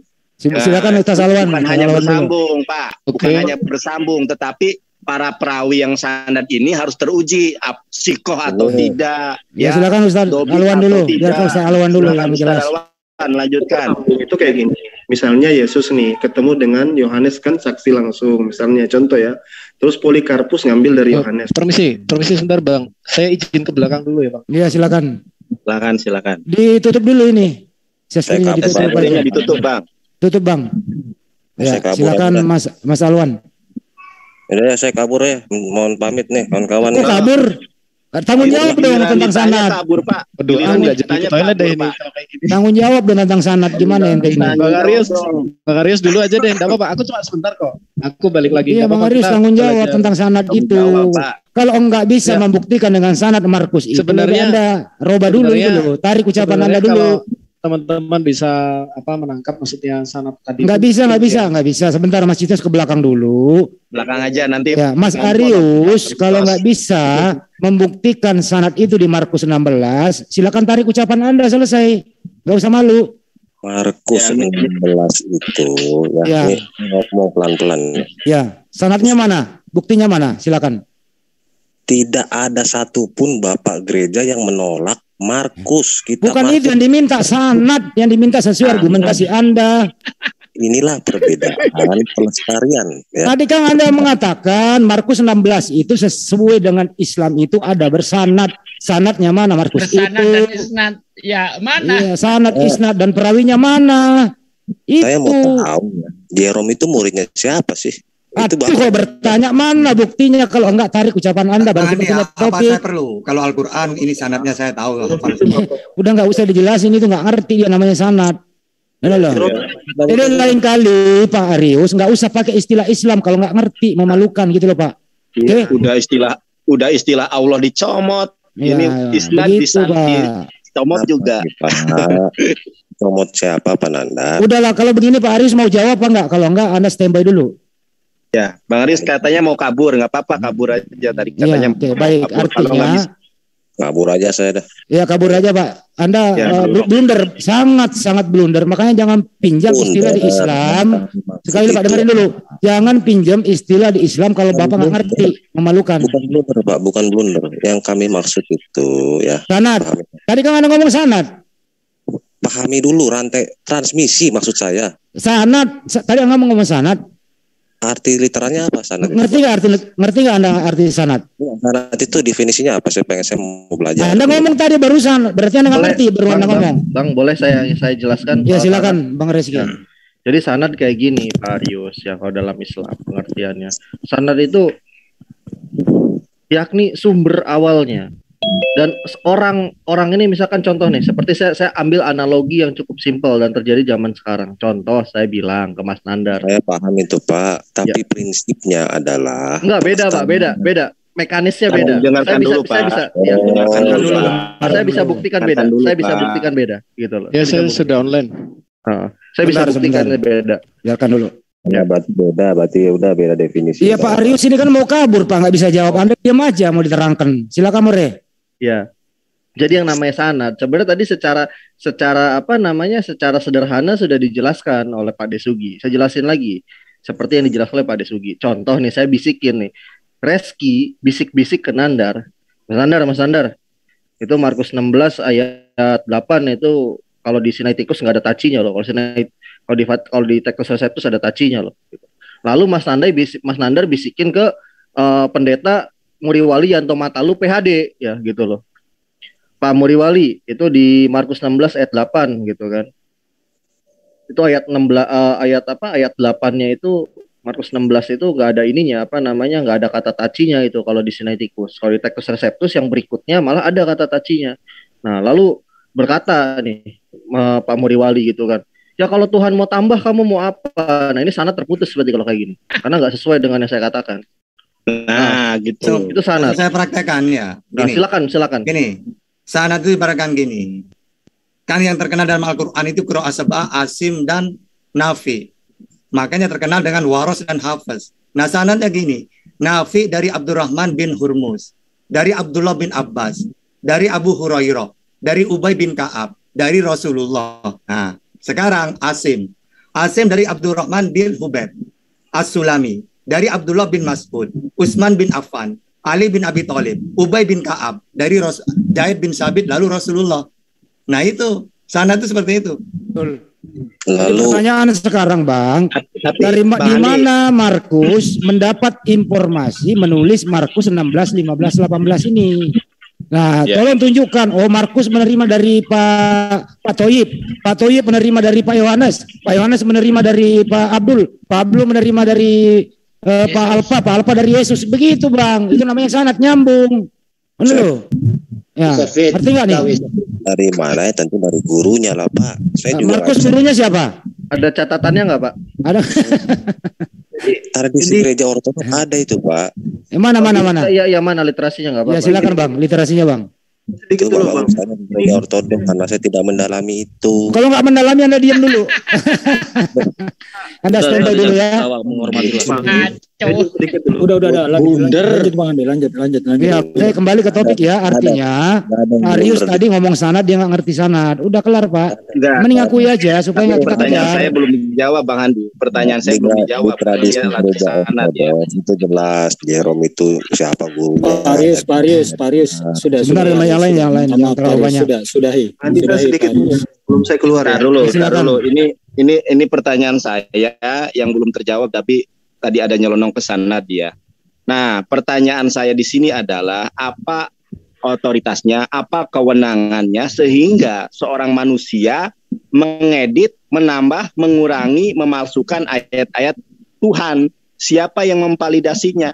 Siapa yang melegitimasinya? Gitu. Apakah Yesus tahu kalau Markus 16 ayat ke-8 itu ada tambahan tacinya? Kan enggak ada. Jadi siapa yang melegitimasi, siapa yang memvalidasi, dan siapakah yang mengkonfirmasi? Otomatis secara automatically yang mengkonfirmasi, yang memvalidasi, yang melegitimasi itu harusnya Yesus itu sendiri atau Tuhan itu sendiri. Kalau yang melegitimasi, memvalidasi Bapak Gereja, ya sama aja bohong.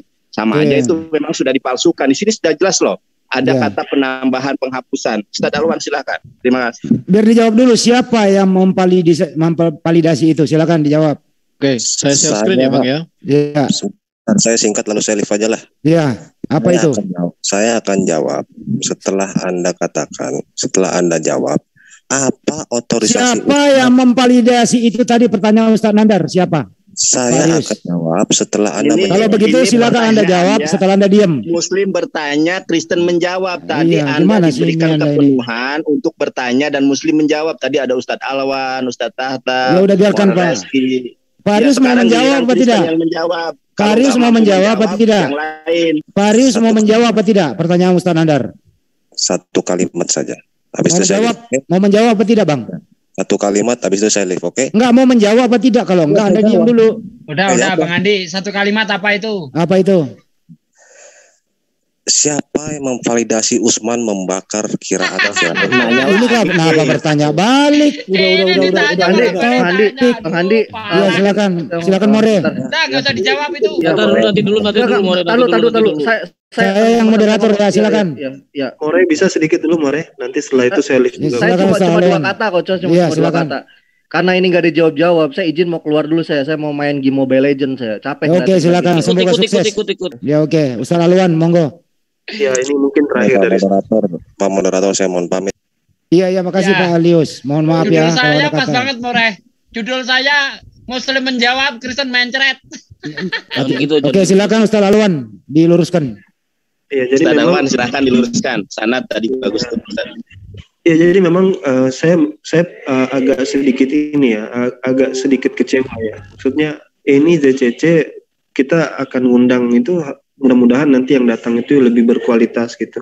Kenapa? Karena tadi yang inti poin pertanyaan itu kan tadi tentang legitimasi, terus dijawab tentang sanad. Kalau sanad itu kan sudah jelas. Kalau ingin pakai sanad Kristen itu kayak gini. Irenaeus berguru kepada Polikarpus berguru kepada Yohanes ketemu Yesus, itu kan nyambung dia. Betul. Tapi itu kan tidak ada. Anda buka di mana Bapak Gereja bikin kayak gitu, itu nggak ada. Jadi ini ngawur sekali. Nah, tapi saya ingin katakan satu hal gini. Kalau kita bicara tentang dokumen Biblos ya dan Quran. Ya Ustaz, hilang. Ustaz Alwan hilang suaranya. Ustaz Alwan. Aku katanya. Ustaz Alwan. Dengan saya jelek kayaknya. Ya, lanjut. Udah datang lagi suaranya. Silakan. Diulangi Ustaz. Ulangi Ustaz. Biar ada pencerahan nih di sini. Di sini kan bukan tempat ngarang ya. Silakan Pak Ustaz.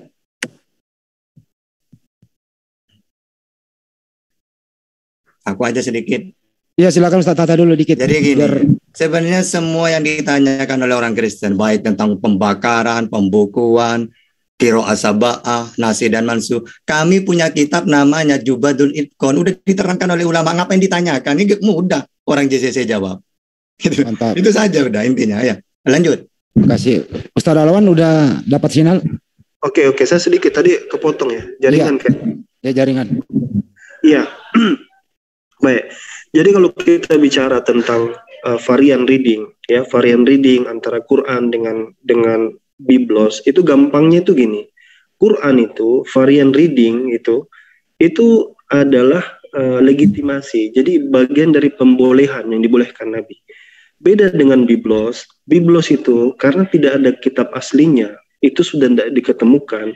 Mereka menyusun Biblosnya itu dari salinan. Nah, salinan itu sangat banyak sekali yang diketemukan, dan sampai sekarang masih dicari-cari terus salinan-salinan itu.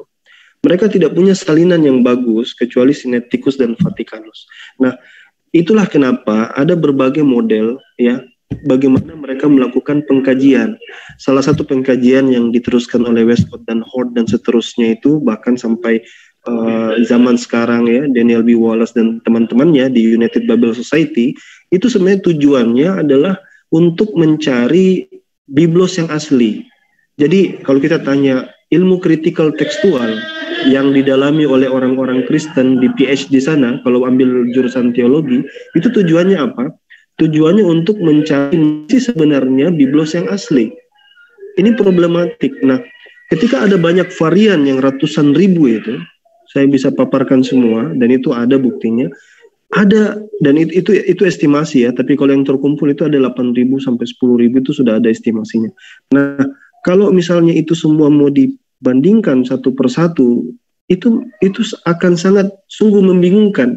Makanya kalau kita tanya yang mana Biblos yang kalian mau percaya dengan begitu banyak varian itu. Nah, akhirnya ketika orang-orang ini tidak mampu dia membela Biblosnya, maka betul itu dia cari remisan, dia coba cari serang Quran. Nah, tadi dari 3 sudut ini harus teman-teman pahami. Dari 3 arah. Arah yang pertama diserang dari qiraatnya. Padahal ini adalah mainan daripada orang Islam sendiri. Tulisan dari para ulama.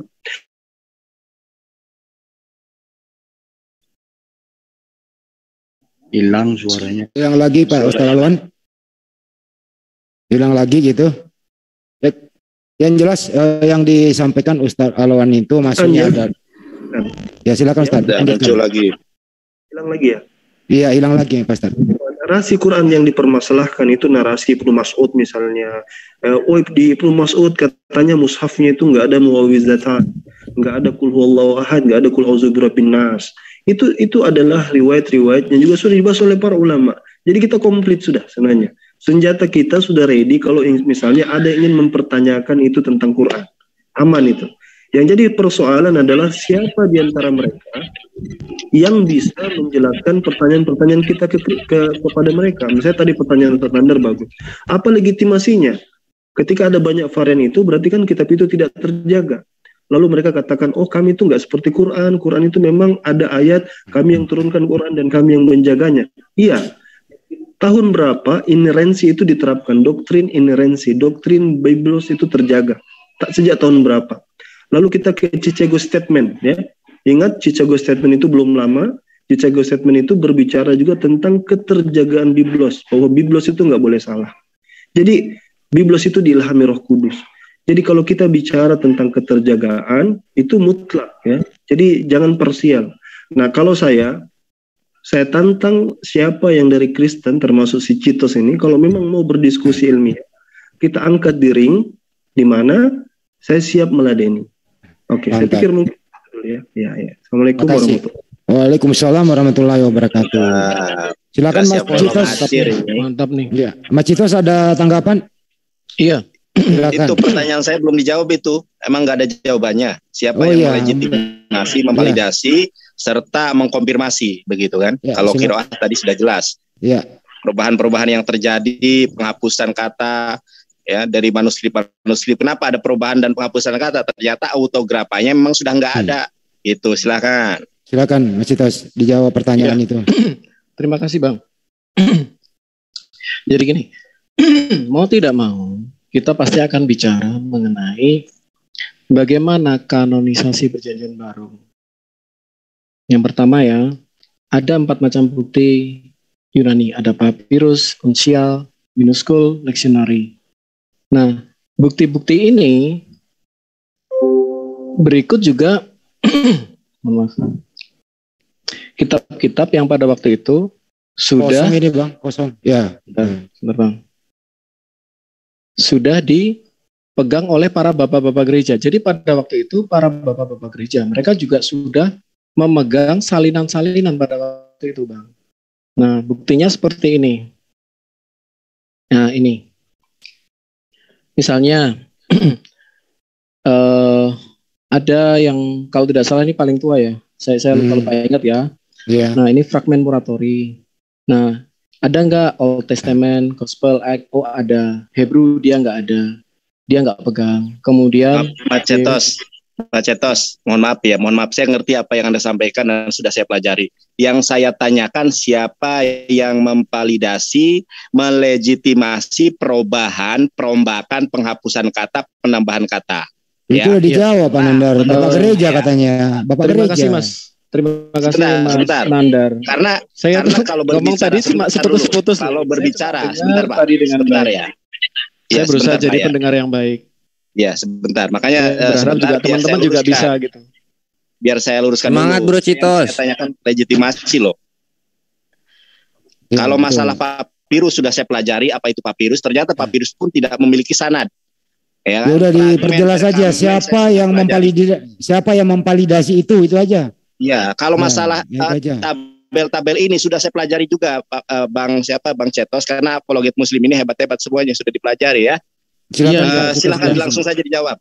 Siapa yang validasi itu Pak? Bapak gereja kah Yesus kah gitu? Yang saya sampaikan kan bukan hanya kepada Bang Nandar ya. Ini kan juga banyak teman-teman yang mungkin bisa salah mengerti mengenai keimanan kami. Nggak usah dijawab yang aja pertanyaan Pak Nandar. Siapa yang validasi aja Pak? Yang ditanyakan keimanan kami. Saya wajib dong menerangkan dengan utuh. Ini masalah teks loh bro. Siapa yang memvalidasi itu aja. Bisa dijawab apa enggak? Jangan dilama-lamain dong. Ya enggak juga Bang. Maksud saya kan punya saya punya ini dong untuk saya dikasih pilihan jawaban nih. gimana ya? Kalau ada Mau saya jawab atau tidak kira-kira? Enggak, siapa yang memvalidasi ini kan Anda nggak jawab gitu loh. Ini Kalau buang di waktu Islam loh. kan ditanya misalnya siapa yang memvalidasi Nabi Kalau- Muhammad. Ya, Penak kalau itu saya jawabannya. Coba yang memvalidasi siapa? Oke, saya kasih pertanyaan ya, saya kasih pilihan ganda. Siapakah yang memvalidasi atas pertanyaan Ustaz Nandar? A. Bapak gereja, B. Yesus, D. lain-lain. Silakan. Kudus, Pilih. C. Roh Kudus. C. Roh Ada Roh Kudus. Kudus. Ada Roh Kudus. Silakan.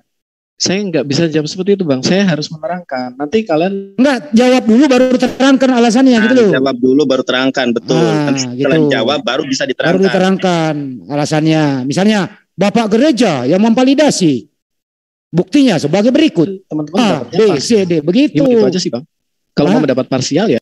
Iya, kalau Abang inginnya saya menjawab secara parsial, saya nggak bisa. Kalau Abang pengen saya menjawab sebagai bantahan saya, apologet saya, ya saya akan menerangkan dengan cukup kayak tadi itu loh yang Ustadz Alwan tuh ngasih berputar-putar menjelaskan tadi itu, saya kan dengarkan dengan baik itu loh.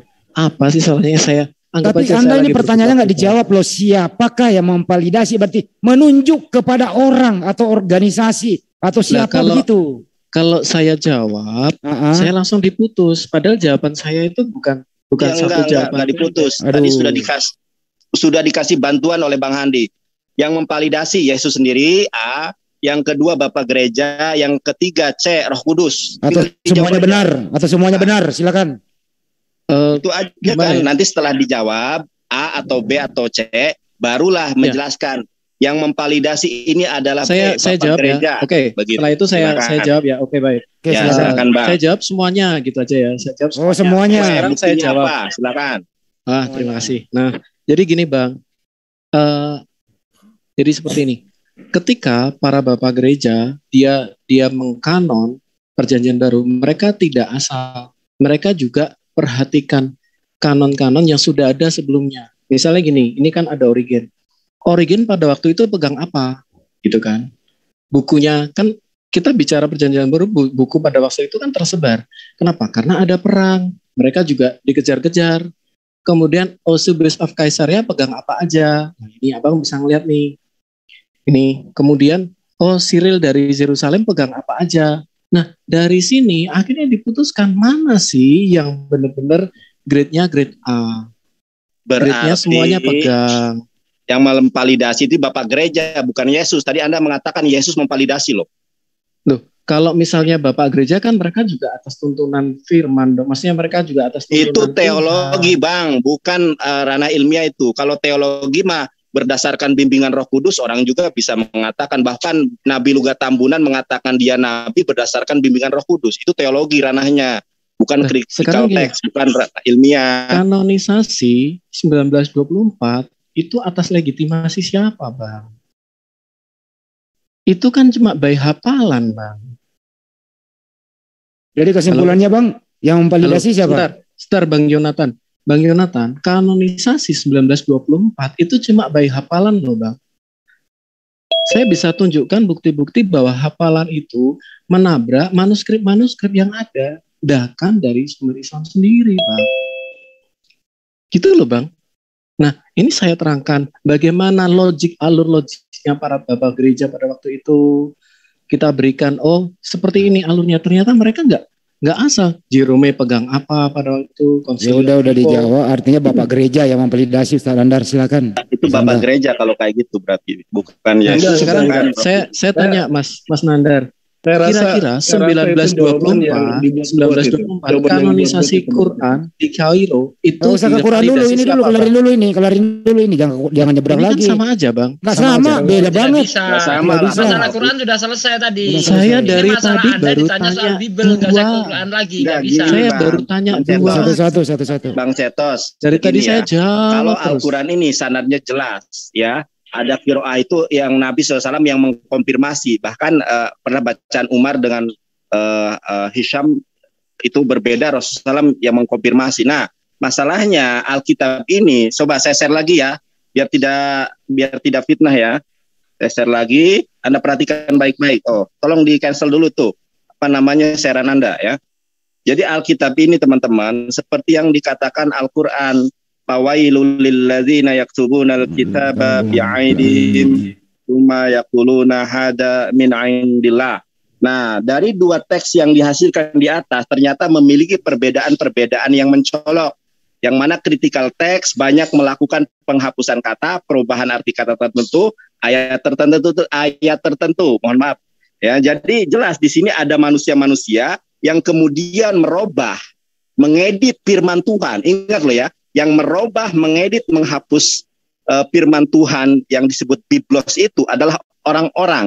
Nah, yang saya pertanyakan adalah punya otoritas apa sehingga para pengedit, para editor ini menghapus firman Tuhan, menggantinya dengan ayat-ayat yang lain.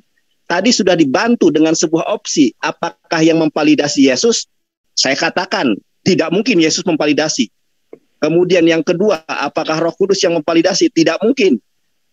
Hanya B jawabannya itu Bapak Gereja. Nah, apakah Bapak Gereja ini Tuhan sehingga mempunyai otoritas dan hak untuk menambahkan ayat, mengurangi ayat dan mengganti ayat? Kenapa? Satu hal, disadari atau tidak, sebentar, diakui atau tidak bahwa Alkitab ini, Biblos ini, autografanya sudah hilang. Kemudian menyalin salinan-salinan manuskrip atau MSS itu. Masalahnya MSS itu antara satu manuskrip dengan satu yang lain tidak memiliki kesamaan yang identik. Makanya dirubah, dipalsukan, ditambahi itu loh. Jadi jawab saja bahwa yang memvalidasi ini adalah manusia. Nah ini tinggal gitu aja kan Bapak Gereja. Begitu, terima kasih. Assalamualaikum. Kan Ustaz Alwan. Silakan Alwan. Begini, ini mohon maaf ini. Ini saya nggak tahu Citos ini ngerti dengan apa yang dia tampilkan atau tidak. Dan bagaimana dia cara menjawab pertanyaan Bang Nandar gitu. Coba kita tanya dulu ya. Coba saya tanya baik-baik sama Citosnya ya. Tahu tidak tentang critical text yang ditulis sama saudara siapa yang di sarapan pagi itu enggak? Tahu enggak maksudnya? Yang dulu baru itu maksudnya apa? Burita Wahyu. Dokter Edi PhD pengampunya. Ya, saya sedikit saja tahu Bang Awan. Nah itu, nah yang Anda tampilkan ini itu proses kanon. Jadi proses kanonisasi. Iya. Ya. Bapak-bapak gereja itu punya versi-versi sendiri. Eusebius punya versi sendiri. Iya. Alexandria punya versi sendiri. Nah, betul. Kalau Anda bicara tadi ya, bicaranya gini tadi. Saya sempat dengar, makanya saya masuk lagi. Bilangnya, oh itu semua dipilah. Itu Anda tidak pakai referensi itu. Tidak ada referensinya itu. Coba saya tanya ya. Mercian itu punya Lukas tersendiri, Mercian. Siapa yang edit dia? Mercian. Tahu Mercian kan? Tahu. Ya, saya dengar dia justru hanya bagi dia hanyalah Lukas yang dia ini kan, Bang. Iya, dan setiap bapak gereja tuh punya versi masing-masing. Nah, kalau saya tanya kepada Anda, versi mana yang diterima? Dari sekian bapak gereja itu versi mana yang diterima? Punya versi siapa? Ya, oke. Jadi seperti ini. Logikanya ya, Bang ya. Kita kayak gini. Mungkin logikanya apa yang sudah ada, lu pegang apa. Nah, kita kumpulkan. Nah, dari kita kumpulkan tadi ya Bang ya, naskah yang peredarannya jauh, misalnya yang satu tersebar di Afrika, yang satu tersebar di Eropa. Lah, naskah-naskah itu dikumpulkan, kemudian yang peredarannya lebih jauh, itulah yang akan lebih punya validasi. Kemudian, misalnya naskah yang lebih pendek itu akan jauh lebih punya validasi. Makanya ada namanya critical text. Critical text berbeda dengan Textus Receptus. Saya paham. Jadi Bang Citos. Textus Receptus memang beberapa ayat lebih panjang dari critical. Bisa ditutup aja screen-nya Bang Citos. Tutup aja dulu. Logika para. Ini saya boleh jawab nggak tahu ini Bang? Kalau saya nggak boleh jawab, ya. Anda kan udah jawab Bapak Gereja tadi. Iya, Bapak Gereja berarti bukan Tuhan yang validasi. Udah dijawab tadi Bang. Bentar. Masa Anda menjawab Anda sendiri nggak sadar? Iya. Enggak. Ya. Anda nggak penasaran how-nya para Bapak Gereja mengumpulkan? Nggak, gini Anda tidak penasaran how-nya. Tahan dulu ya. Saya lihat Anda berhalusinasi nih. Bang Citos, serius. Bahkan saya katakan berhalusinasi tingkat dewa, bahkan saya katakan.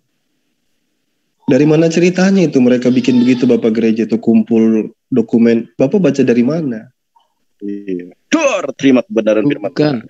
Ini saya kasih logik. Gini. Tadi saya sampaikan logikanya. Bang Cetos. Mohon maaf Bang Cetos, Anda itu Ibrani nggak becus. Mohon maaf nggak bisa, Yunani nggak bisa. Jadi tolong saya selesaikan dulu ya. Mohon maaf ya Bang Cetos ya. Dengarkan Ustadz Alwan ini yang menguasai semuanya. Kalau kita ingin berbicara satu topik, mbok ya dipelajari dulu gitu loh. Saya mohon maaf sekali nih. Saya kadang-kadang itu gini, kalau berhadapan misalnya dia nggak baca, terus dia berlogika gitu, berhalusinasi kan. Oh Bapak gereja mungkin gini, mungkin gitu. Nggak begitu cara kerja kita. Cara kita berdialog itu tidak seperti itu. Anda bawa data gitu. Tahu tidak dari mana yang mana yang bisa kemudian asal muasal. Dari tadi saya share screen terus loh Bang Alwan. Saya share screen terus misalnya. Makanya saya tanya. Saya share screen. Saya terus-terusan share screen loh Bang. Ini perbedaan naskah Pasken dengan naskah yang sekarang. Coba saya tanya sama Anda ya. Coba saya tanya sama Anda ya. Saya nggak asal. 27 kitab perjanjian baru. Ya. Oke. Itu yang tentukan siapa? Diambil berdasarkan punya siapa? Kenapa ditentukan 27 kitab di dalam perjanjian baru itu? Yang tentukan siapa? Oke, kalau setahu saya pada waktu itu ada di konsili, salah satu konsili. Jadi ada konsili yang nanti finalnya di konsili Kartago kalau tidak salah Bang. Iya siapa yang dipakai? Siapa? Ya oke lah, saya bilang Bapak gereja. Oke, gimana? Maksudnya Bapak gereja siapa? Ada banyak Bapak gereja, Origen Bapak gereja, Alexander, Clement of Alexandria Bapak gereja, Jerome Bapak gereja, Papias, banyak siapa? Enggak ada ibu gereja ya? Ya inilah maksud saya gitu. Kita bicara pakai berhalusinasi gitu kan. Jadi saya kasih tahu ya. Mohon maaf Ustadz Alwan, saya cut aja ya. Jadi saya ingin bertanya kepada Ustadz Alwan. Sebetulnya siapa sih yang memiliki yang memvalidasi, yang melegitimasi serta yang mengkonfirmasi perubahan, penambahan, penghapusan kata pada Biblos itu. Jadi kalau pihak Kristen silakan. Baik. Jadi sebelumnya ini saudara kita Citos, mohon maaf, nanti saya jawab punya Bang Nandar.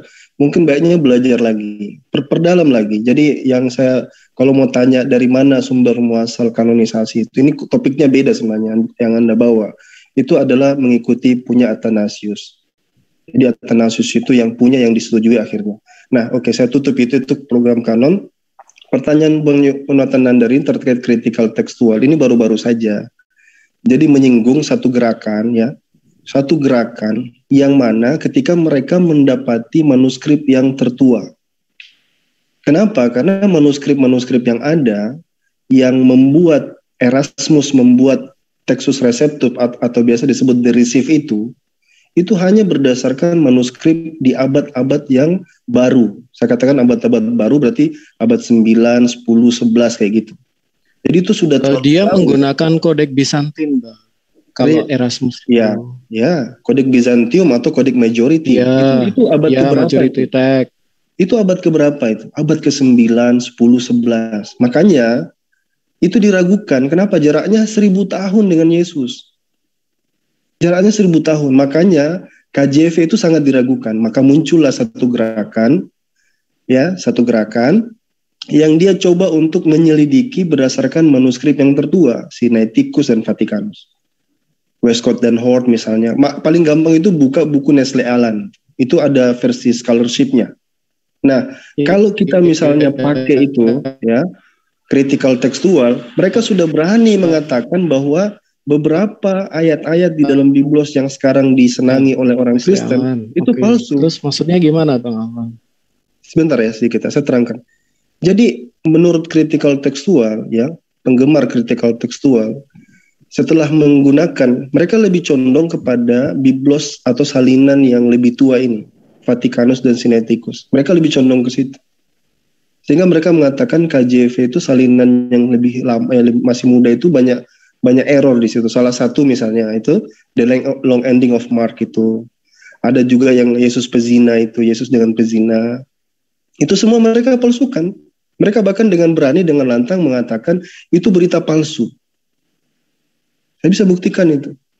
Jadi kalau kita bicara critical tekstual, Anda ditanya itu, Anda juga bingung menjawabnya. Sebenarnya kita katakan critical tekstual itu terjadi, mereka berani edit, mereka berani rubah, mereka berani hapus, karena mereka yakin bahwa salinan yang dulu dipakai untuk bikin Bible yang pertama, KJV, itu salah dasarnya. Iya, saya paham maksudnya Bang Awan. Karena critical text itu kan ada 3, Bang. Ada kritikal yang tinggi, ada yang rendah juga kan, Bang. Jadi memang ada sarjana-sarjana. Loh, Abang masa baru tahu? Abang pasti tahu. Ada kritikal yang tinggi, kritikal yang rendah kayak gimana? Ada, sebentar. Ada tinggi rendah sih. Iya, memang. Sebentar. Aku carikan datanya ya. Sebentar, aku stop share dulu.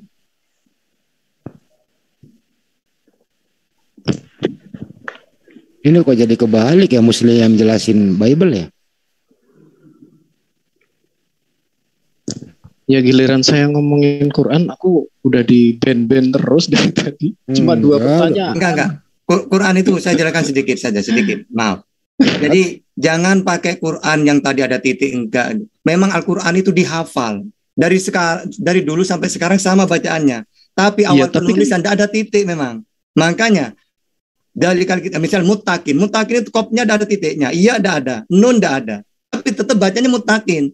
Nah, asal usulnya ada titik itu karena Umar ngirim surat yang mana tulisannya ukbul tapi dibaca uktul. Ukbul kan terima, uktul bunuhlah. Terimalah utusan ini. Dibaca oleh orang itu, uktul bunuhlah. Hanya dibunuh. Ternyata salah baca, akhirnya diberi titik. Jadi gitu. Jadi tadi yang ditampilkan yang tidak ada titiknya, itu bukan berarti beda. Gitu loh ya. Memang Bang, sama aja pada waktu itu. Udah kembali ke topik dulu habis ini. Jangan beralih gini loh ya. Mereka saling mengkafirkan, Bang. Ini adalah sesi karena perbedaan ucapan. Ini sesinya umat Islam bertanya kepada Kristen. Kalau Anda tidak sanggup menjawab pertanyaan saya, katakan tidak sanggup. Saya tidak akan memaksa. Emang jawabannya sudah dipalsu kok. Saya fair. Ya berarti memang proses saya ketika saya nggak bisa jawab, ada perubahan saya nggak bisa jawab. Penghapusan kata dan itu tidak terkonfirmasi, tidak tervalidasi oleh Yesus sendiri. Yang memvalidasi adalah bapak-bapak gereja, artinya manusia. Berarti bahkan juga bukan bapak gereja, Bang Yonatan. Quran pun sama, Bang. Bahkan bukan bapak gereja. Dalam Quran itu ada sampai kira Pak Citos. Oh, kita satu-satu ya. Satu-satu dong. Bang Citos, tadi Anda silakan bertanya tentang Al-Quran sudah selesai. Ini sesi kami bertanya. Saya belum selesai. Ya di sini aja, ini kelarin dulu, baru Anda bertanya balik, kelarin dulu. Silakan Ustaz Alwan, dikelarin dulu. Ya, sebentar ini kelarin dulu ya. Kalau setelah ini Anda bertanya. Oke, saya sedikit ini. Ya. Jadi pengertian kritikal tekstual, ya. Kalau kita belajar, itu kita pasti bakal tahu. Jadi saya tuh bisa mengidentifikasi gitu. Anda itu tahu berapa banyak gitu. Nah sekarang saya tanya saja sudah, segampang-gampangnya aja udah. Siapa rujukan kritikal atau gini aja, kapan kritikal tekstual itu dimulai? Karena itu menjawab pertanyaan dari Bang Yonatan. Kritikal tekstual itu kayak merubah, mengedit, membuang. Kapan itu dimulai gerakannya? Bang Citos. Silakan Pak Citos bisa jawab. Kalau enggak apa-apa. Kapan? Berarti waktu loh. Kapan itu artinya waktu. Silakan Bang Citos. Bang Citos masih ada?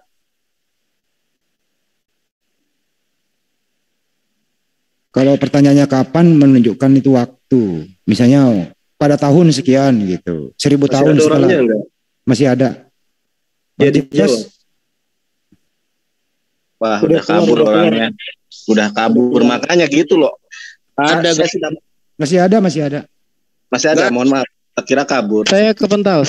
Iya, masih ada. Oke, diulang pertanyaannya Ustaz Alwan. Saya carikan sumber. Diulang. Kapan critical text itu dimulai? Yang tadi tersanggung dengan di pertanyaan Bang Yonatan Andar itu. Ya. Kapan? Menunjukkan waktu. Kalau nggak bisa tepat kritik tag itu kalau tidak salah ya Bang ya. Kalau tidak salah itu 1800-an mungkin ya, kalau tidak salah. 1800-an mungkin, Ustaz Lawan jawabannya. Silakan Ustaz Lawan. Critical tekstual dimulai sejak 1800 Masehi. Mohon maaf kalau tidak salah, kurang lebih. Ya, mungkin saya lupa Anda googlingnya memang. Enggak. Iya. Terus dapat 1800 dari mana? Karena saya ada sedikit materi Bang mengenai kritik coba tadi. Digambarkan sedikit, maksudnya dijelaskan sedikit bagaimana awal muasalnya gitu, biar saya ngerti gitu, biar saya dapat masukan juga, supaya ketika ditanya tentang critical text itu nyambung gitu. Itu aja dulu yang fundamental, ini aja dulu. Tahu nggak critical textual itu kayak gimana gitu? Lebih baik kalau Bang Citos nggak tahu. Sedikit paham ya Bang ya. Saya sedikit paham. Jadi mengenai Anda mengatakan mengenai si jago apa itu ya saya juga sedikit paham. Dia nggak tahu Ustaz Lawan. Mending Ustaz Lawan yang jelaskan aja. Dia nggak tahu. Silakan Ustaz Lawan. Oke. Silakan Anda jelaskan biar saya belajar dari. Ya, jadi saya kasih keterangan. Makanya memang ketika Bang Nandar tanya kemana, Anda jawab kemana, pasti nggak bakal ketemu gitu. Saya carikan, saya bikinkan linknya. Jadi di tahun 1700-an, ya kurang lebih 17 Masehi itu. Ada John Mill yang melakukan penelitian dari 100 manuskrip yang ada. Dia keluar dengan data, dia menemukan 30.000 varian bacaan. Gitu. Itu awal mulanya itu gitu. Nah itu, John Mill itu sampai digedor-gedor itu. Maksudnya orang sudah pada kadung percaya tentang Biblos kan. Karena mereka nggak segitunya. Nah dari 30.000 itu hanya 100 manuskrip. Sekarang ada berapa manuskrip? 6.400 manuskrip. 6.400 manuskrip itu estimasi tiap orang beda-beda. Kalau evangelical critical textualism, mereka menganggap itu kurang lebih ada 300.000 perbedaan. Tapi kalau United Bible Society mengatakan ada 500.000 perbedaan. Bruce Besger mengatakan itu lebih banyak dari kata-kata yang ada di Perjanjian Baru. Gitu. Nah, dari situ bermulanya. Jadi kalau kita tanya, sejak kapan orang Kristen berani merubah-rubah dan berani mengklaim ini ayatnya palsu, ini bukan ada? Itu sejak kapan? Sejak pengkajian itu. Sejak ketika mereka sadar bahwasanya sumber mereka itu dari manuskrip yang mana. Makanya kan dibagi itu, ada majority text, ada yang nanti berujung kepada Textus Receptus, terus bergerak lagi itu sampai revisinya 4 kali loh. Erasmus itu bikinnya. Jadi kami Muslim itu baca gitu loh. Kita tahu sejarah Biblos itu kayak gimana. Nanti kalau kamu mau bahas tentang Quran, kita akan sediakan karpet merah. Bahas, ayo. Mau bahas tentang Utsman, ya, riwayat-riwayat itu kita akan serahkan. Tapi mbok ya sejarahmu kamu kuasai dulu gitu. Sehingga bisa nyambung kalau orang tanya. Jadi ada kayak frekuensinya sama gitu.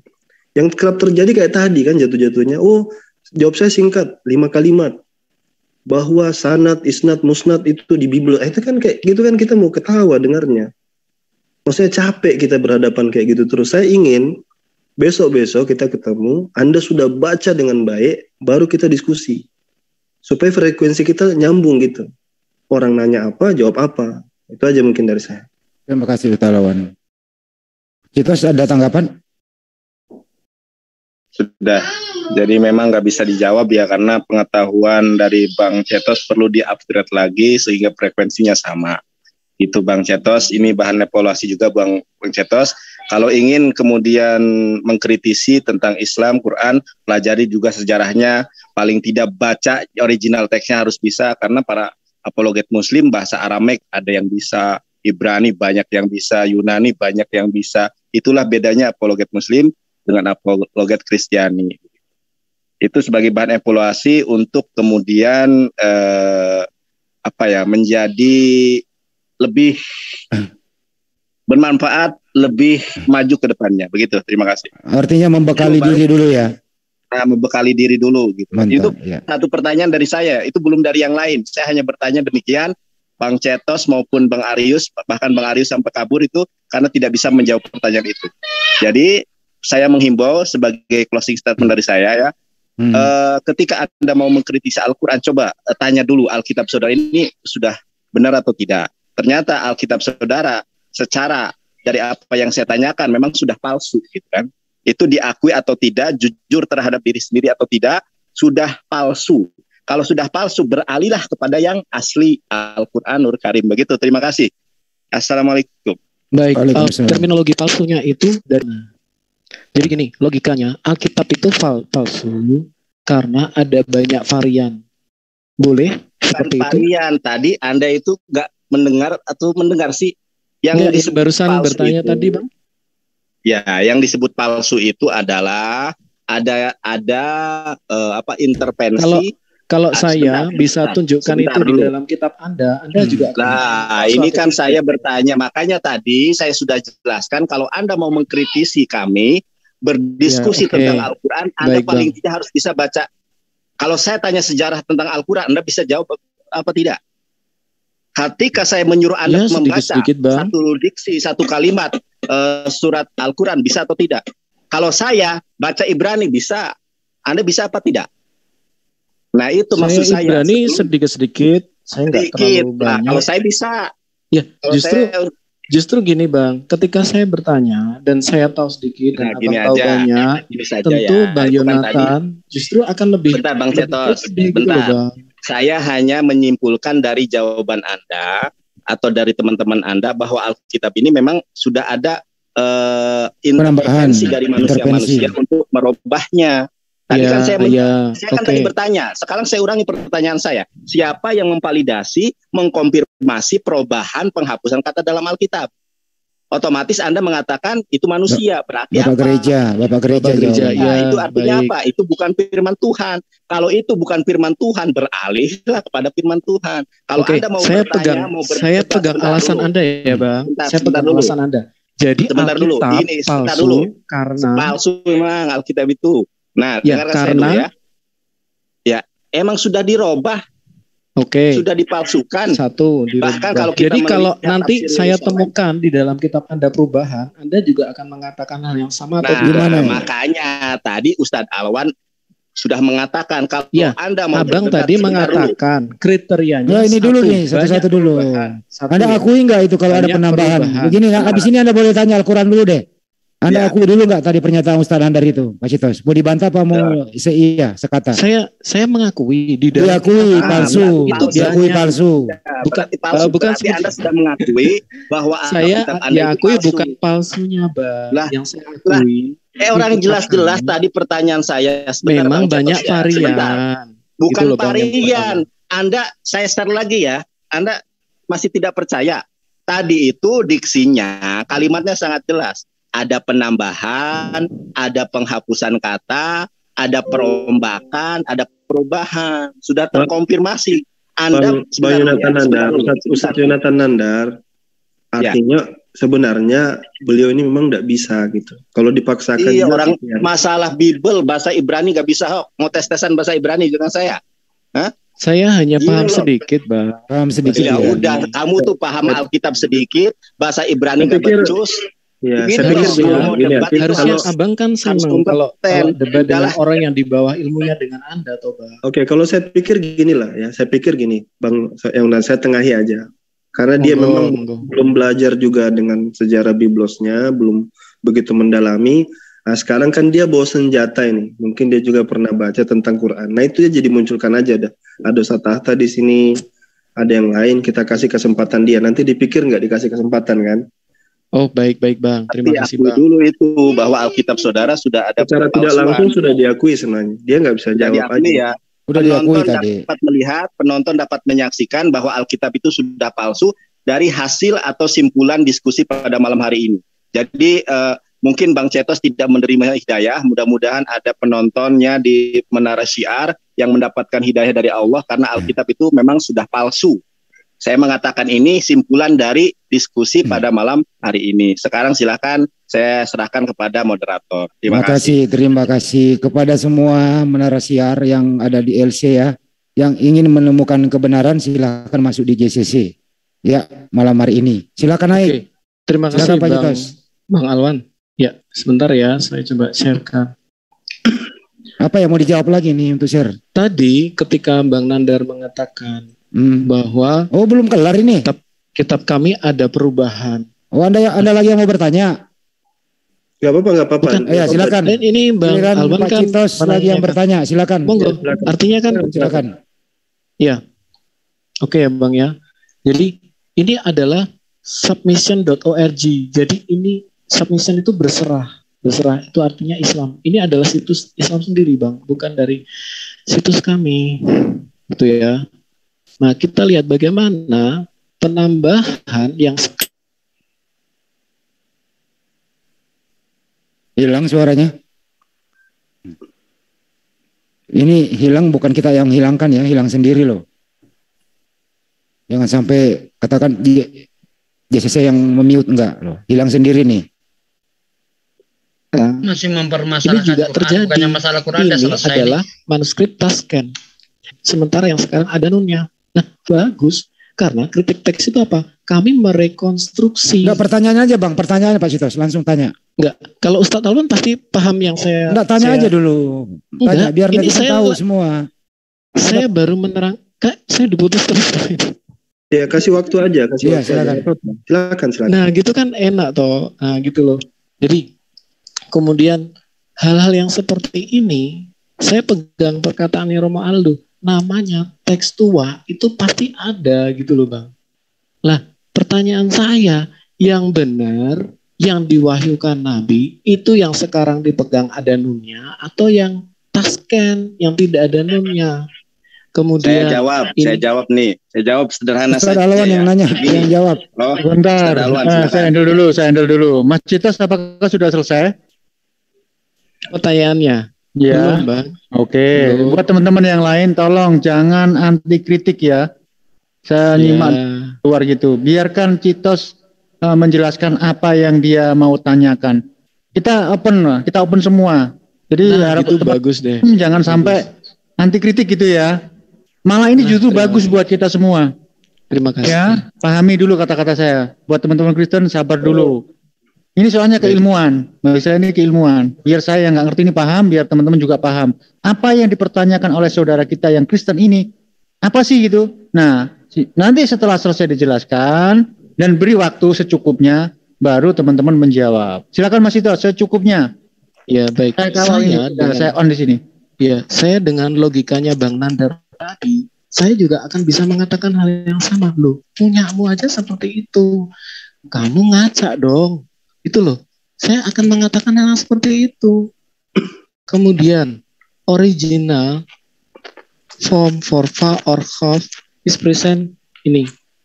Ini sementara yang sekarang berbeda. Kemudian yang ini tanpa sin, sementara ini ada giginya ya, ada sinnya. Yang saat ini ada, ternyata dulu nggak ada, Bang. Nah ini kan satu, kalau saya pakai analogi Bang Nandar, sementara saya pura-pura jadi Bang Nandar ya, mempertanyakan Islamnya dengan keras seperti itu, saya kan bilang, ya sama aja kan palsu. Nah kritik teks itu justru dia upaya merekonstruksi. Nah sementara di dalam keimanan teman-teman Muslim, mereka puas mengatakan bahwa semua Al-Quran di seluruh dunia ini sama.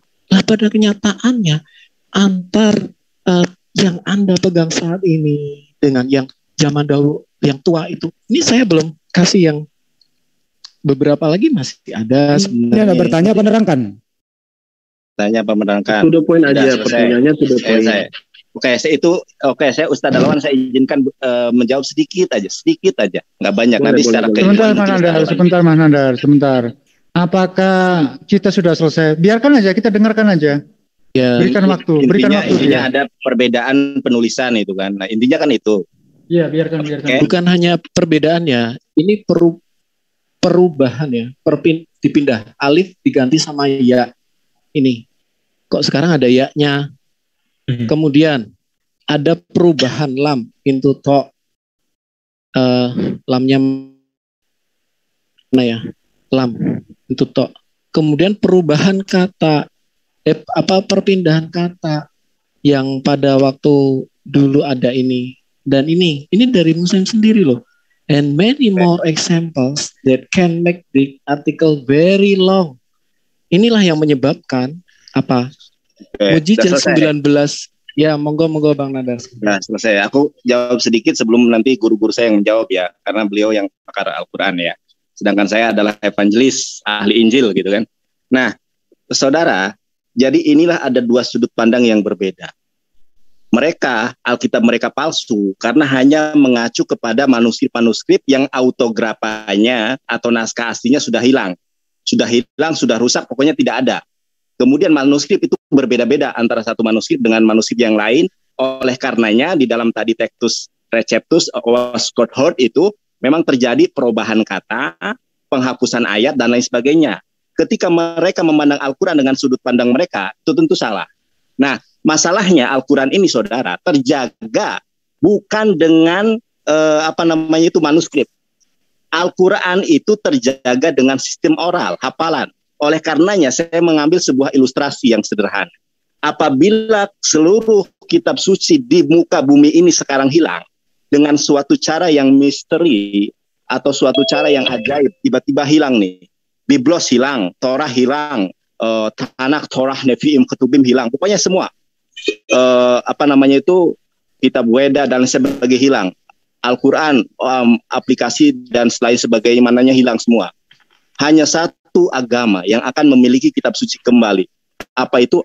Islam, Al-Quran. Kenapa? Al-Quran ini terjaga dengan hafalan jutaan manusia hafal yang memiliki sanad. Makanya saya tadi mengatakan, Anda memaparkan demikian ini karena Anda tidak paham Islam. Sedangkan saya mengatakan tentang biblos palsu. Saya paham Alkitab, saudara. Begitu ya. Nah, jadi budayanya dihafal yang mana, Bang? Ini ada sekitar 40 versi, Bang. Sebentar dulu ya. Oke. Sebentar dulu. Jadi Al-Quran ini berdasarkan budaya oral di antara satu hafalan yang satu yang mana jumlahnya jutaan itu sama, begitu kan?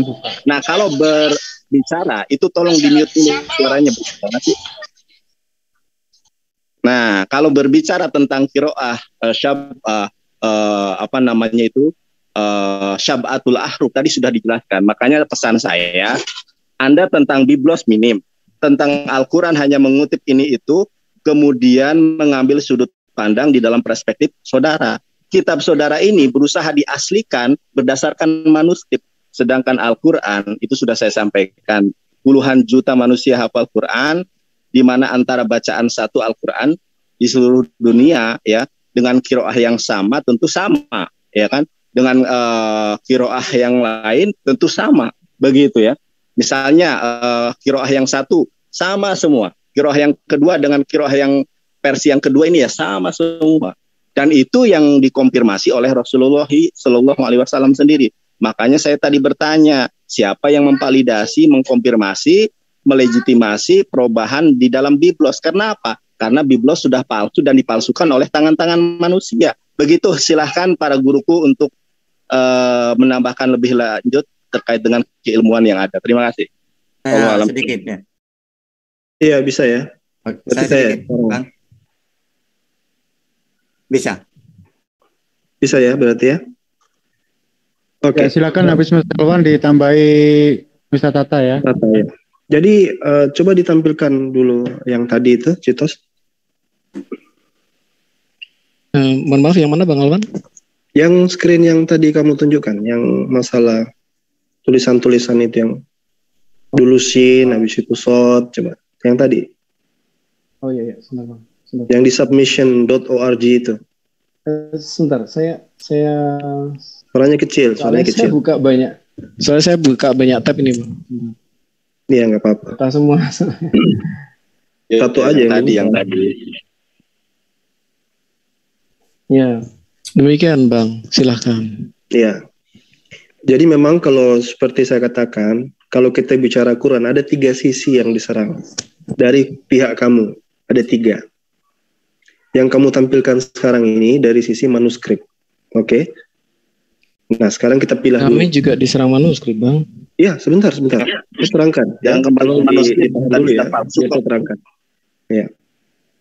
Ketika kami bahas tentang manuskrip, ya, satu, karena memang ya tidak ada cara lain bagi kekristenan untuk kembali ke otografnya, ke aslinya.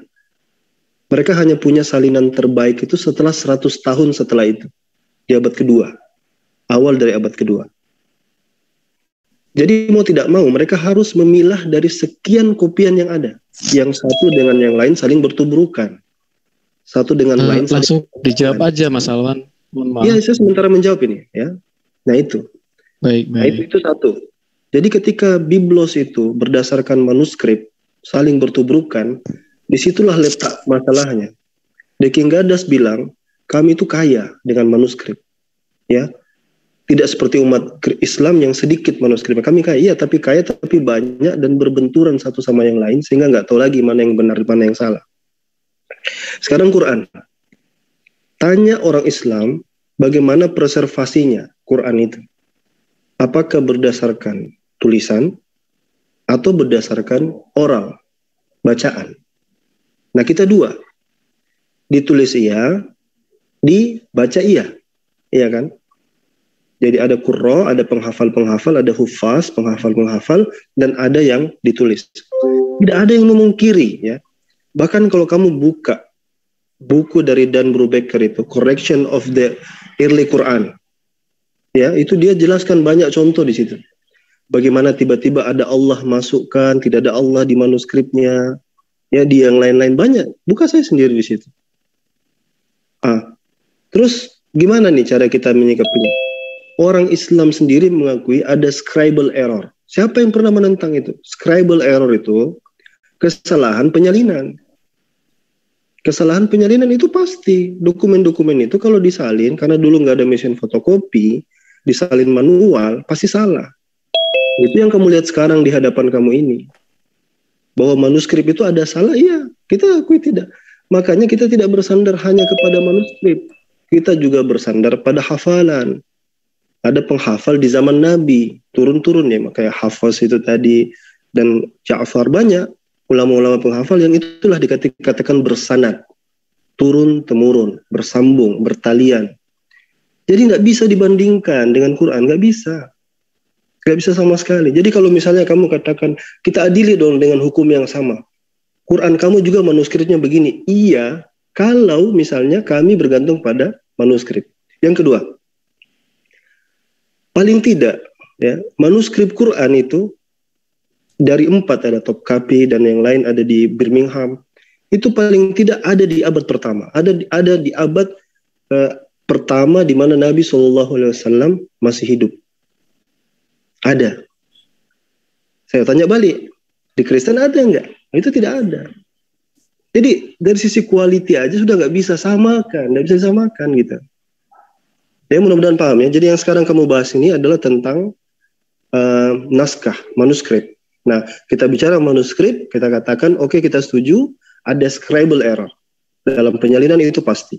Tapi umat Islam tidak bersandar pada itu, dan bahkan secara quality manuskrip umat Islam itu seperti Birmingham itu ada surat Maryam, di sampingnya surat Thaha, itu sama persis 100% dengan Quran yang kita pegang sekarang.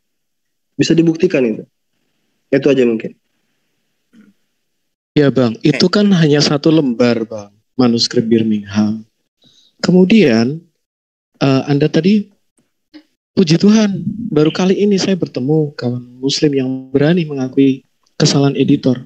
Biasanya saya tunjukkan seperti ini, mereka langsung marah. Padahal ini keilmuan gitu loh. Saya jelaskan dulu Bang, sebentar. Ya monggo catatan. Jadi intinya gini. Pertama, Al-Quran di Arab, di Quraisy itu tidak masalah. Kenapa Rasulullah meminta agar diperbolehkan 7 huruf? Maksudnya biar yang suku selain Quraisy itu karena sulit untuk membaca. Makanya Siratal ladzi itu bisa dibaca 3. Karena ada orang yang tidak bisa baca sin, maka boleh sod, si. Terus ada yang tidak bisa sin dan sod, bisa dibaca zi. Makanya apa ya? Sanad-sanad itu jelas. Sehingga Utsmani itu kenapa mengembalikan kepada Al-Quran Utsmani itu? Itulah Al-Quran yang dihafal seluruh sahabat. Sehingga nanti kalau ada perbedaan dialek, karena memang dialek seperti di Indonesia, Bapak mau kemana? Kalau Jakarta, Betawi, Babe mau kemana? Sehingga Al-Quran bisa seperti itu. Wadduha.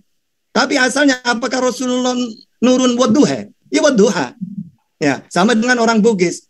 Tahan dulu, tahang gitu. Sehingga bisa za, bisa sin, bisa sod. Gitu ya. Tapi pada asalnya, kiroah itu bukan 40 versi, bukan gitu. Ada versi-versi itu yang memang yang diakui adalah qiraah sab'ah. Boleh dibaca sholat, boleh dibaca Quran. Imamnya jelas, Amir, Ibnu Katsir, Asim, Abu Amr, Hamzah, Imam Nafi, Al-Kisai. Ya. Terus nanti ada namanya Al-Asyrah. Ya. Al-Asyrah itu berarti nambah 3. Berarti itu qiraah al-masyhur. Berarti nambah 3. Siapa imamnya? Abu Ja'far Al-Madani, Yaqub Al-Basri, Khalaf. Ada lagi versi itu tidak boleh dibaca baik sholat atau baca Quran. Namanya qiraah syad. Nah, sehingga tidak ada perubahan, tidak ada versi. Gitu ya. Ada tulisan, oh ini kok sin. Nah, karena memang di luar Quraisy tidak bisa. Sama dengan hal ataka hadis Musa, itu kan Quraisy. Tapi kalau Maroko, orang Maroko, hal ataka hadis Musa, gitu ya. Sama dengan bapak mau kemana? Kata Betawi, babe mau kemana? Apakah bahasa Indonesianya salah? Salah secara umum. Nah, yang dipakai Utsman ini bahasa yang semua suku tahu. Misalnya bapak mau kemana? Orang Sumatera, orang Kalimantan tahu semua itu. Babe mau kemana? Itu pasti orang Betawi. Hal ataka hadis Musa. Ya, tapi kalau kita hal ataka hadis Musa, semua suku tahu. Gitu. Al-Quran itu bukan versi 40, jangankan 40. Harus tahu qiraah sab'ah, terus al-masyhur, syad. Kalau syad itu hanya dibutuh penafsiran. Sehingga kalau ada tafsir yang berbeda, itu kalau qiraah syad namanya. Gitu ya. Jadi sekali lagi tidak ada 40 tidak ada itu ya. Oke, lanjut. Oke, saya tambahkan sedikit, ada kelupaan tadi. Jadi kalau kita bicara scribal error, nggak usah jauh-jauh zaman dulu. Zaman sekarang aja, orang masih cetak Quran itu masih ada yang salah ya kan. Makanya ditarik kembali sama Kementerian Agama. Umat Islam mana yang menolak tentang scribal error itu? Jadi kita ini bicara orang pada ngerti semua, salah cetak itu biasa, apalagi salah nyalin itu biasa. Lain lagi tadi kalau yang dijelaskan Sabtahta itu tentang Rosam Utsmani, tentang cara nulis, karena orang paling dari dulu transmisinya itu kan dari oral ke tulisan, bukan dari tulisan ke oral kan, dari tulisan ke ucapan, tidak. Orang ngucapin dulu, baru orang nuliskan. Nah, cara orang menulis itu beda-beda. Misalnya kayak di daerah Tunisia. Tunisia itu dia sinnya itu apa ya? Pakai zain ya, model zain ya. Kalau model yang dulu itu. Sama kayak kita dulu nulis ya, makanya rumah itu roemah. O dan E. Terus apa kita bilang, wah itu beda dengan yang tulisan sekarang. Terus kaget gitu kan? Enggak. Nah, jadi yang pertama, satu yang harus ditekankan, satu. Kalau mau bicara manuskrip, bicara manuskrip. Jadi fokus. Kalau mau bicara riwayat, bicara riwayat, fokus. Kalau mau bicara tentang kiroat, bicara kiroat, fokus. Nah ini kita bicara tentang apa ini? Saya jangan-jangan khawatir, ya teman saya Citos ini tidak tahu dia lagi ngobrolin apa gitu. Yang penting bisa nyerang Quran aja. Nah kita definisikan dulu nih. Yang Anda mau bahas itu masalah apa? Manuskrip kah? Kiroat kah? Atau tentang narasi tentang Quran? Kayak Ibnu Mas'ud tadi. Anda mau bahas tentang mana ini? Kalau yang ditampilkan tadi, jelas-jelas itu manuskrip. Nah, kita bahas manuskrip. Kita katakan umat Islam manuskripnya kalau kita bilang sama dengan Kristen pasti nggak sama. Lebih banyak Kristen. Banyak sekali bahkan sampai bingung mereka memilah-milih mana yang benar. Nah, kalau Islam sedikit tapi berkualitas. Itu pun Muslim nggak bergantung sama manuskrip kok. Kita bergantung dari Qurra. Nah, dari Qurra itulah yang berujung kepada Rosam Utsmani tadi. Gitu. Ya, jadi ada hal yang bisa kita pegang dan bisa kita banggakan bahwa Quran ini masih ada aslinya. Karena tadi rangkaian penjagaan dari hafalan Quran. Bayangkan di zaman kalau misalnya kita lagi sholat ini semua ini, saya baca ini, Qul a'udzu birabbil falak, ya, min syarri ma malak. Semua pada subhanallah itu pasti di belakang kami. Siapa yang mengajarkan itu? Sholat terus ditegur. Di saat sholat dibaca, kemudian di Ramadan dikhatamkan. Para ulama seringkali menghatamkan Quran itu, sahabat Rasulullah juga sering mengaji dengan Jibril. Bahkan Nabi SAW disuruh baca disuruh baca dengan pelan-pelan. Lisanaka lita'jalabi, ya kan? Kamu jangan kencang-kencang bacanya. Jadi begitu pengajaran Quran itu seperti itu. Nah, sekarang bandingkan dengan biblosnya gitu loh. Nah, jadi kita bicara manuskrip sekarang, saya sudah jelaskan. Oke. Baik Bang, terima kasih Bang Alman. Hanya yang menjadi keberatan saya seperti ini Bang. Di dalam Al-Quran tercatat ada sekitar 6 ayat yang menyatakan bahwa kitab kami terjaga. Kitab kami terjaga berkali-kali demikian, bahkan Tuhan sendiri yang menjaga. Tetapi mohon maaf secara kembali lagi ya, ini mungkin udah terakhir ya, saya juga udah lumayan capek dari jam 4 sore tadi soalnya. Jadi yang pertama, baik dari sisi penyalinan itu juga Anda sendiri mengakui bahwa memang ada perbedaan. Kemudian tadi masalah bacaan Anda sendiri juga mengakui ada perbedaan bacaan. Kemudian bahkan yang di dalam manuskrip yang zaman dulu dengan sekarang itu juga ada perbedaan. Kemudian ada 40 versi tadi ya, misalnya Hafs ada yang 7 bacaan itu dia menurunkan seperti Imam Asim menurunkan kepada Hafs, kemudian ada temannya lagi 3 orang kalau tidak salah, kemudian ada banyak sekali yang situ. Saya jadi terus terang, kalau misalnya Utsman ada pada hari ini, yang akan beliau bakar yang mana Bang? Yang benar-benar berasal daripada Tuhan sendiri. Mungkin demikian Bang Alwan. Terima kasih Bang Alwan. Saya tanggapi. Baik. Ya. Saya tanggapi, nanti teman-teman silakan. Saya tanggapi dari belakang dulu, dari kisah Utsman, karena ini terakhir yang dibayangkan. Kalau kita bicara tentang Utsman, ya, riwayat itu seringkali dianggap bahwasanya Utsman itu membakar, membumi hanguskan qiraat-qiraat yang lain. Itu kan faktanya tidak. Sampai zaman sekarang qiraat itu masih turun, masih ada. Yang diedarkan di dalam, kalau kita baca riwayat Utsman itu, yang diedarkan itu supaya menghindarkan mereka itu berdebat soal qiraat yang mana mereka itu nggak punya ilmunya. Karena itu ilmunya batasan khusus. Tidak semua orang mempelajari sampai ke qiraat-qiraat yang mendalam itu. Terus kalau kita katakan apakah berarti Quran dengan scribal error, dengan varian, sekali lagi varian itu dilegitimasi oleh Rasulullah. Rasulullah membolehkan cara baca yang lain, ya, qiraat itu cara baca yang lain. Jadi itu tidak masalah.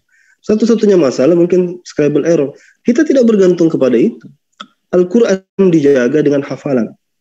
Makanya budaya kita itu dari dulu, dari zaman Nabi, dihafal Quran itu, ya, dihafalkan. Nah, jadi problematika preservasi itu nggak ada masalah itu. Yang ada masalah itu di biblos. Kalau kamu betul-betul konsen dengan masalah preservasi, biblosmu itu terancam. Kamu pasti nggak akan percaya biblos. Bang Alwan, mohon maaf. Secara hafalan, ini pun jangan dipotong dulu. Biarkan saya selesai. Nah, kamu nggak akan percaya biblos kalau kau pakai preservasi seperti itu, karena di dalam biblos sendiri itu banyak dalil-dalil inerensi. Saya kasih tahu ya, doktrin inerensi, keterjagaan biblos nggak bisa salah. Itu sudah didoktrinkan gereja, kecuali kamu mau mengingkarinya. Sudah didoktrinkan gereja dari masa ke masa. Kalau kamu katakan sekarang ini, misalnya ada orang Kristen mengatakan, kami nggak percaya biblos kayak gitu kok, nggak kayak Quran, itu bohong. Dulu, saya cerita ya, dulu kalau ada orang bilang Bibel itu berubah-ubah, Anda bisa dibakar. Itu gitu dulu itu. Anda bicara Arius saja. Ya, ini dalam catatan sebuah bapak gereja, Athanasius itu memerintahkan untuk membakar seluruh tulisan-tulisan dari Arius. Dan salah seorang pakar, saya nggak tahu nanti kejelasannya. Tulisan Arius kan bukan kitab suci. Sebentar, saya selesaikan dulu. Selesaikan aja dulu, Citos, biar kamu dapat hidayah. Ya, jadi kita bicara tentang membakar itu. Bahkan bukan hanya bukunya dibakar, orangnya juga dibakar kalau perlu. Itu yang terjadi. Sehingga kalau kita bicara tentang keterjagaan tadi, preservasi, ya, Anda nggak akan dapat lagi akses ke kitab asli Anda sekarang. Sekarang sudah dibongkar sendiri oleh pakar-pakar Bibel Anda sekarang. Saya tanya sekarang, ada tidak satu ulama Islam yang mengingkari orisinalitas daripada Quran? Dan kita balik, ada tidak orang Kristen, pakar Kristen yang mengingkari orisinalitas daripada Biblos? Kalau Anda bisa baca itu dengan baik, dengan cermat, Anda akan bisa memilih mana yang benar, mana yang salah. Nah, yang terakhir adalah ketika kita bicara tentang preservasi lagi, bahwa alhamdulillah hikmah dari Allah Subhanahu wa taala untuk menjadikan setiap orang Arab itu punya sanad. Dan ini berkah, ya. Ini berkah bahwa dia berkesinambungan. Sehingga ini akan menjawab nanti pertanyaanmu untuk narasi yang ketiga yang nanti mungkin kamu akan lontarkan di lain waktu, tentang Ibnu Mas'ud, tentang hadis-hadis ahad yang itu ditolak di dalam pengkajian hadis. Makanya saya katakan penjelasan ini nanti bisa kita uraikan nanti, tapi kamu tidak munculkan di sini. Itu tentang bagaimana beberapa orang-orang kemudian mengangkat riwayat-riwayat tentang Quran, seperti Quran dimakan kambing, Quran itu beda, yang dipakai itu bukan Ibnu Mas'ud. Itu semua sudah kami pelajari, sudah kami baca, dan sudah kami bantah juga, di mana di sana mereka coba menarik hadis-hadis ahad untuk ditautkan dengan Quran. Jadi hampir-hampir sudah tidak ada celah lagi sebenarnya. Jadi mudah-mudahan ini jadi diskusi yang menarik, karena ini akhir dari diskusi kita. Jadi saya harapkan teman-teman yang menyaksikan pelajari lebih dalam, belajar lebih giat. Insya Allah nanti titik terang itu akan kita temukan. Ya, itu saja dari saya. Saya tambah sedikit ya. Boleh tambahkan sedikit tidak? Ya, jadi gini. Al-Quran yang mana yang asli? Kok banyak versi? Banyak versi itu karena Rasulullah sendiri mengizinkan dibaca dengan 7 huruf. 7 huruf itu ternyata kata ulama ada 7 suku. Yang tidak bisa hamzah maka mereka pakai iya gitu. Sama dengan tadi yang kamu screen itu ya. Allah yastahzi'u. Nah, ini kan kalau Quraisy kan la yuhammis. Allah yastahzi gitu. Ya Nabi Allah, ya Nabi Allah. Kufwan, kuf'an. Boleh. Sehingga kecuali Rasulullah tidak pernah meminta kepada Allah, ya Allah, umatku itu banyak di beberapa suku berbeda-beda, mereka kesulitan. Minta izin diperbolehkan dengan 7 huruf. Diizinkan oleh Allah. Sehingga ada dialek, baca a. Tapi apa yang dibakar? Maka Utsman itu mengembalikan kepada bahasa yang Quraisy, yang turun kepada Rasulullah. Sehingga baca Quraisy ini oleh orang di luar Quraisy ternyata apa? Diizinkan misalnya pakai hal ataka hadis Musa bisa Muse. Nah, ini nanti yang oleh Utsman itu disatukan. Tidak usah yuhamisan. Ini sudah yang mereka hafal puluhan. Ya. Jadi yang dihimpun oleh Sayyidina Utsman bukan dia sendiri yang nulis, dia mengkopi yang ada di Hafsah. Yang ada sudah di zaman Rasulullah. Dijadikan 7, lalu yang 6 disebarkan ke gubernur-gubernur yang ada di luar Arab. Nah, sehingga jangan menanyakan mana kira-kira yang dibakar. Loh, yang dipertahankan yang Quraisy. Gitu loh. Nah, yang dibakar itu lembaran-lembaran yang mana ketika wahyu turun, kadang-kadang satu kalimat. Ya. Minal fajri. Pernah turun gitu ayat itu. Bukan satu ayat, satu kalimat. Minal fajri ditulis oleh mereka. Lalu nanti turun lagi wahyu pakai lembaran lain. Ya udahlah, kumpulkan semua lembaran-lembaran yang kalian pernah tulis ketika wahyu turun selama 22 tahun. Kita kembali kepada yang kita hafal. Biar tidak ada perbedaan. Takutnya nanti anak cucumu ketika membaca lembaran-lembaran ternyata ada tulisan tambahan seperti tafsir. Takut dikira Al-Quran juga. Kumpulkan. Ini yang dibakar. Yang dipertahankan. Yang mereka hafal. Mulai dari apa? Kan banyak ya. Kalau di Mekah itu siapa?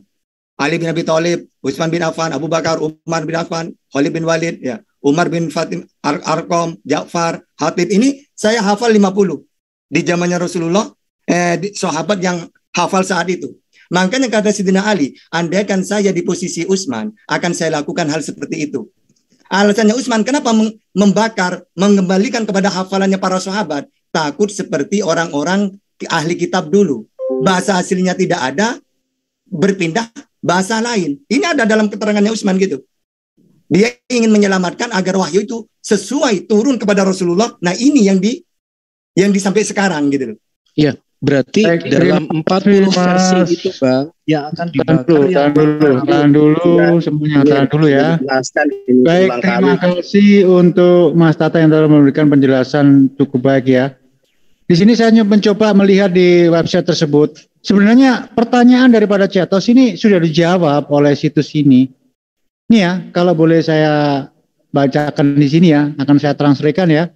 Setiap buku yang ditulis oleh manusia termasuk mushaf dapat menyebabkan kesalahan manusia. Salinan Quran tertua menunjukkan kesalahan seperti edisi baru. Allah berjanji untuk memelihara dan melindungi Al-Quran untuk membuktikan janjinya kepada kita. Itu jelas di situ. Nah, di sini Saudara Cetos mencoba mencari perbedaan-perbedaan itu, padahal perbedaan itu sudah dijelaskan di dalam buku tersebut. Intinya, dia mencoba mengetes kita di sini agar apa sih? Pengetahuan kita diuji. Tapi nggak apa-apa. Cetos sebenarnya sudah dijawab di situs ini.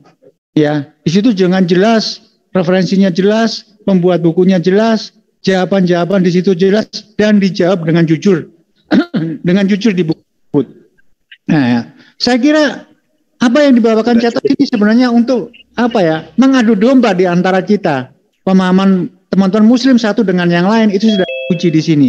Tapi di sini kita dapat hikmah. Di antara jawaban-jawaban Muslim yang sudah dijawab di sini tidak jauh berbeda dengan jawaban yang ada di buku tersebut. Itu kalau saya nilaikan di sini. Jadi saya kira si Saudara Cetos, semoga aja ya apa yang kamu cari tentang kesalahan di Al-Quran bisa membuat kamu bisa mendapatkan sesuatu ya, bahwa Al-Quran memang tidak bisa ditunjukkan kesalahannya. Dan itu memang betul-betul dari Allah Subhanahu wa Ta'ala. Betul begitu, Mas Bonar? Saya dapat referensi dari Mas Bonar tadi. Silakan Mas Bonar. Betul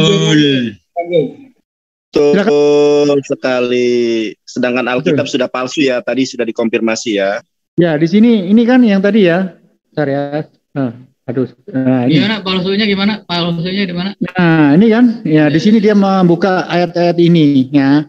Nah, ini berhubung bahasa Inggris. Palsunya di mana? Sebentar Charlie. Sebentar. Di sini dijelaskan di sini Saudara Cetos menjelaskan bla bla bla bla bla. Padahal di footnote di sini dijelaskan semua. Di sini itu dijelaskan semua. Ada semuanya di sini. Yang saya blok itu. Jadi beliau mengakui. Iya kan? Nah, sudah masuk mushaf ada label kemungkinan untuk human errors. Nah, ya kita harus jujur di sini. Iya, kita harus jujur di sini. Makanya kan saya tunjukkan dari abang semua ya, bukan dari sumber saya. Iya, sudah terjawab kan sebenarnya. Bukan gitu bang. Perkara di buku ini kesimpulan sudah dijawab. Kesimpulan itu kan kesimpulannya dia. Artinya dia tutup mata. Pokoknya ini sudah dijelasin dari tadi masih ya Allah bebal banget kamu ini. Oke. Saya off dulu ya. Enggak, giliran saya bertanya dulu ke Pak Citos. 1 menit, 1 detik. Saya udah dari dulu. Enggak, silakan di sini ada Bang Arius dan yang Pak Citos. Ya, enggak apa-apa ya. Untuk sekali lagi saya closing semuanya ya. Terima kasih Bang Sulfikar. Ya, sama Pak Citos ini mau jawab matematika. Saya dari kemarin. Oke, terus nanti kalau kesini lagi silakan bawa referensi. Bentar ya. Silakan bawa referensi yang baik. Untuk sesi hari ini dengan referensi Pak Dejul suaranya putus-putus. Bentar ya, makanya yang lainnya putus.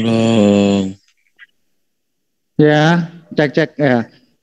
Sebenarnya sudah dijawab semuanya di sini. Tetapi ini kepala buat pembelajaran kita semua bahwa apa yang sudah dibicarakan di sini antara buku ini dengan jawaban dari saudara-saudara saya yang Muslim dengan luar biasa sekali. Tidak jauh berbeda apa yang sudah dikatakan. Dengan jujur kita mengatakan. Sedangkan apa yang ditanyakan oleh teman-teman saudara saya yang Muslim, ditanyakan kepada teman saya yang namanya Citos, itu kalau boleh saya simpulkan ya, itu jawabannya ambigu. Itu saya harus fair di sini. Dan di situ tersirat bahwa si saudara Cetos mengakui hal itu. Apapun dari kamu sudah diakui. Dan ini buat pembelajaran kita semua bahwa kalau kamu mau profesi itu harus lebih kuat lagi. Saya harapkan ke sini lagi untuk kita berdiskusi secara alkitabiah, memakai data-data yang valid. Saya akui kamu luar biasa malam ini membawa luar biasa. Dan kita hargai itu ya. Kita harus fair di sini. Terima kasih Bang. Saya pamit dulu. Terima kasih. Sama-sama. Jadi Al-Quran di seluruh dunia sama ya. Udah pamit aja dulu. Makasih ya Bang Cetos. Yo. Sorry. Oke, makasih. Ya, jangan terguncang Cetos. Udah Alkitab terbukti palsu. Ada Charlie Lee habis ini kita tutup dulu. Ada Charlie Lee. Ya, untuk semua menara siar, berhubung di sini banyak teman-teman Kristen yang mau berdiskusi. Mungkin Mas Zuma, mungkin Mas Alwan mau rehat dulu, kita serahkan Mas Andi dan lainnya. Semuanya pengen bicara, jadi giliran. Mungkin Mas Rizky, mungkin Mas Jonathan Antar pingin ya. Kesimpulan terakhir kah? Selanjutnya saya persilakan Saudara Charlie dengan mungkin Mas Andi. Zuma katanya ini, halo Zuma. Halo. Ada Zuma ya. Halo, kamu punya. Amir, ditutup aja nanti buka lagi sesi. Iya, bentar. Ini mau saya tutup. Jadi teman-teman yang lain sabar dulu, tahan dulu ya. Nanti akan saya pertemukan Charlie dengan beberapa narasumber dari sini dan juga satu ya, harus pakai data, jangan pakai asumsi. Oke. Keduanya lagi, jangan ada penghujatan di sini, baik personal maupun sesembahan masing-masing. Dan ketiganya jangan berbicara politik. 3 itu kamu terapkan di sini, insya Allah diskusi akan berjalan dengan baik. Juga teman-teman yang Muslim, tolong sabar, karena di sini banyak orang yang mau berdiskusi, kalau nggak diatur jadi kacau balau. Oke, untuk event villa yang ada di Zulfikar Official, untuk sementara akan saya off-kan dan akan saya on-kan lagi dengan tema yang berbeda. Untuk yang lain silakan di on-off-kan, kita akan bergeser kepada tema yang lain. Ya, menunggu tema yang bergulir, silakan membuat tema. Ya. Untuk Zulfikar Official saya ucapkan terima kasih dan wabillahi taufiq wal hidayah. Assalamualaikum warahmatullahi wabarakatuh. Untuk Andi Selebes channel juga tutup, kita ketemu lagi nanti. Saya mohon semua teman JCC ditutup untuk kembali ke topik yang baru. Terima kasih. Assalamualaikum warahmatullahi wabarakatuh. Waalaikumsalam warahmatullahi wabarakatuh. Nah, buat tema yang baru.